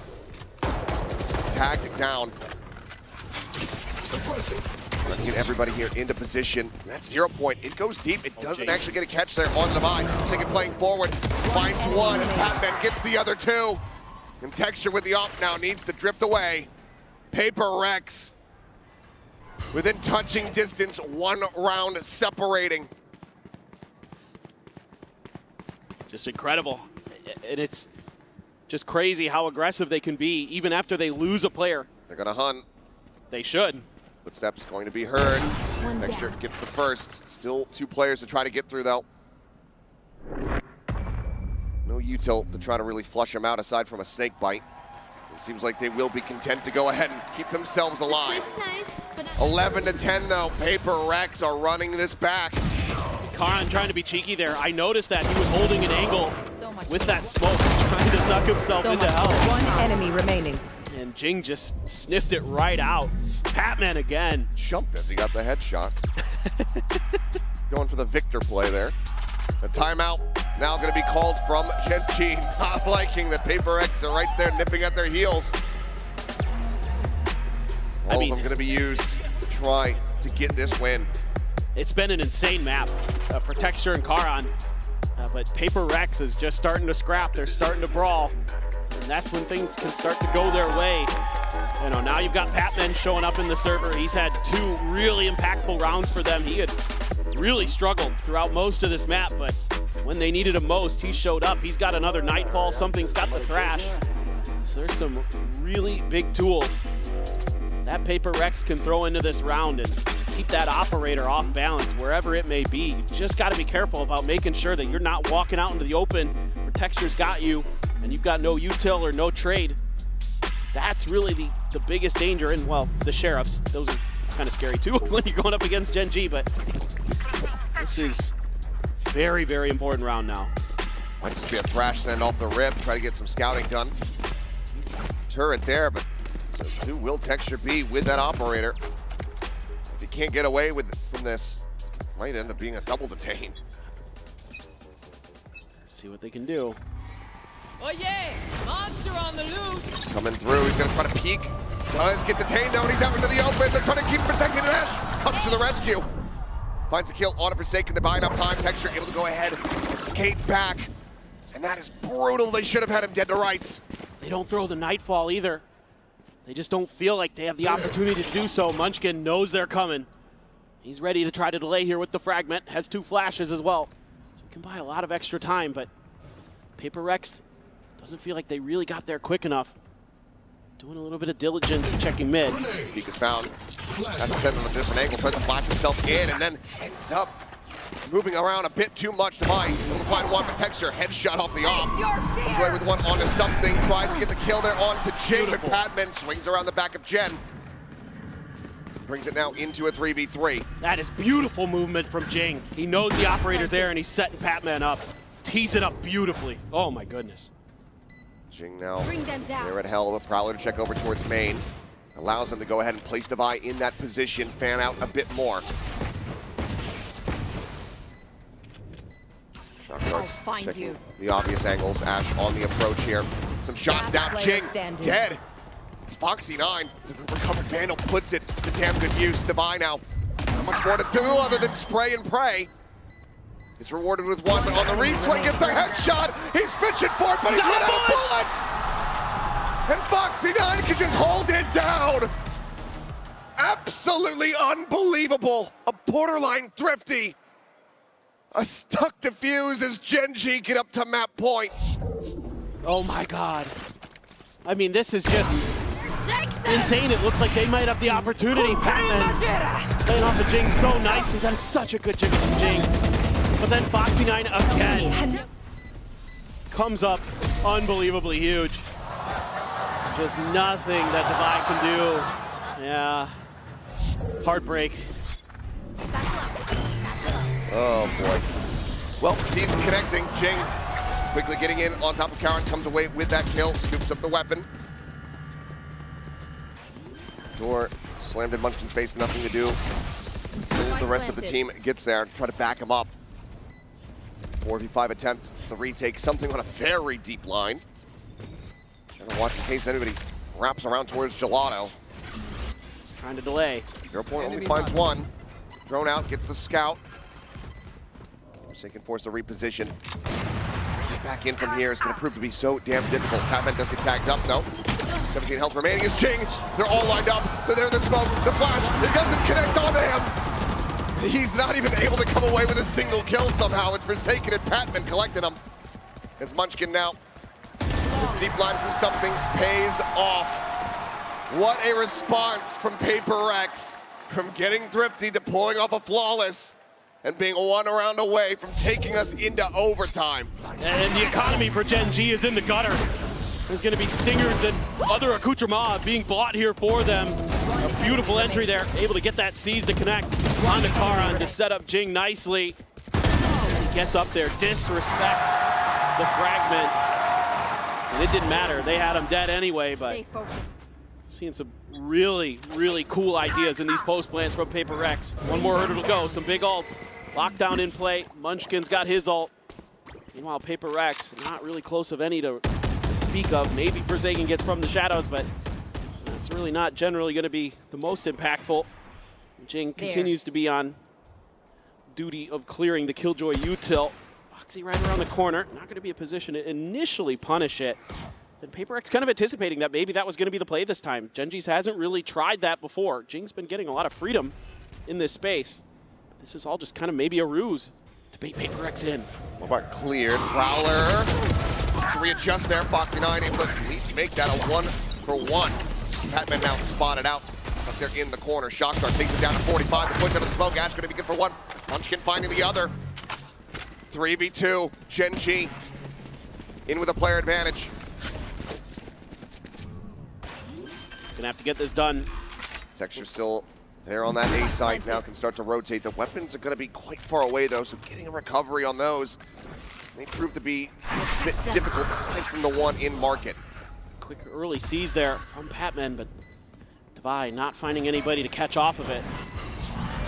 Want them over the top, reveals two. Texture not gonna be noted by that one. He's gonna look to go ahead and try to barrel step here against Devi, but he gets taken down! Last player and it's all on Karan. Just the stinger in hand, and it's good enough! So damn close to OT, but still so far away. 13-11, Gen G barely scraped by with a win on their map pick of a set. It's just madness. That's kind of what you expect here with these two teams. So much talent between the two of them. Absolutely. Well said, done, and dusted. Icebox coming up next. We'll see if Paper Rex can make this a full 3-mapper.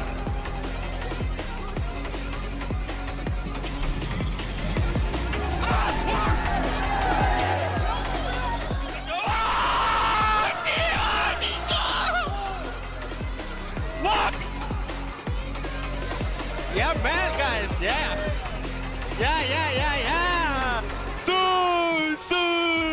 Go, guys, let's go.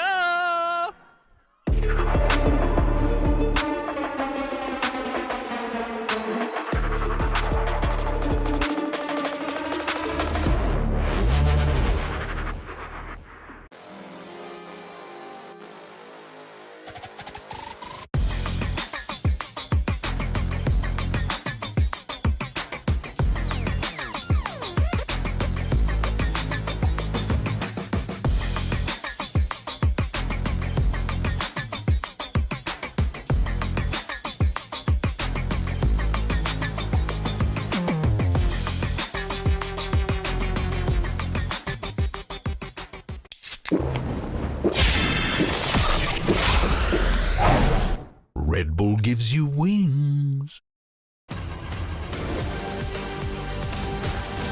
Hey. Let me show you how the folks does it.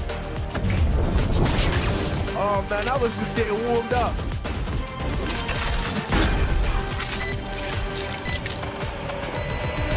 Spike defused.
Open it up!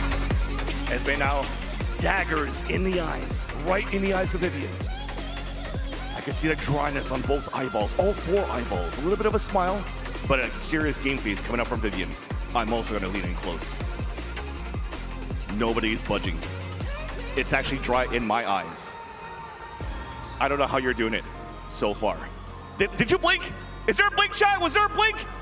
Esme, unfortunately, it's going to be Vivian or winner for Paper Rex. So Paper Rex is going to win the series. Some gifts coming through. Thank you so much for participating. We have signs, autographs on Paper Rex and Gen G. So thank you so much for participating. Chat, now it's time for you to lock in.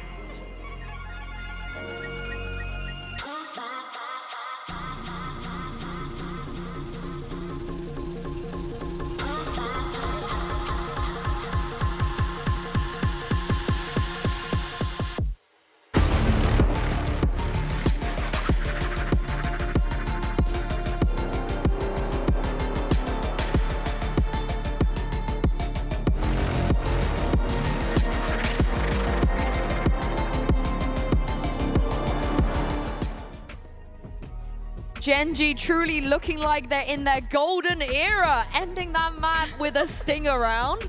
If you know, you know. I'm here with Mel once again and Ender. After the first half, Mel, did you expect things to be so close for it to end the map like this? I was not expecting it. There was in the back of my mind, I was thinking, okay, maybe for Paper Rex, this could be an attack-sided comp. And it kind of was. They were able to get back a couple of rounds. And also, is Gen.G just going to steal golden era from G2 like that? Yeah. Just going to take that tagline? I mean, they had a couple of ecos, so in a way, yeah. I mean, the stinger forces, I mean, I looked indistinguishable from G2 a little I feel bit. like it sounds better. The ring to it, you know, Gen.G in the golden era. They also wear gold. It actually just makes more sense. We've just stolen G2 stuff. Their Valor, gone. Yeah, but they are one map up in this very storied rematch versus Paper Rex. If they win this, Christy's going to be a 5 versus 4. They're going to go to playoffs. But are we getting too ahead of ourselves after the second half, especially coming out of Paper Rex, to be able to catch up? Maybe a bit, honestly. I was really impressed because Paper Rex come into the second half down 4-8, right? And the defense side of things definitely looked difficult. Apart from a few like aggro rounds, they struggled a lot to actually get some kind of advantage. But I think the way they worked the mid space and how clutch they were late in the rounds netted them so many positives. I feel like the few rounds they did get on defense, though, were off the back of Forsaken. He had at least 3 of those rounds had such impact, whether it was a clutch play or a huge multi-kill. I think he was the reason that ultimately they were even able to get it this close. Without those 3 rounds, this is not even anywhere near as close as the score suggests. Let's move on now to our Verizon high-speed moment of the day, where it's the most heartbreaking thing I've witnessed on this stage so far, because Texture playing out of his mind and Mel once again getting his ace stolen by his teammate. Oh man, I mean, I thought this could finally be it. Finally, Texture gets his ace, and just around the corner, pixels away, milliseconds away, Heartless Karin just taking it from him. What? Karen's run and gunning too! He did it on purpose, yeah. He's literally trying to take it! The top-down view is too funny. It's the way that you can hear him screaming, you know, from all corners of the arena as well. That's the level of evil, you know, we don't see every day on this stage. I mean, honestly, is this guy playing a match to go into playoffs on the master stage, or is he just playing ranked 5 stacks with his friend and furious at his ace getting stolen? I love the atmosphere on the team. Just the fact that they are able to do that and laugh it off. It's not too tense. It's just such a hallmark of a great team. That I would not be able to deal with that. Friendship over for me. And Matt, on your team, are you more of a, you know, would you have stolen that ace if you were on Texture's team? No, absolutely not. If we have enough money, obviously, like economy first, but I would be running around with my knife out instantly. You can ask any of my teammates, bro, I'll do it when they get at 3K. Like Instagrams, I'm like, all right, you'll get your clip. Put it on Twitter. What about you?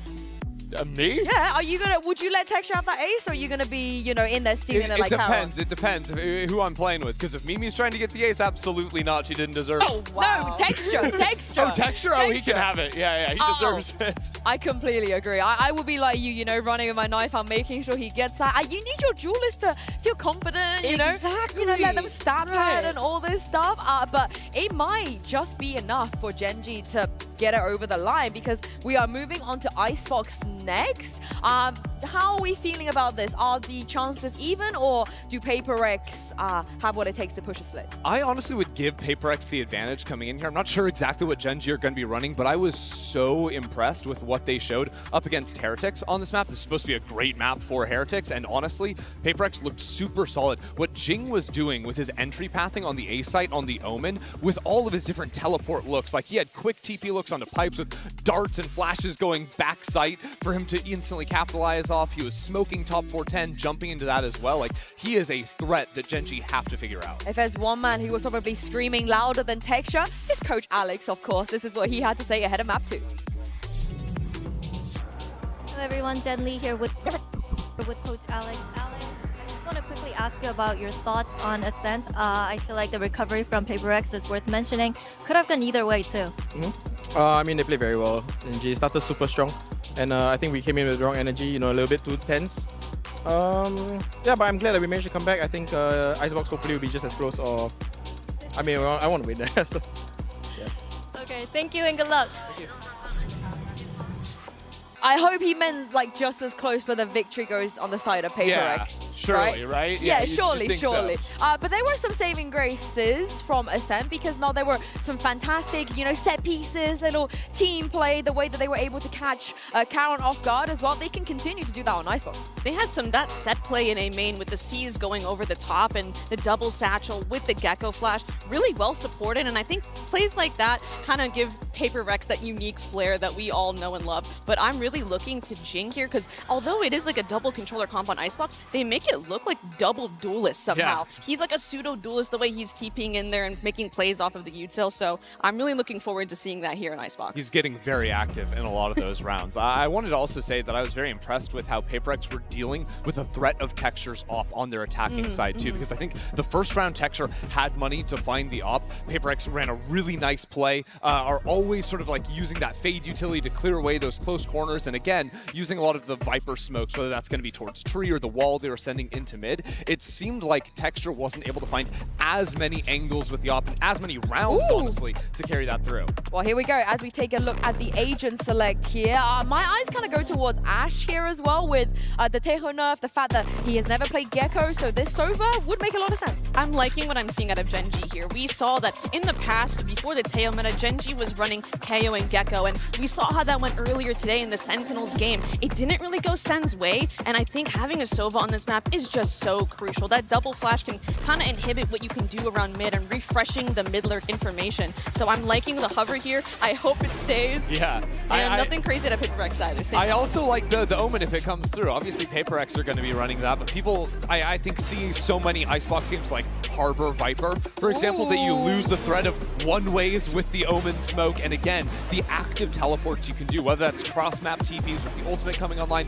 or just taking more control over like 410, or taking control over yellow in the mains. I think Omen has a lot to be offered. What I love so much about this double controller comp on Icebox is it really allows your Viper player to actually open up their playstyle a bit more. I mean, I'm sure all the controller players here in the audience know how awful it feels when you go into ranked and it's like, oh my god, Icebox, I'm going to be on B duty the whole time. But the double controller really allows the Viper to get a little bit more risky, because if the Viper dies, the round isn't over. We still have smokes to refresh at B for the one-way or on attack for Rafters and CT. The other thing that is going to help out your Viper player, maybe your Killjoy player when you're trying to go for lurks, Omen smokes just being able to be used to block off Killjoy turret on the other side, right? I think Omen does a very good job at creating sort of permanent threat around the mid space, whether it's going to be through the use of Omen smokes to assist, a teammate going for lurks, or even using that teleport more aggressively. Like, you don't forget, you can get on top of Tube and try and take more aggressive angles if you're trying to fight for that space for real. And the last time Genji ran an Omen on Icebox, it was Texture playing the Omen. Wow. You had Karen, you had Karen over on the Viper as well. They have done this before, but usually you sacrifice a duelist, right? It makes sense. Right. But here they're running the Omen and the Jet. So maybe what are some of the differences you guys think compared to the usual duelist-less Omen comps? I think it allows your Omen player to really lean into their more duelist tendencies. Although not a duelist on paper, it's definitely pseudo-duelist like Ender was bringing up, and they can make cool plays on a map like Icebox where there are so many opportunities for mechanical fights and advantages. I also think it just makes sense when you value the operator in your duelist hands so heavily, because while, yes, Omen can definitely op, you're losing a lot of that power of being able to like quickly disengage, quickly reposition on something like the Jet. Also, Jet knives rounds to fix your econ, to be able to play around those as well for really explosive plays and fights over mains or even the mid space is something that teams are losing when you play without that agent. And I think too with the Omen, I'm talking about how it is a pseudo duelist, but also what the Omen brings to a team in terms of when we look at those A retakes, especially the Omen blind is so oppressive. Sitting default is not an option when you are playing against an Omen that has blind on defense. You either have to get up on their face or play off, and then it kind of has that mind game of, oh, maybe their Omen on defense starts saving their blind and using it for deeper control, where all the post-plants agents play with their cringe mollies and the snake bite and everything. So excited to see what's next. Let's find out if this one will go the distance and send it back to Achilles and Paperthin. Thank you very much. Here we go. Map 2. Paper Rex's selection of Icebox. Sticking with the same comps. Let's see if they can take this the distance, because we know that there's only bangers on Split, and we want to see that third map. No doubt about it. And this It certainly should be an exciting map one way or another. Like what I'm seeing from both teams. Gen G here, seeing what Paper Rex did on their pistol in the previous round where they tried to set up for a crunch through tubes. They're going to overstack that a little bit. They're sending 3 players down there. Meanwhile, Paper Rex using that knowledge against them, knowing that last time, you know, they ran a 2-2-1 with 4 players essentially over towards B. So Paper Rex is able to make a good read that this might be countered by Gen G. Just got to be really aware of those flanks. Just the turret here around the corner. And Devi went for the Sheriff. No alarm bot. Same for Foxy9, it's actually both kill boys with it. And Foxy gonna be able to find a first kill of something. Get a headshot there. Again, heard the drop down. Nothing else spotted. Wall keeping everything blocked off. Gen G now getting clustered together, ready to try to go for the retake here. That's some positions for Paper Rex. Could still end up getting them around win, but Jing going down. Not gonna be a great sight for that as Devi similarly will get taken out. Sinkin does a hell of a lot of damage, cannot get the eliminations, and Texture, he is not skipping a beat, maintaining the performance that we saw from him on that last map, 3K. And that'll be the defuse, and Gen G continue to be perfect in pistols. Yeah, I mean, this is one of the things that you could look back to on Ascent, that maybe if Paper Rex is able to take one of those pistols, they could potentially take that map. They've got to find a way to get another one, but these Sheriff buys that Gen G has been favoring on their pistols continue to work an absolute treat. Just so difficult to deal with. Alex kind of wants him to maybe shift a little bit in a different direction, but Gen G so fearsome with those Sheriffs. Full investment again, going to be coming through here from everyone on Gen G. 2 full armors and 2 stingers for Ash and Munchkin. Texture with that Guardian once again. This time a heavier stack situated on this A site. Really spotted out, but Foxy must have seen a pixel out of place. Gets the kill onto something through the smoke. Having a rough go of it so far here on Icebox. Peek Texture instantly finds the headshot. Foxy9 holds down Kitchen. This Patman will get a kill found. So that's just going to be the cleanup coming through. And overall, all the hefty weaponry should be carried forward. Looks like they can't quite swap the Bulldog over, so still will have the Stingers. Yeah, I mean, Gen G just so wise to some of this trickery from Paper Rex. That's going to be something that you can think about as an advantage for them. Yep, just saw him cross. Just saw the hair on Jet's head. And Foxy9, stalwart in his defense. A little bit of help there from Texture. That's going to be a pretty nice anti-eco for the side of Gen G. Rifles bought up for Paper Rex now. They're going to try to push some of the space over here on towards B. Munchkin going to have to fall back a little bit. Stinger and a Sheriff, but trying to clear him out. Wants to play close, wants to be able to try to use that Stinger, but there's the reveal. Gets a spot out, up and over the top, trying to see what they can find here. Texture able to just tailwind away. Munchkin able to exit. Forward, Texture flushed out, face in towards him. We'll be able to find Foxy9 at the same time. The trade up here from the side of Paper Rex is looking damn good. Taron's still over at the A site. Ash is going to see if he can find anything at all, but Jing says no. Damn near flawless here for Paper Rex, looking to try to stop another massive streak from building up at the start of the map. Yeah, for sure. Still though, a Guardian for Karan could do some real damage. For the moment, Paper Rex not going to be upset at all with this result, but if they suffer any more damage, lose any more weapons, that's when it's going to be a little bit more concerning. They will clash, looking for the readjust. One more shot would have done it, but Jing able to come out on top. Yeah, Jing, a real big piece of the puzzle for Paper Rex on this map, and I love what the desk was talking about with the way that he TPs. Got to keep your eyes on him, especially when he gets his ult. They're going to get creative with it. They'll TP into your spawn. They'll try to TP into some smokes. You got to be head on a swivel, be really aware of the map as Gen G. That Omen ult is something that they will really lean into for Paper Rex. So a lot to consider with the way Jing plays, and they're just going to try to double down onto this same setup. It is going to be the operator for Texture, but that's over on the A side. Patman. Nearly finding the catch. Munchkin once again backing away. Once again Tucking behind the box here at yellow. That puts Forsaken one away from the Hunter's Fury. He's got the spike in hand. Paper X taking a pause. Refresh of the one-way. Something just baiting a little bit there, seeing if he's going to get a response. Best rotations. Ash nearby, Tailwind. Ready here for something. Just a couple shots out, Drone.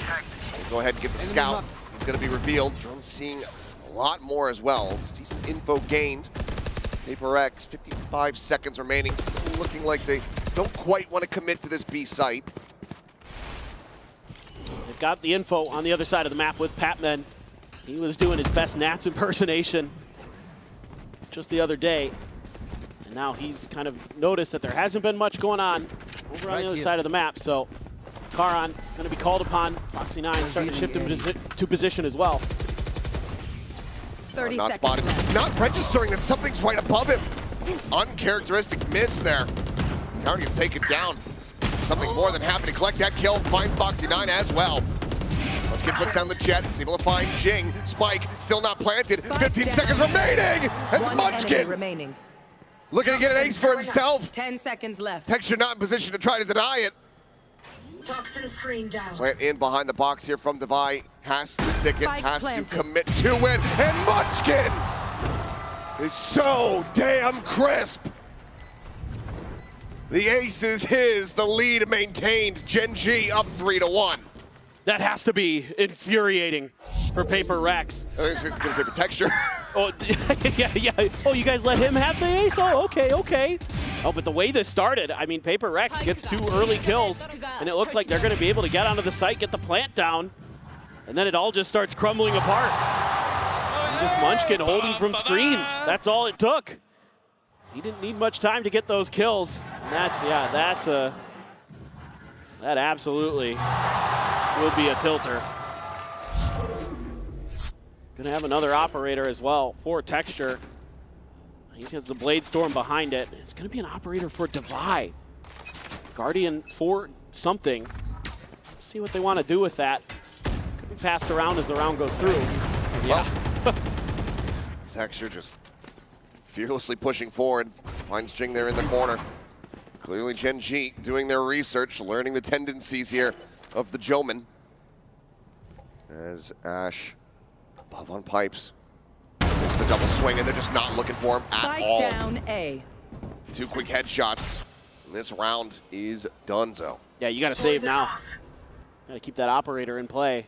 Hey, Last player standing. certainly have to back away now. So we got about a minute to just hang out. Yeah, we've got some time. This one happened pretty quickly. Toronto, how you guys doing today? Turret destroyed. We like that. Glad you're having a good time. He's in trouble now, though. Yeah, pressure starting to come through, so maybe not as much time as we suspected. Gets himself his first kill. As Munchkin will fall. Gonna try to rescale up the top. Texture down below. Scoped in, completely and utterly surrounded. Cloudburst trying to keep him covered, and there you go. Texture plays distract. Foxy9 comes in off the back, and that's 4-1 now for Gen G. Yeah, this is just kind of one of those moments where Paper Rex just sort of gets tunnel vision as they're trying to make their way in towards the site. The double TP is being read nicely by Gen G, and something Forsaken not really anticipating that, you know, okay, well, Texture wasn't up on pipes. Maybe nobody's up there, but Ash tucked in and finds 2 great kills. And that is absolutely going to require a timeout from Paper Rex. They've got to figure something out here because what turned into a very close ascent is once again starting out too heavily in favor of Gen G. And you don't want to have to keep climbing back because Gen G is too ferocious, too tenacious, too skilled for you to be going into these deficits. Especially given that you're starting on the attack. Correct. Which is where you should be favored the most going into this map. Especially when you're Paper Rex. Let's see.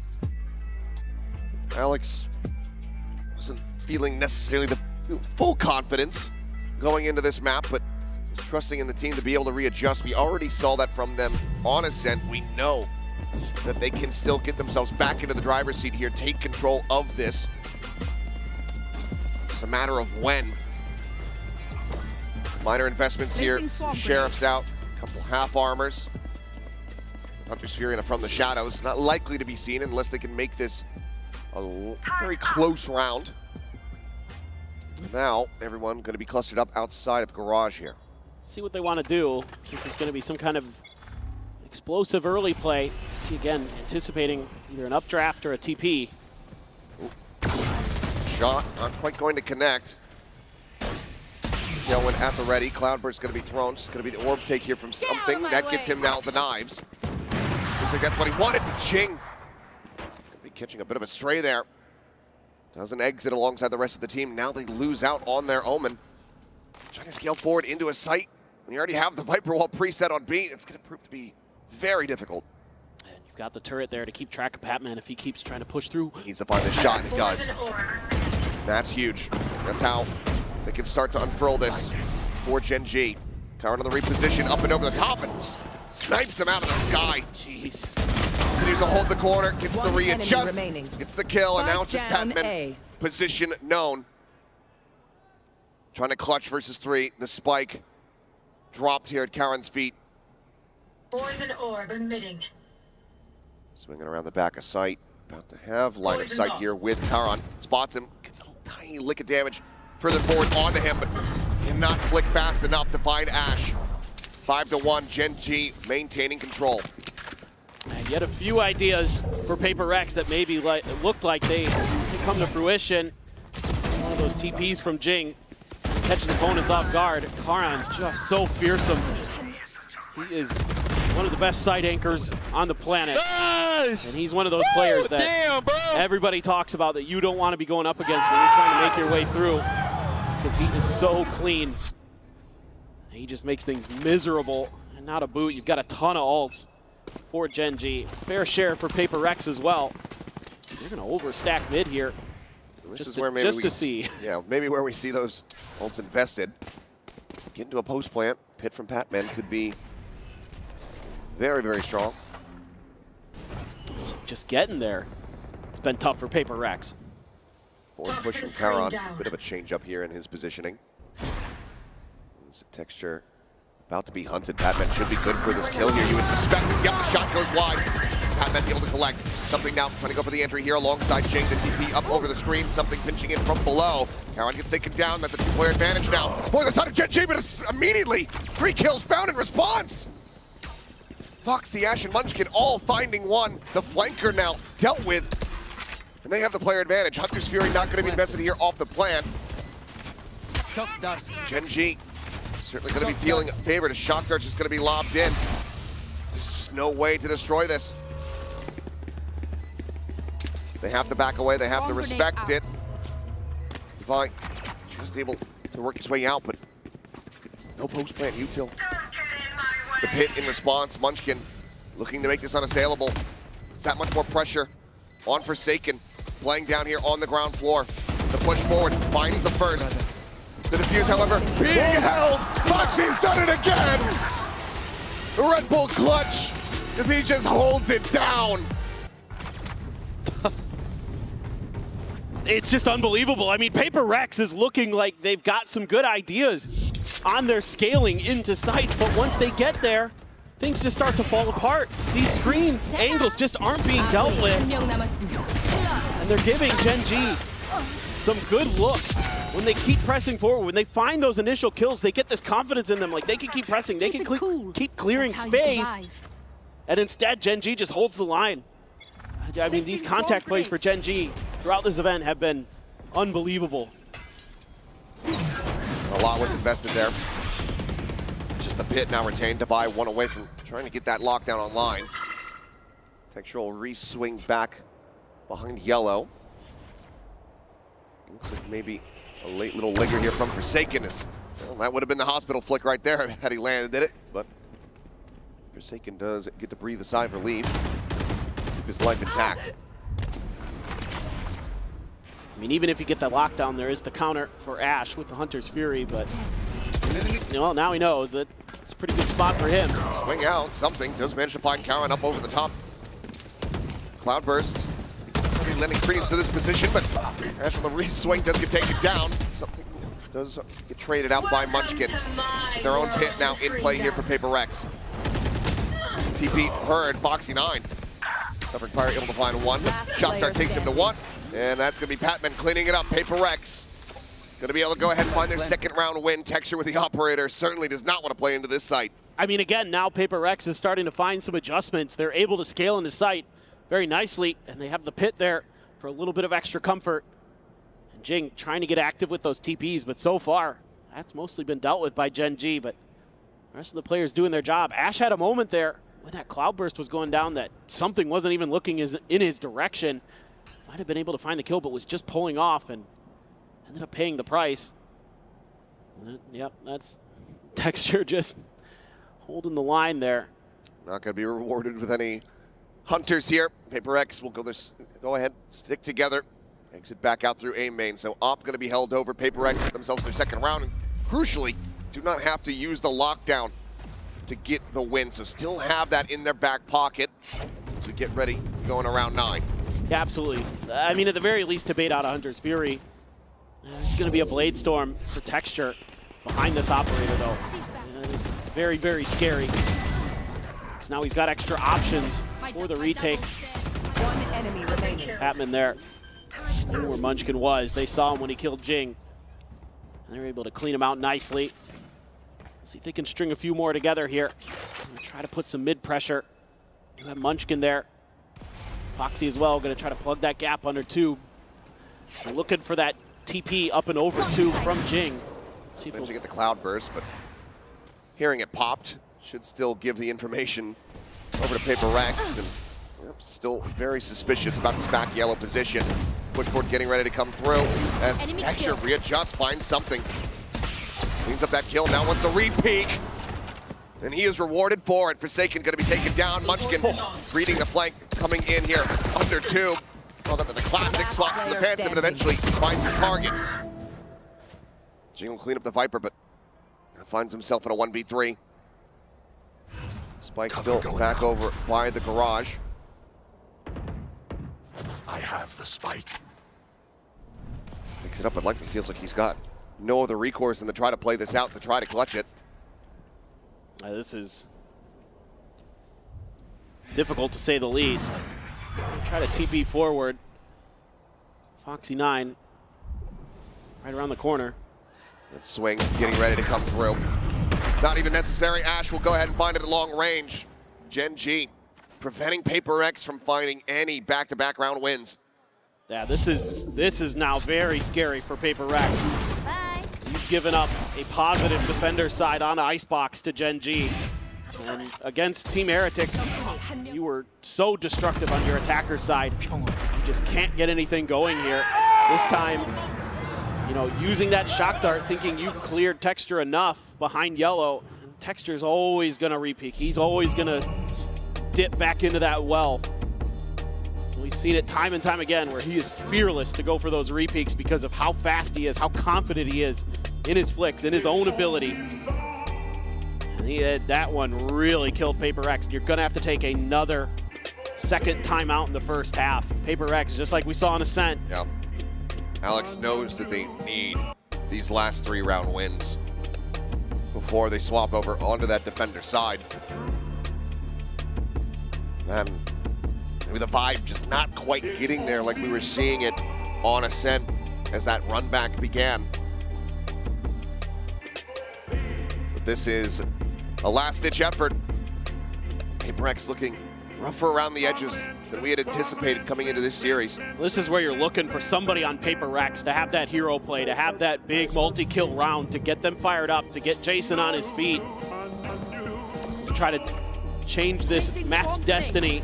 Still sitting on some big ults, but the economy a little bit weak for Paper Rex.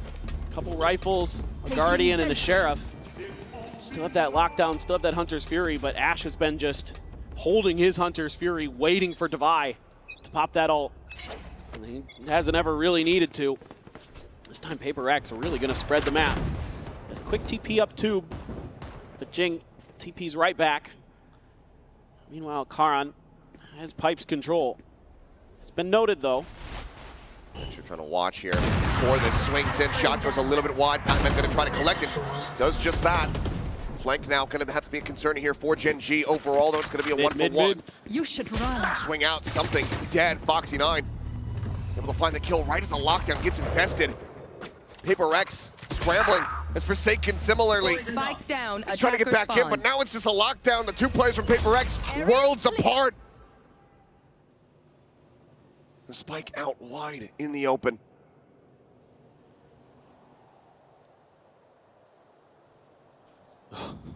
Who can take the first step to trying to claw this one back? I got the spike. Spike is going to be recovered. Patman going to try to scale forward.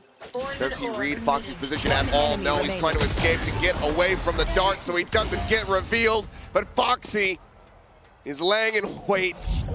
And that is now 8-2. This just seems like it's going to be a play to sell a fake the whole way. But things just kind of crumble here mentally for Paper Rex. They're not anticipating. They're not understanding that negative space. They knew Karan was up on pipes, and Jing still went for that duel and lost. It is baffling sometimes. As good as this team can be. Here. Definitely a little off course. It's going to be all stingers for them.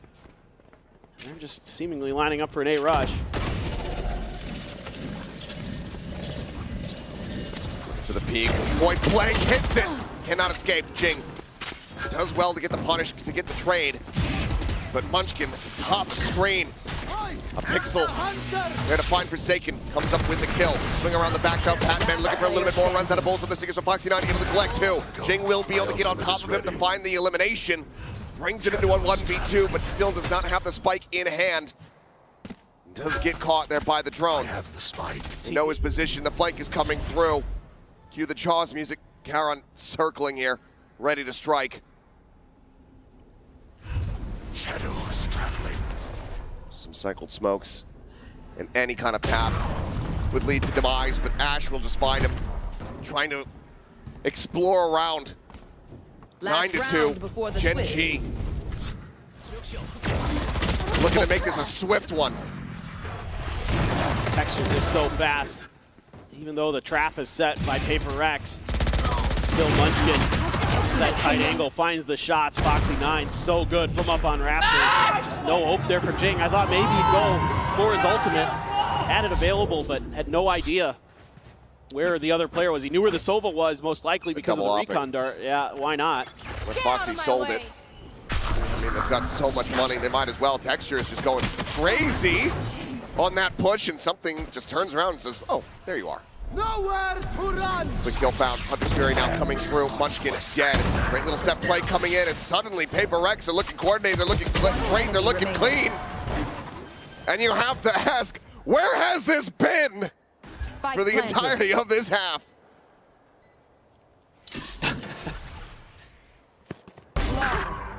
I mean, what a way to end it. What a way to end it. Go flawless. Get the 9-3 curse, you know? Could very well be the case. We'll see. I mean, but it has to, again, start from the pistol. Gen G has not dropped a single one yet in this tournament. We'll see if Paper Rex can deliver that first loss and come back after halftime.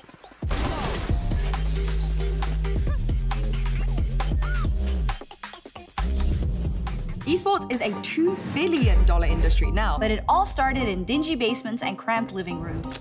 From how the pros train to how the money flows, this G2 and Mastercard series breaks it all down. 12 episodes, packed with insight and lessons for anyone looking to understand the world of competitive gaming. Ready to learn the game behind the game? Stay tuned for what's next. You won't want to miss it.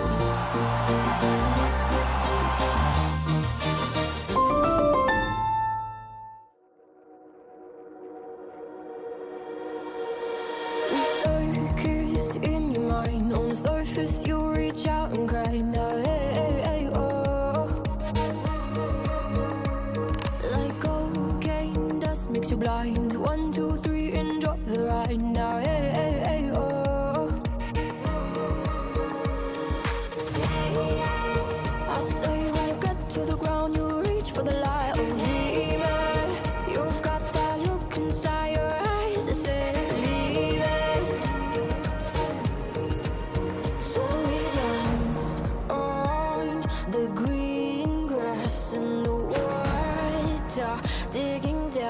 through some pure liquid fire.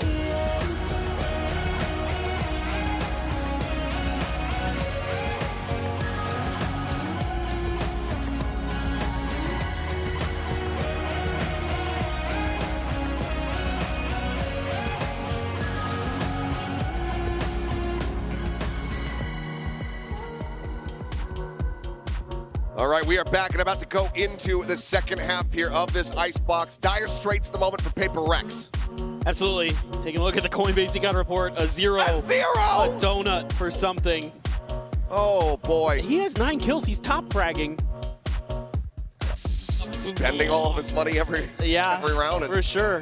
But Munchkin, on the other hand, has that ace and really just accelerates and is in cruise control the rest of the time. He is dishing it out, as well as just calling brilliantly for the side of Gen G, as usual. He has just had such a tremendous run these last couple years as a leader for Gen G.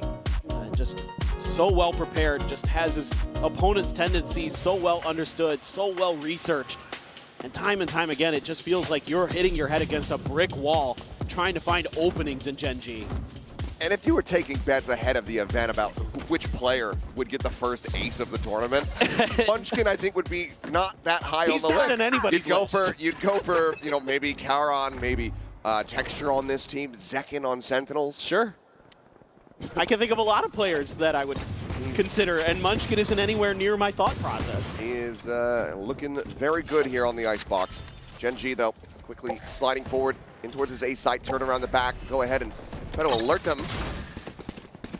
Well, they realize that there's a flank coming through, but how many players? I don't think they're going to be able to read that until they hear the footsteps. Oh boy. Shock Dart going to be sent out, pushing up out of the smoke. Foxy 9 able to find one, get some collab damage as well in. There's something in Jing. Both tagged to hell. Munchkin now outflanking the flankers. Looks for the second, gets it, and it's a flawless pistol here on Icebox in this tournament. Gen G have not dropped a single one. It's just been perfection. They've just found the sauce. I mean, these sheriffs are just unbelievable, but it's more about positioning here. This is all just about them understanding. Last time, if you think back to the defensive pistol round for Paper Rex, it was a 3-man push towards B Garage with Jing TPing in, throwing a paranoia, them collapsing on the players, trying to get out of there, heretics. So immediately Gen G, not receiving any resistance, is just so ready for these flanks. And Foxy 9 finds an angle that they're just not anticipating. And why not? Why not, Munchkin? Sure. We'll have to see that one back. There's 3 players over towards green, and Munchkin just manages to kill off 2 of them now. You gonna double down on the aces? Why the hell not? Leg spotted. Some damage across there onto Jing. Munchkin want to be able to try to find it. There's the 3K. I'm just flabbergasted with Gen G. I mean, I knew they're good, but this form that they're coming into this event with is unbelievable. I mean, they look like they're ready to win another Masters. They're looking better than they did at Shanghai. 100%. 100%. This is the best I've ever seen this team in this iteration. Like, with this current roster, hands down. They are just dominant. Munchkin 19, 8, and 4. Is that your birth year? You're old. Something around that, yeah. I remember when cars first started coming out, you know. Horses were going away. Well, looks like they're going to try to die to the spike, or at least Devi will. Munchkin is lingering, so maybe making a 4 piece here. And now Foxy will take it away. So there you go. It's another flawless, though, as Gen G just looking to just very cleanly sweep through the remainder of this map. Got so much firepower going into this. That's okay. All right, Munchkin. Unbelievable.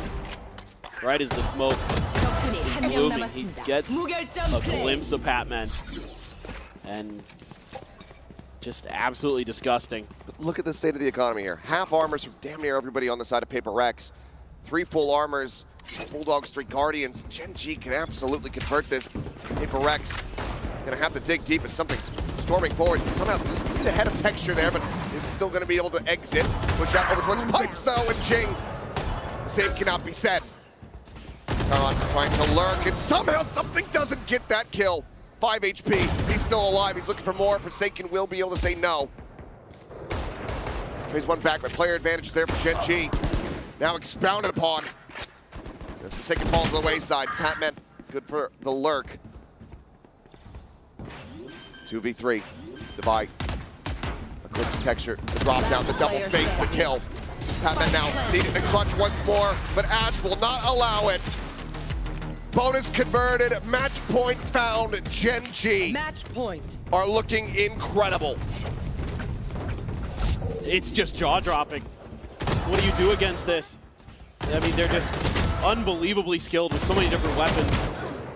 It doesn't matter what it is, like these one-tap guns, Sheriff's Guardians, phenomenal with those. Discipline is incredible. They take contact better than anybody we've seen so far here in Toronto.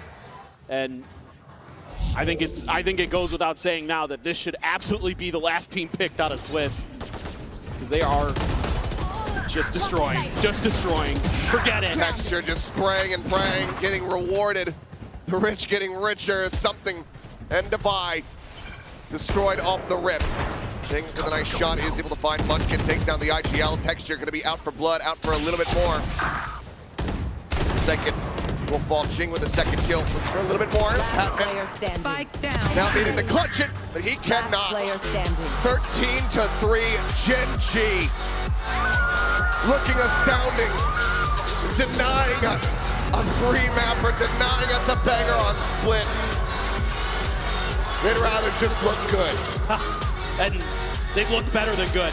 It's near perfection from Gen G throughout this opening group stage of Swiss here at Masters Toronto. 2-0, 2-0. Don't drop a pistol the whole way. This is a team that is looking to claim another trophy. This is a team that has come in here with a fire underneath them, and they have stolen away the thunder of Paper Rex. They played 4 maps, haven't dropped any pistols, 8-0 in that regard, and have only dropped 20 rounds. That's outrageous. This team is looking like something else. And in this well-earned field, victory in a very well-earned spot in the playoffs. I mean, think about this, the field they've gone up against, and they've just ran them over. Unbelievable scenes here from Gen G. Congratulations to them. We'll see them in the playoffs for Paper Rex, though. That road is not yet finished.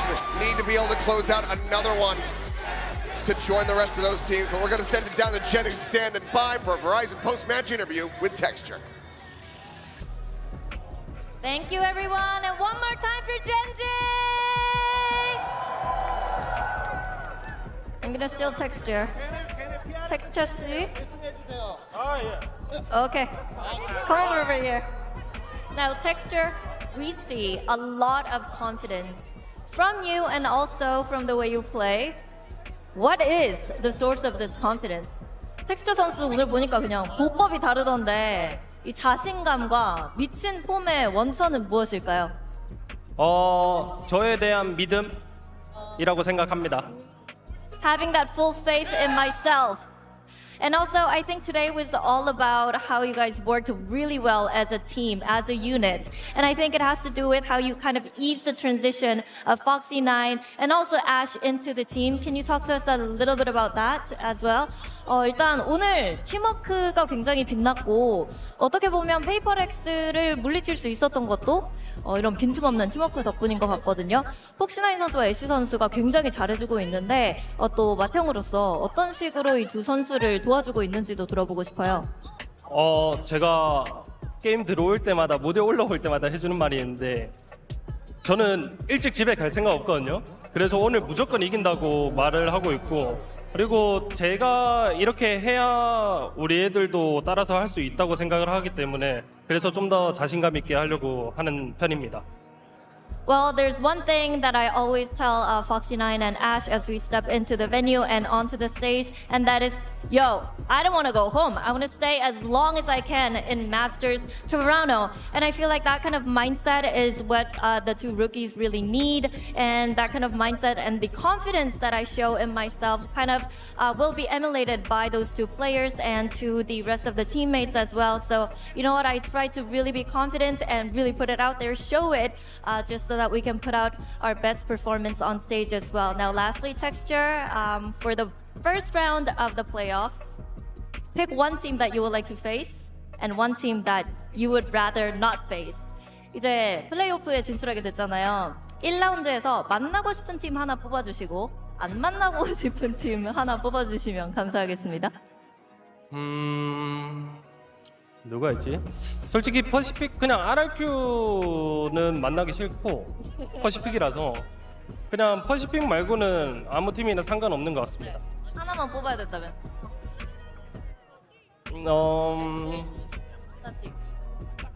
G2나 G2? 네. Well, I don't want another regional matchup in the playoffs, so I would say RRQ, I would rather not face them. And for the team that I would like to face, I would pick G2. Thank you, Texture. Congratulations.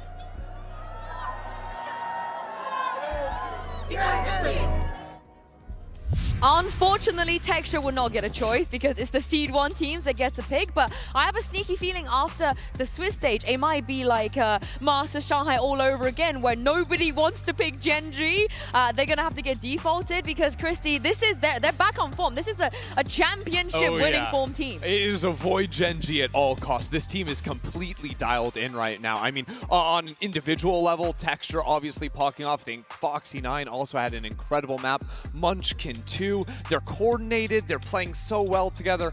I'm really scared about this team. I think Texture's performance, especially during this Switch stage, he's definitely put himself in the conversation of one of the best duelists at this tournament, and he is definitely a force to be reckoned with. Yeah, and again, like I said, some of those Seed 1 teams, I personally wouldn't choose Genji unless they want to have the hardest possible road they can. But after today, Sen and Genji have made playoffs, which means there's only 2 slots left, and that is going to come down to some of our teams here. And it's going to get really sad because Elimination Day is That's coming tomorrow. Yeah, my predictions have been garbage. So how are you guys feeling about these teams tomorrow? Who's your money on? They're tough to call, I'm going to be honest. Team Heretics and Wolves. I think Wolves actually has a lot of potential as a team. They had a great showing, in my opinion, against Sentinels. Despite not winning a map, it was very close. And for the second map, Team Liquid versus MIBR, is Nats going to be playing? Is MIBR going to bounce back? It could go either way. Yeah, I mean, if you're looking at performance in this tournament, Wolves by far had the best showing. But I think Heretics and MIBR both criminally underperformed relative to like what we know that they are capable of, and of course with Nats coming back, I think that's the hardest one to call for me, is that first series, whether or not MIBR will bounce back. Yeah, you said if Nats is going to be coming back. Mel, don't do that to me. I don't want to think about a world. I just want to, I'm not going to believe it till I see him sitting up there. I don't want to jinx it. He's one of my favorite players. I really don't want to. There was a clip of him rolling up to the hotel, getting out of the taxi like a VIP.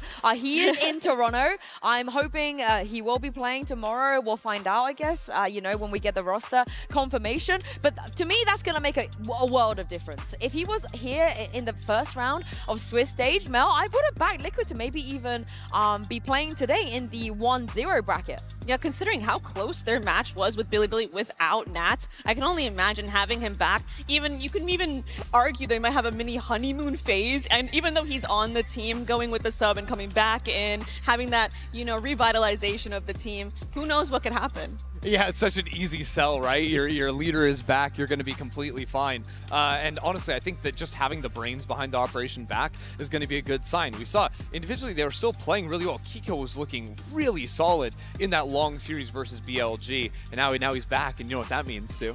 Cats! Cats. I'll Have you always practice. wanted to meow with, in Yeah. a big venue like this, you're the Echo? Do you know what? That is on top three. Top Yeah? 3 of my list You of did it! everything that I wanted to do. Yeah, I'm in my golden era. But thank you very much, Ender and Mel, for joining me today. Congratulations to Sen and Genji for making it through. We're going to be back tomorrow with Elimination Day, starting with Team Heretics versus Wolves. Thank you for watching. Have a lovely evening, and we'll see you then.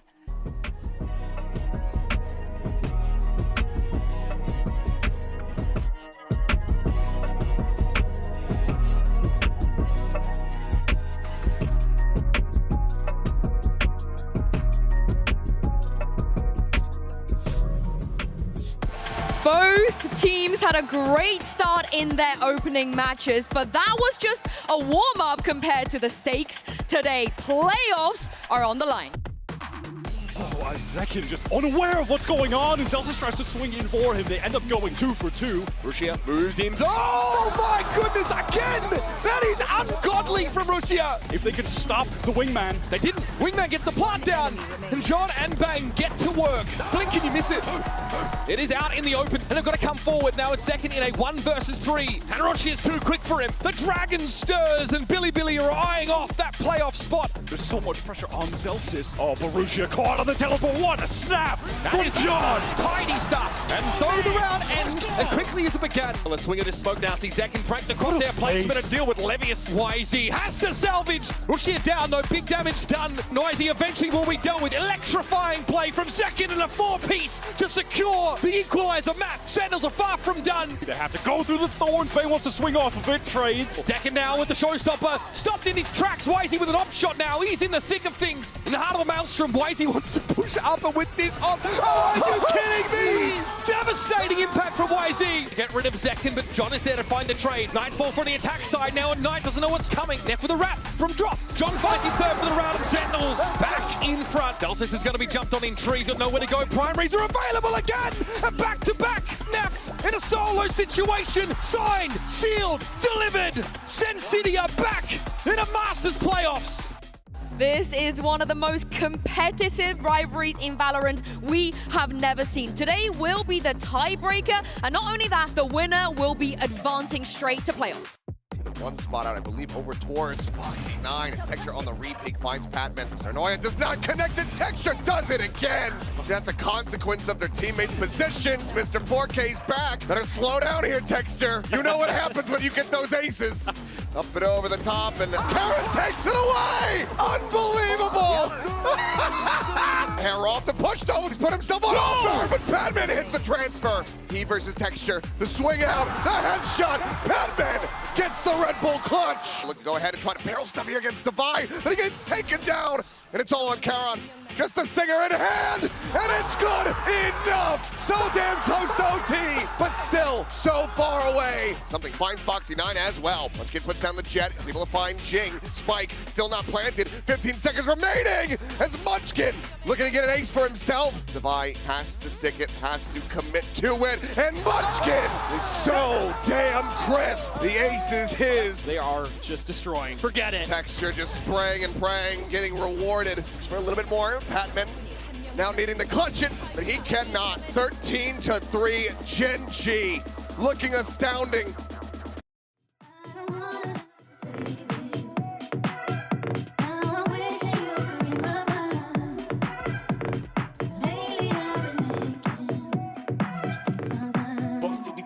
Undercover, they don't know.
cover, they don't know.